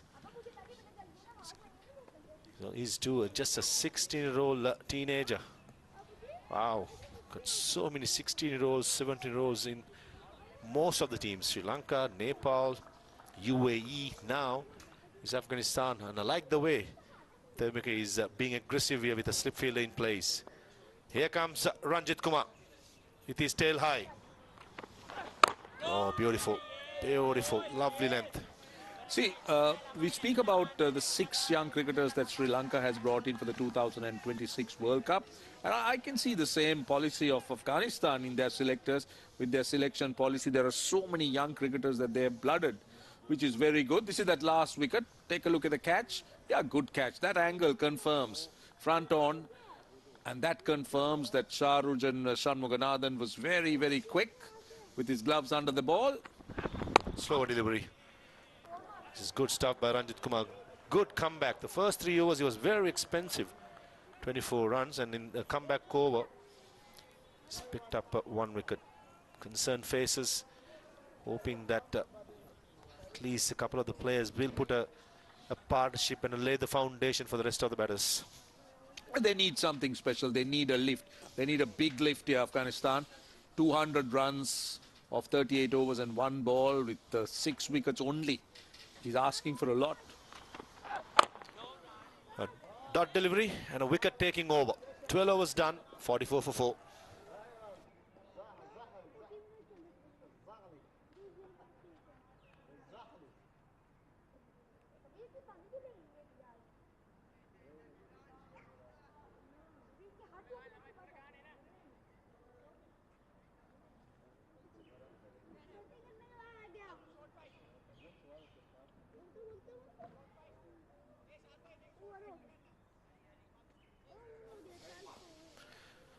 Four wickets down for Afghanistan. 44 for 4. It's been the 2 left-armers doing the job for Sri Lanka. Ranjit Kumar and Viran Chamudita, left-arm spinner, have done the job.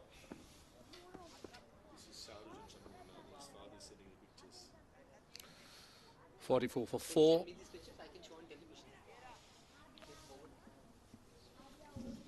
.44 for 4. This is over number 13.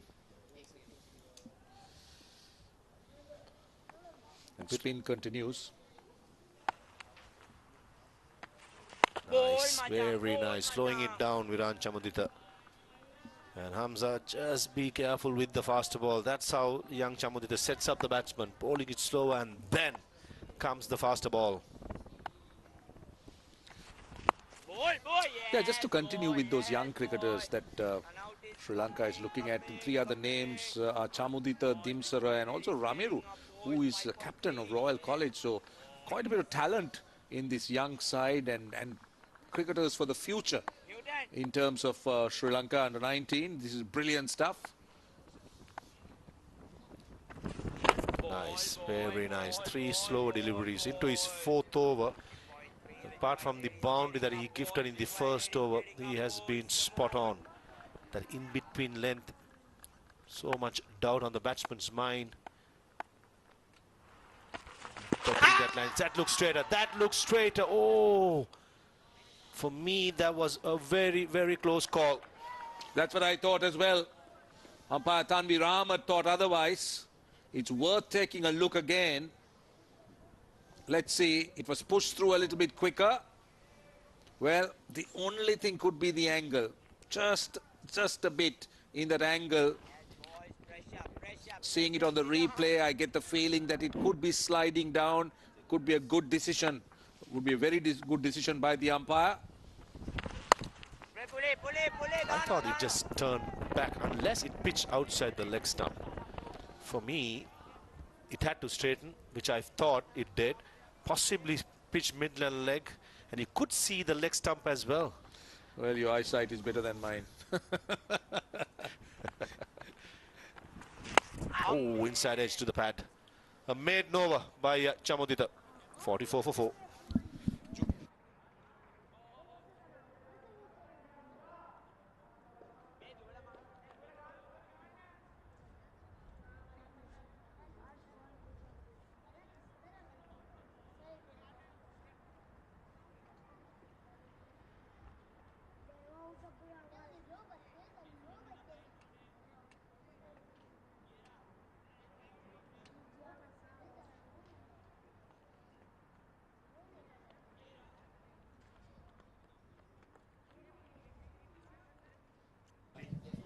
Check your WhatsApp.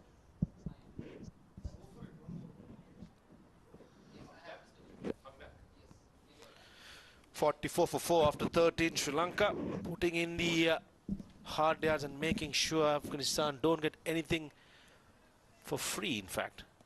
No freebies. The lengths have been good, spinners, and especially Newton Ranjit Kumar.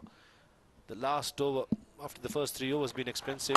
Just like that, hitting the deck hard, just round the off stump. Sri Lanka's definitely, all the bowlers have their tails high. Yeah, it's been a good effort by Sri Lanka. Afghanistan was looking to take them apart in the first few overs, went after the bowling. But what Sri Lanka did well was they stuck to the basics, which are lines and lengths, wicket to wicket, and then the reward has been brilliant. They've had 4 wickets. It's a kind of you miss and I hit style for Sri Lanka, and they have succeeded. They pushed Afghanistan back. Now that required run rate hovering around 5.5. Just as the batsmen score the runs in partnership, in bowling as well, you got to build partnership. That Viran Chamudita, what he did really well is to close one end up. Now all of a sudden, Ranjit Newton Kumar bowling from the opposite end picks up the wicket. So you create pressure by building partnership together as a bowling unit. We've seen in the past the greats like Glenn McGrath, Shane Warne, Muralidharan, Chaminda Vas. Those are good combination to have, and this is what these youngers got to learn as soon as possible, to bowl in partnership. A slow delivery down the leg side, just for a single. Now we've seen, what, 81 deliveries, that is 13 overs and 3 balls in the Afghanistan innings, and 54 dots have been played.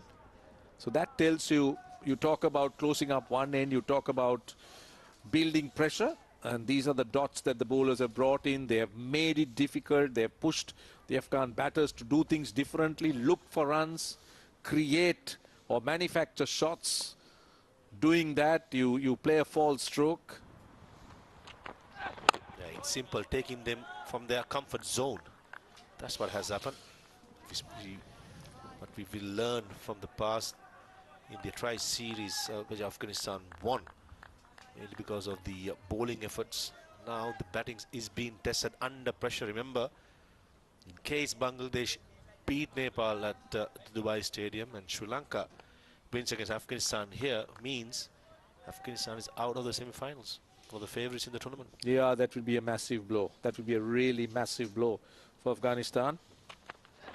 Slower delivery, bringing in the changes. Newton Ranjit Kumar.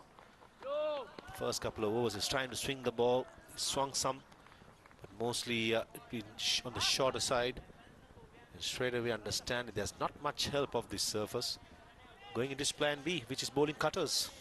Yeah, that shows his maturity. That shows that he's understanding the situation well. He's not going to run in and look to bowl fast or blast the batter. It's more skill here. Beautifully bowled, good length. Good piece of fielding by the captain at short extra cover. 14 overs done, 47 for 4.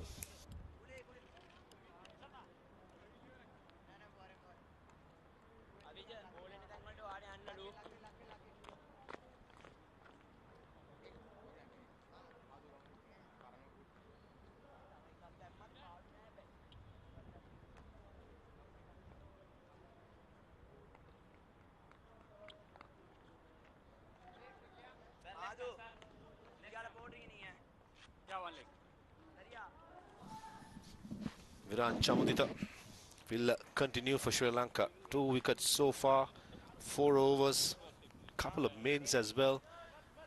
And most importantly, Azad Khan, just 16 in a row, facing his counterpart, who's also a 16-year-old youngster. Slip disappears. 2 short extra car, 1 for the catching position, the other slightly deeper. 4 fielders in the leg side. Nicely played, nice high elbow. Yeah, it's a battle of 2 16-year-olds. So far, one of them managing to get a single and get off strike, but that's the intensity and that's the opportunity. Just on the previous chat, Roshan, 3 times Sri Lanka has reached the finals, couldn't win it. The years are 2016, 2018 and 2021. They've lost the finals. That's something that I'm sure manager Shane Fernando, coach Dilwan Perra, along with his coaching staff, would have told these boys this is the time to make history. Yeah, and also that's a record they want to change. I mean, they're always second. The time that they become first should be, or is what they're after at the moment, should be the mantra in the dressing room. The process is very important. I thought the preparation what the Sri Lankan side had back home was quite good. There were lengthy time to select this side, and then the last month or so the training facilities wasn't that great at home, purely because of the weather. Most of the sessions have been indoors. They come over to Dubai 2 days before the tournament, just had one training session prior to the Nepal game, and all of a sudden into the hot seat against Nepal in the first game, performed well, and had a day off yesterday, and today they've come up against a quality Afghanistan side, and they've been very, very good. Yeah, it's a brilliant effort. It's an absolutely brilliant effort. You would have expected a much tighter finish in this game. Well, there's still a lot of cricket left. But at this moment, Sri Lanka are right on top. Afghanistan fighting somewhat with their backs to the wall into the 15th over. Only 49, but lost 4 wickets. Squeezing in the dot deliveries, 58 of them. And make it 59. Exactly what you need from the bowling side. Spinners bowling one side and the fast bowler from the other end, creating the pressure. Having the field set very nicely as well by the skipper, who's feeling at short extra cover. That's a 60th dot delivery. 15 overs done, 49 for 4.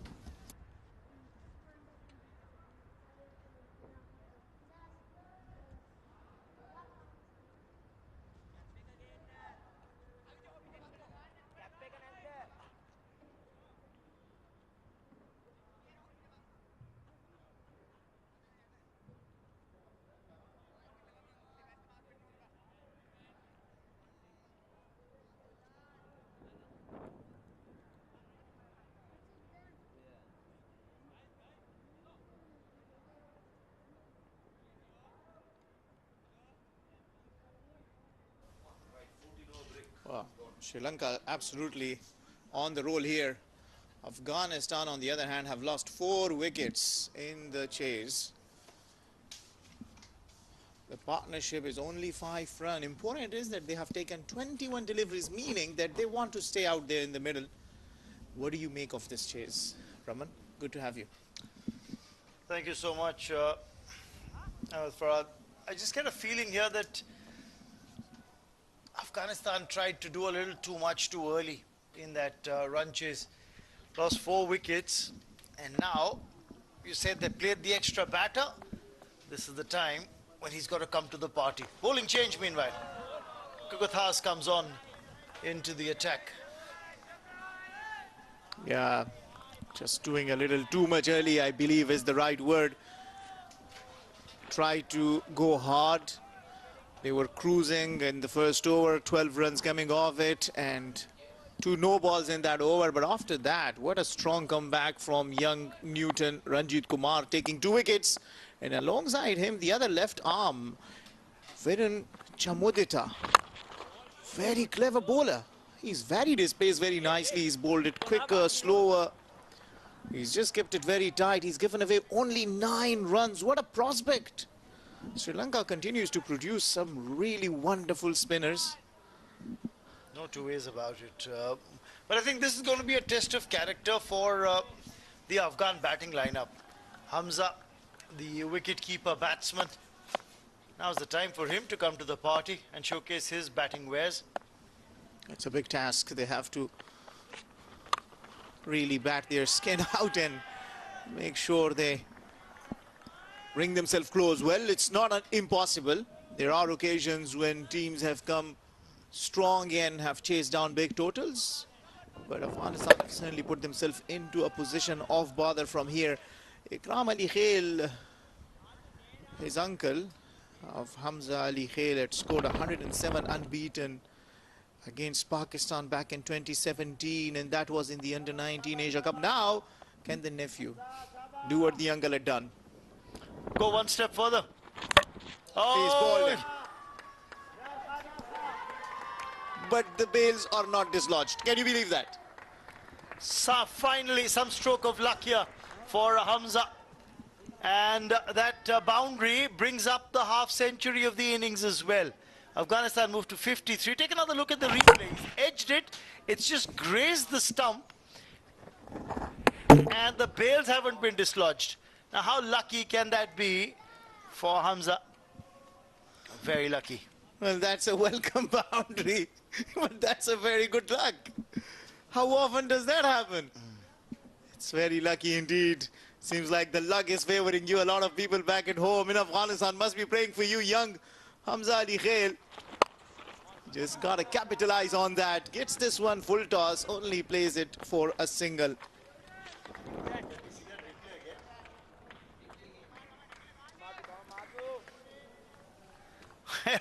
Well, he's got to ride this. Hamza Ali Khail, well, he's just gotten very lucky. And it doesn't happen too often that you inside edge a ball, it hits the stump but the bails don't get dislodged. It's grazed the stump and gone for 4. So that's adding, so look at that, the bail just moved a tad but didn't get dislodged.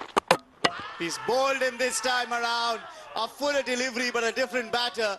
Izzatullah, who has been the additional batter into the Afghanistan side today, falls to a brilliant Yorker. Afghanistan lose their 5th. Well, Kogatha's getting some good slingy angles going. He's got a slightly slingy action. The ball shaping in. They're a little late taking the inside edge and on to the off stump. Yes, he does get a batter out. Wasn't Hamza. It is Azad Barkazai who's gone for 3. It's 54 for 5.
Welcome back to this contest between Afghanistan and Sri Lanka. Afghanistan are really in a spot of bother. Mahbub, the skipper, sending back a catch into the hand of Chamudita, falling for 12. Husairullah early on was very unlucky. 5 to him, and Faisal, who looked very good, hit a couple of boundaries but got LBW out for 14. Hamza still out there, was lucky in the previous over. Alongside him is a new batter out in the middle, Nazifullah Amiri. Look at the bowling card. 2 wickets for Ranjit Kumar, couple of wickets for Chamudita as well, who bowled with great control and economy as well. And Kogathas has claimed a wicket as well in his very first over. That's how the first wicket fell. A stroke of luck as the batter got played on there, and then a sharp cotton ball to dismiss the captain Mahbub. With the leg before, the spinner bowled with a lot of control.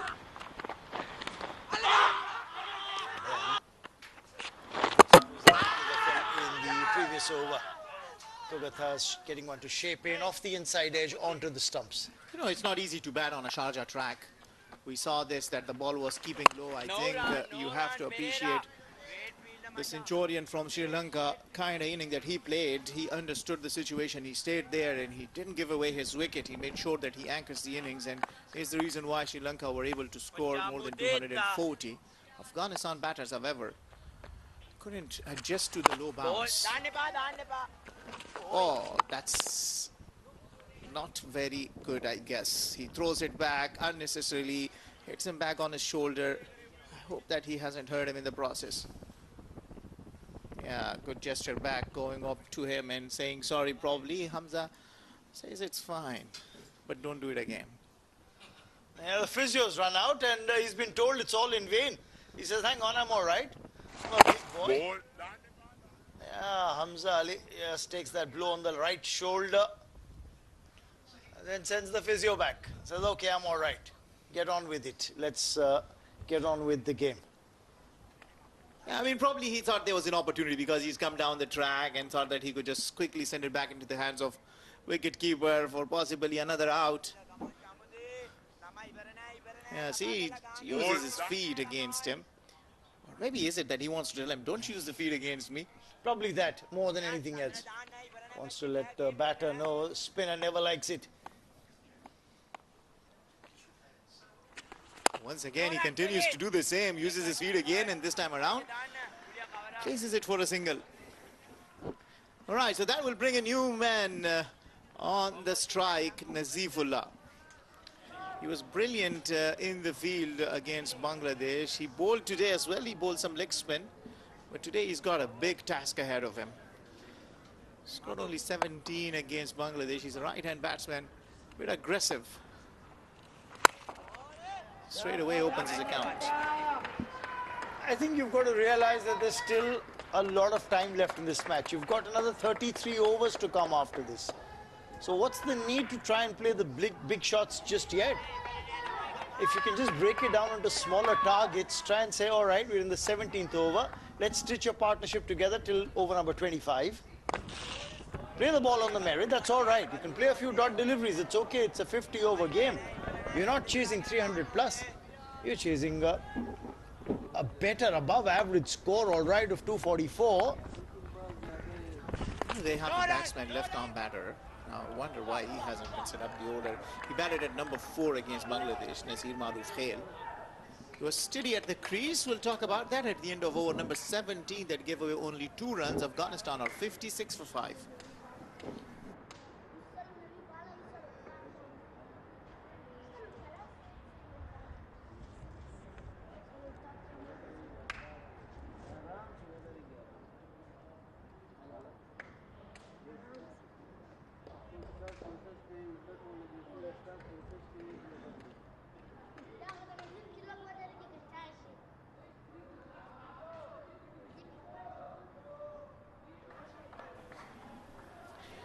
Download the ACC application now. Subscribe to our YouTube channel at Asian Cricket Council TV and follow us on Instagram to see the beautiful pictures. This is full face off the bat. Well played. Fielder was not able to stop that. Runs down to the boundary and a welcome boundary for Afghanistan. Comes after 8 deliveries. Kogatha's getting good shape on the ball, but the interesting part here is take another look at how he's played it. He's played it straight, a little sloppy from the fielder. Could have done better. That's the left-handed batsman who got a half century earlier. Pulindu unable to stop the ball there. He's firing Yorkers, but this has also been sent to the boundary. And this is good from Nazifullah. He's come out and he's already started scoring quick runs. Just that is very important that you also understand, as you indicated in the previous over, that it's a long game, it's a 50-over game. Stay out there, spend as much time you can. Now then runs will start coming. Well played. He's got that slingy action, the bowler. You know that Mathulan Kogatha's is going to try and get the ball to just swing in late to the right-hander. At times with that slingy action, it can be pretty deceptive for you as a batsman. But this is the right approach from Nazifullah. He's hit 2 boundaries and now plays a dot delivery. And that was the moderation I was hoping for from the batter. Remember, they're not chasing 144, they're chasing 244. So the idea here is to just make sure that you stay at the crease for a while, find legs back. Got to field a deep backward square as well. He's targeting stumps. That's very good. That's indeed very good from young Mathulan. Purely because he's got a slingy action, Mathulan. So at times there is that tendency that he may have to drift down on the pad line. So find legs back, and they've got that fielder back at deep backward square. Just in case he sprays on the pads with the angle, that might come into play. But that mid wicket is more or less in catching position.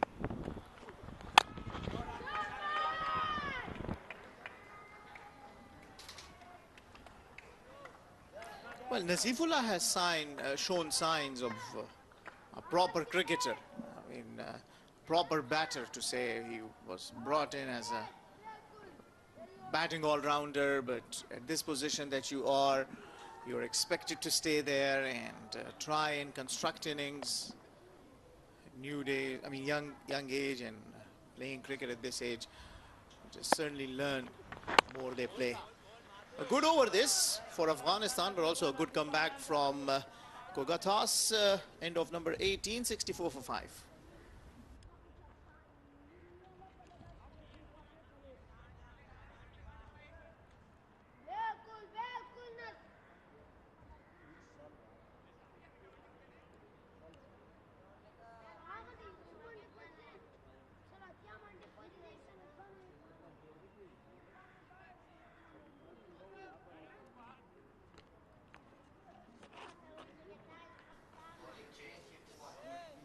Well, there are some big towers that we can see, and steady run scored from Sri Lanka. Afghanistan had a couple of towers, tall enough, but then so many in between because of the loss of wickets. Haven't been able to keep the consistency. They got 12 in the very first over at Afghanistan, so it was a good start for them in terms of runs. Praveen Manisha, the right arm leg spinner, comes on to bowl now. The wrist spinner is going to be in action. That's bowler number 5 being pressed into service. Well, our Sri Lankan co-commentators, Roshan and Maharoof, were all praises of this leg spinner. So looking forward to this. Such a wonderful platform, the ACC Under-19 Asia Cup, to see these talented young kids who will move on to play for their country. Picked up 3 wickets in the previous game versus Nepal. Didn't give away too many, just 30 runs in his 9 overs. Picked up 3. This is a different opposition. Afghanistan, their batters generally play spin well. So it'll be interesting to see how he fares against this batting lineup. And that too when the top order's gone. Yes, now see, I believe Nazif didn't have a clue of which way he was going.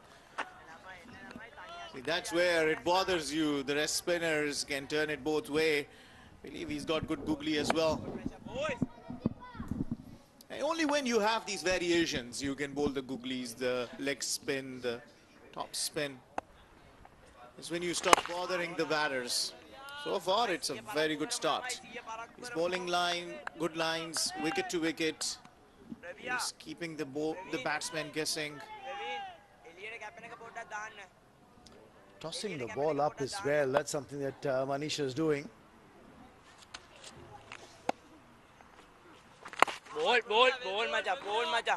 And when you're looking to toss the ball up a tad, a lot of times you'll get that slightly extra bounce. Plus, when you're tossing it up, you're also giving time to the ball, adding more revolutions. When you're adding more revolutions, you'll hopefully get a little more turn off the surface. And talks about the confidence of a bowler who's not scared of tossing it up. Once again, this time around, Nazif tried to hit it hard, but doesn't give away any runs. So only 1 run coming off that. Afghanistan are 65 for 5 after 19.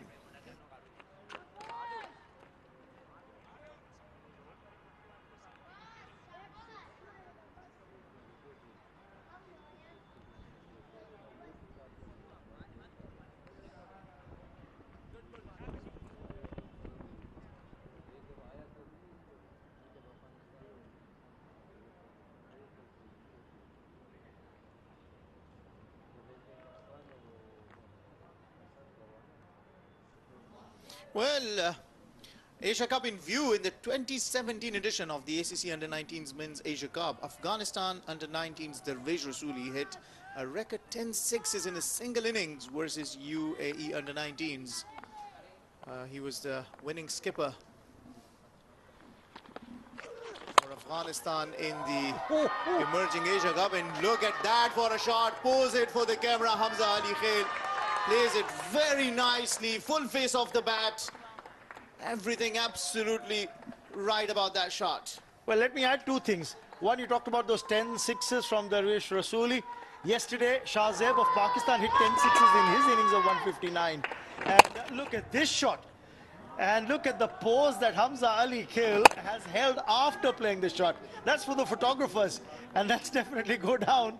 You know, in his probably photo album, I played that wonderful straight back past the bowler drive. I got 4. Look at that. Look at the head position. Look at how still I was. And that's for the memory. Bowlers never like it when you play him like this. Full face off the bat, wonderfully placed. And talk about Darvesh Rasuli. He was the winning skipper. Afghanistan winning the emerging Asia Cup, becoming the Asian champions under his leadership. Let's go back to the previous over where you had the spinner, Praveen Manisha, who'd started his spell. This is the last ball of his over. Now look at the flight he's given on the ball. He's tossed it up. But the other thing you look at from a leg spinner, apart from the flight, is does he get the ball to dip back in on the right-hander so that you're kind of luring him forward. He's not only giving it the air, he's also getting it a bit of dip. It's dipping on the batsman before he thinks he's going to get to the pitch of the ball. Look at, he's thinking he's going to get there, but the ball's dipped before him. That's signs of class. Has skills, absolutely good skills. We've seen some really good spinners here in this ACC Men's Under-19 Asia Cup. Yesterday we saw the left arm playing for UAE. Suri took 4 wickets. Left arm wrist spinner, it was very impressive, looking good, bowling into the right areas.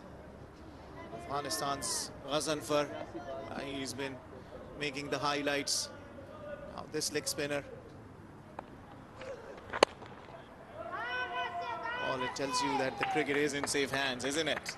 Yes, and that's what you're looking at. No, the skill set developing. You're looking at those qualities from a spinner, whether he's got that ability, the loop, as well as the, you know, the drift is one part of the story, but also the loop and the dip. So you're getting the batsman to feel for the ball, and that's what you felt in that previous over when Praveen Manisha was bowling. He was making the batter feel for the ball, get onto the front foot and still be tentative about whether he's going to get to the pitch of the ball or not. Oh, wow, that is well bowled. Very unfortunate that this is gone for a boundary. But how good is Kogatas? He's been targeting the stumps. Very unlucky. The process just getting a edge all the way to the boundary. Let's have a look. Oh, it's missed the off stump by a whisker. And then the batsman's beaten. So is the wicketkeeper. And the ball's past him even before he could react. The bowler's distraught, and why not? But I'm just thinking, this is the 20th over of the innings. You're using a new ball from each end. So effectively, this ball is just about 9 overs old. It's into its 10th over. I'm thinking how lethal this bowler is going to be, Mathulan Kogatas, with the older ball. And he's bowling in the final 10 overs with a slightly older ball. Well, he's already been very impressive. I believe this was...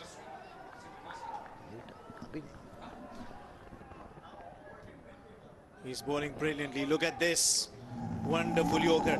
Just wonder if it even was a catch or not, because it went off the bat, probably a bit in the air, and ran down to the boundary. Oh, this is well played. Good shot. That will be straight to the fielder. Nothing on it, but really good shot. End of the over, number 29 runs coming off at Afghanistan, 74 for 5.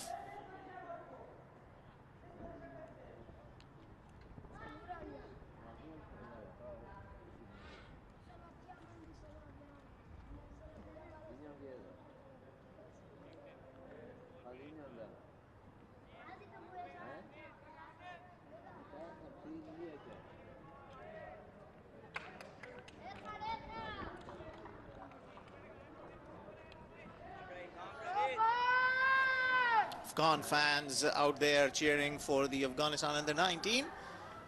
The first 10 overs, Afghanistan were 40 for 3, and in the second, Afghanistan have made 34 for 2. And they are up against a big challenge. They take a quick run against Praveen Manisha, and our stats man telling us how effective he was against England under-19 in the youth test, taking 6 for 56. He certainly looks a very good prospect, doesn't he? And the fact that he's able to get that leg break going with a slightly higher arm action. You know, a lot of times you see leg break bowlers at times choose to go slightly round arm to be able to get a little more purchase on the leg break.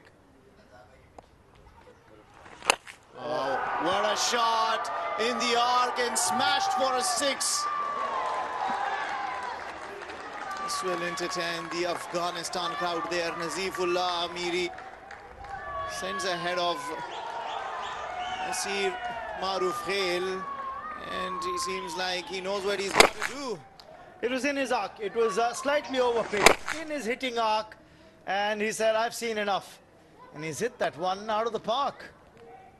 It's very important you don't get carried away. You got a shot, you hit a 6, make sure you don't give away your wicket. Yeah, that's good cricket. Waits for it and plays it nicely for a single. Keeps it to the ground, more importantly, because there are boundary riders. They are waiting for a bad shot, and all of a sudden you can just cheaply give away your wicket.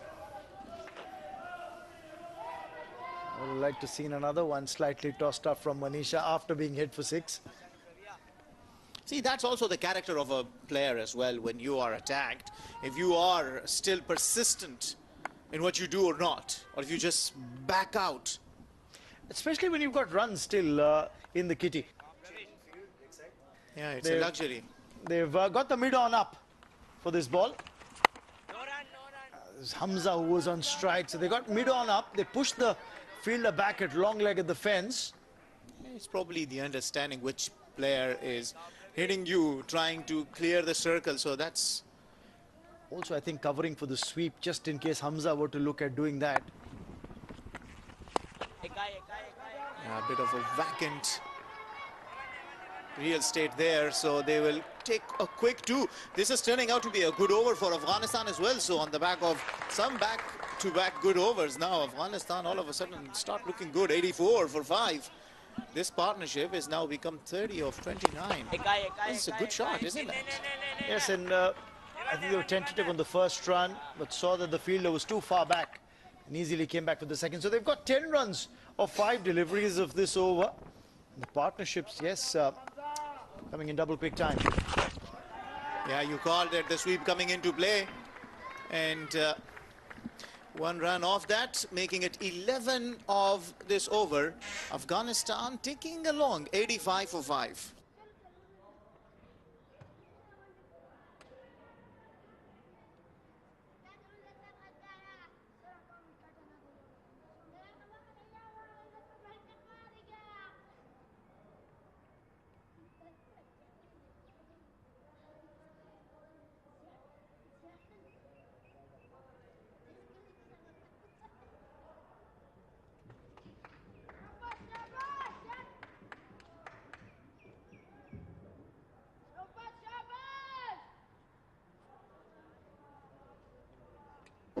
$85 for 5. Afghanistan trying to mount a challenge, but it's not easy here at the moment. The requirement is not difficult. Problem has been wickets. Now that's another one that's been asked. I think Kugadas is sliding down the leg side a little bit there, Neil. Oh, that's right. Just a wee bit on the leg. The impact, I reckon, was on the leg stump. He's asking those questions pertinently, putting pressure on the Afghan batters. They know one little error and they might be just walking back. Yeah, Hamza 25, Nasifullah 20 of 17. He's been the one who's looked to try and take the bowling on. And they're coming back for 2. This is, oh no, there was some hesitancy. There was 2 all the time. But just a knock on by the fielder. Well, yeah, we've seen the fielders do a fantastic job through and through the day. Little lapse in the concentration. Is standing in the sun, facing the sun. Attacked the ball. Tried to pick it up with one hand, but I reckon he got his eyes off the ball for that wee bit, trying to look at what the batters were doing. Hamza on strike, 27 of 47. Down the leg side, will be called a wide, and they'll run for one more. I think Kugadas is trying too hard. He's striving for pace, he's gone for runs here. And on this surface, he's looked to go full, and that has become easier because the ball's coming onto the bat. So this is where this young man will learn. This is where he will try to bring in some skill. We haven't seen the cutter, the ball into the pitch. We haven't seen that. We haven't seen the wide Yorker. But I think he has talent. He has pace. He's someone who's going to win you games. So this is a big moment. At this age, if you have the pace, it's only going to increase. Again, a little fumble there. A yes and no on the striker's end. Back-to-back fumbles at the same place. Well, I think the Sri Lankan selectors should be congratulated. The manager here, Shane Fernando, is one of the selectors who is keeping a very close eye on the talent. I do know that Vinodhan John, former Sri Lanka cricketer, opening bowler, he's the chairman of selectors, and he's well supported by a good set of people who certainly know what they're doing, and they have picked some really talented and good cricketers with the future in mind. And this bears testimony in terms of what we see in terms of the Sri Lankan talent. We've spoken about the leg spinner, Praveen Manisha. We speak about Mathulan Kugadas. We speak about Newton Ranjit Kumar. Well, this is the coaching staff. Dilruwan Pereira is at the extreme, Neil. I'm sure you know he's one of Sri Lanka's leading spinners who formed a wonderful partnership with Rangana Herath. Saman Jayant, an extreme, played for Sri Lanka, batting coach. Kaushal Gajasinghe, who's, I think, he's a fielding coach and it's called a skill coach, but he's also another player who's played a lot of first-class cricket. So I can tell you that the fortunes are in very good hands for Sri Lanka, just like other nations, I'm sure. Afghanistan, we've seen some really good picks. India, Pakistan, some outstanding cricketers. So well done to all of them. Well, incredibly important to get the right set of youngsters lined up for the future. If they get the right training, if they get the right opportunities, only then will you be secured of a future that is filled with trophies and success. But let me tell you something. A selector's job is a thankless one. They are never right. Always challenging. And mind you, the media is always behind you. Any one player doing anything wrong, and the questions straight away are darted towards the selectors. End of the over, 22 gone, it's 95 for 5.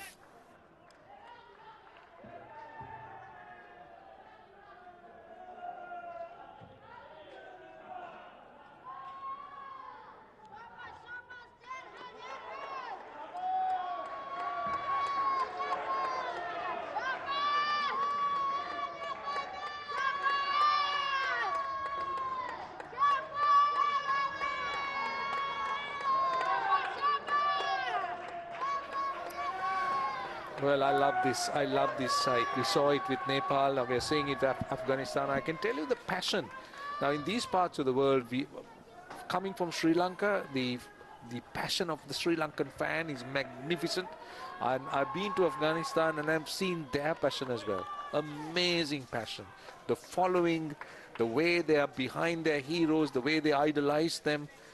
It is magnificent. I mean, I think it's a contagious thing in the Southeast Asian region. It and is. in the Asian region, so to speak. India, Pakistan, Bangladesh, now Afghanistan, Nepal in the fray. Sri Lanka has always been there. So it is amazing at the level of interest, the level of enthusiasm we see in the fan. Well, I'm looking forward to the time where we'll see stadiums in Japan filled up with fans coming in to support their lads and girls. Imagine China playing. Oh my God. They'll have to build stadiums bigger than the Narendra Modi Stadium. Yeah, you got try building stadiums for that. Right, 95 for 5. Afghanistan needs 149 of 28 overs. Now, asking rate is 5.32. That's not difficult, Neil. But the problem is the wickets column. That's where they're concerned. So we're seeing some left arm spin. We haven't really seen much in terms of purchase of the track. What the spinners have done is they've tried to bring in control, try to vary their pace. And Chamudita in particular has had good rewards. Well, Chamudita, in fact, we saw has been able to take the pace of the ball and has been rewarded with wickets. The way he gives air to the ball. Whenever I see a youngster flighting the ball, young spinner specifically flighting the ball, giving it air, just fills my heart because, as you've seen, oh, chance there. Modern day cricketers, or rather modern day spinners, tend to bowl those quicker ones, try and get the over done through.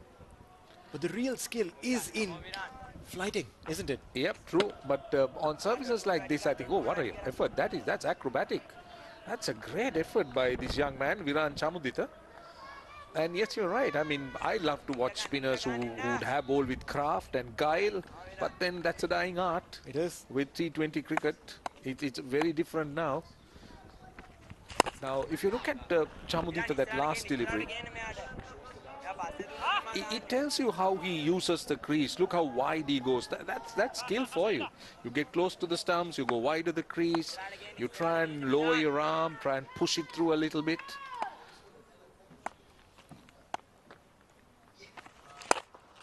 He tends to go a little bit wide. Chamudita, I like to see him getting close to the stumps as well. Look at him. Look at how he goes wide and then tries to pivot. And then you see that hip rotation as he tries to deliver that delivery with a little bit more guile, what you're talking about. Yeah. Finishes the over with the dot ball. 23 gone. It's 97 for 5.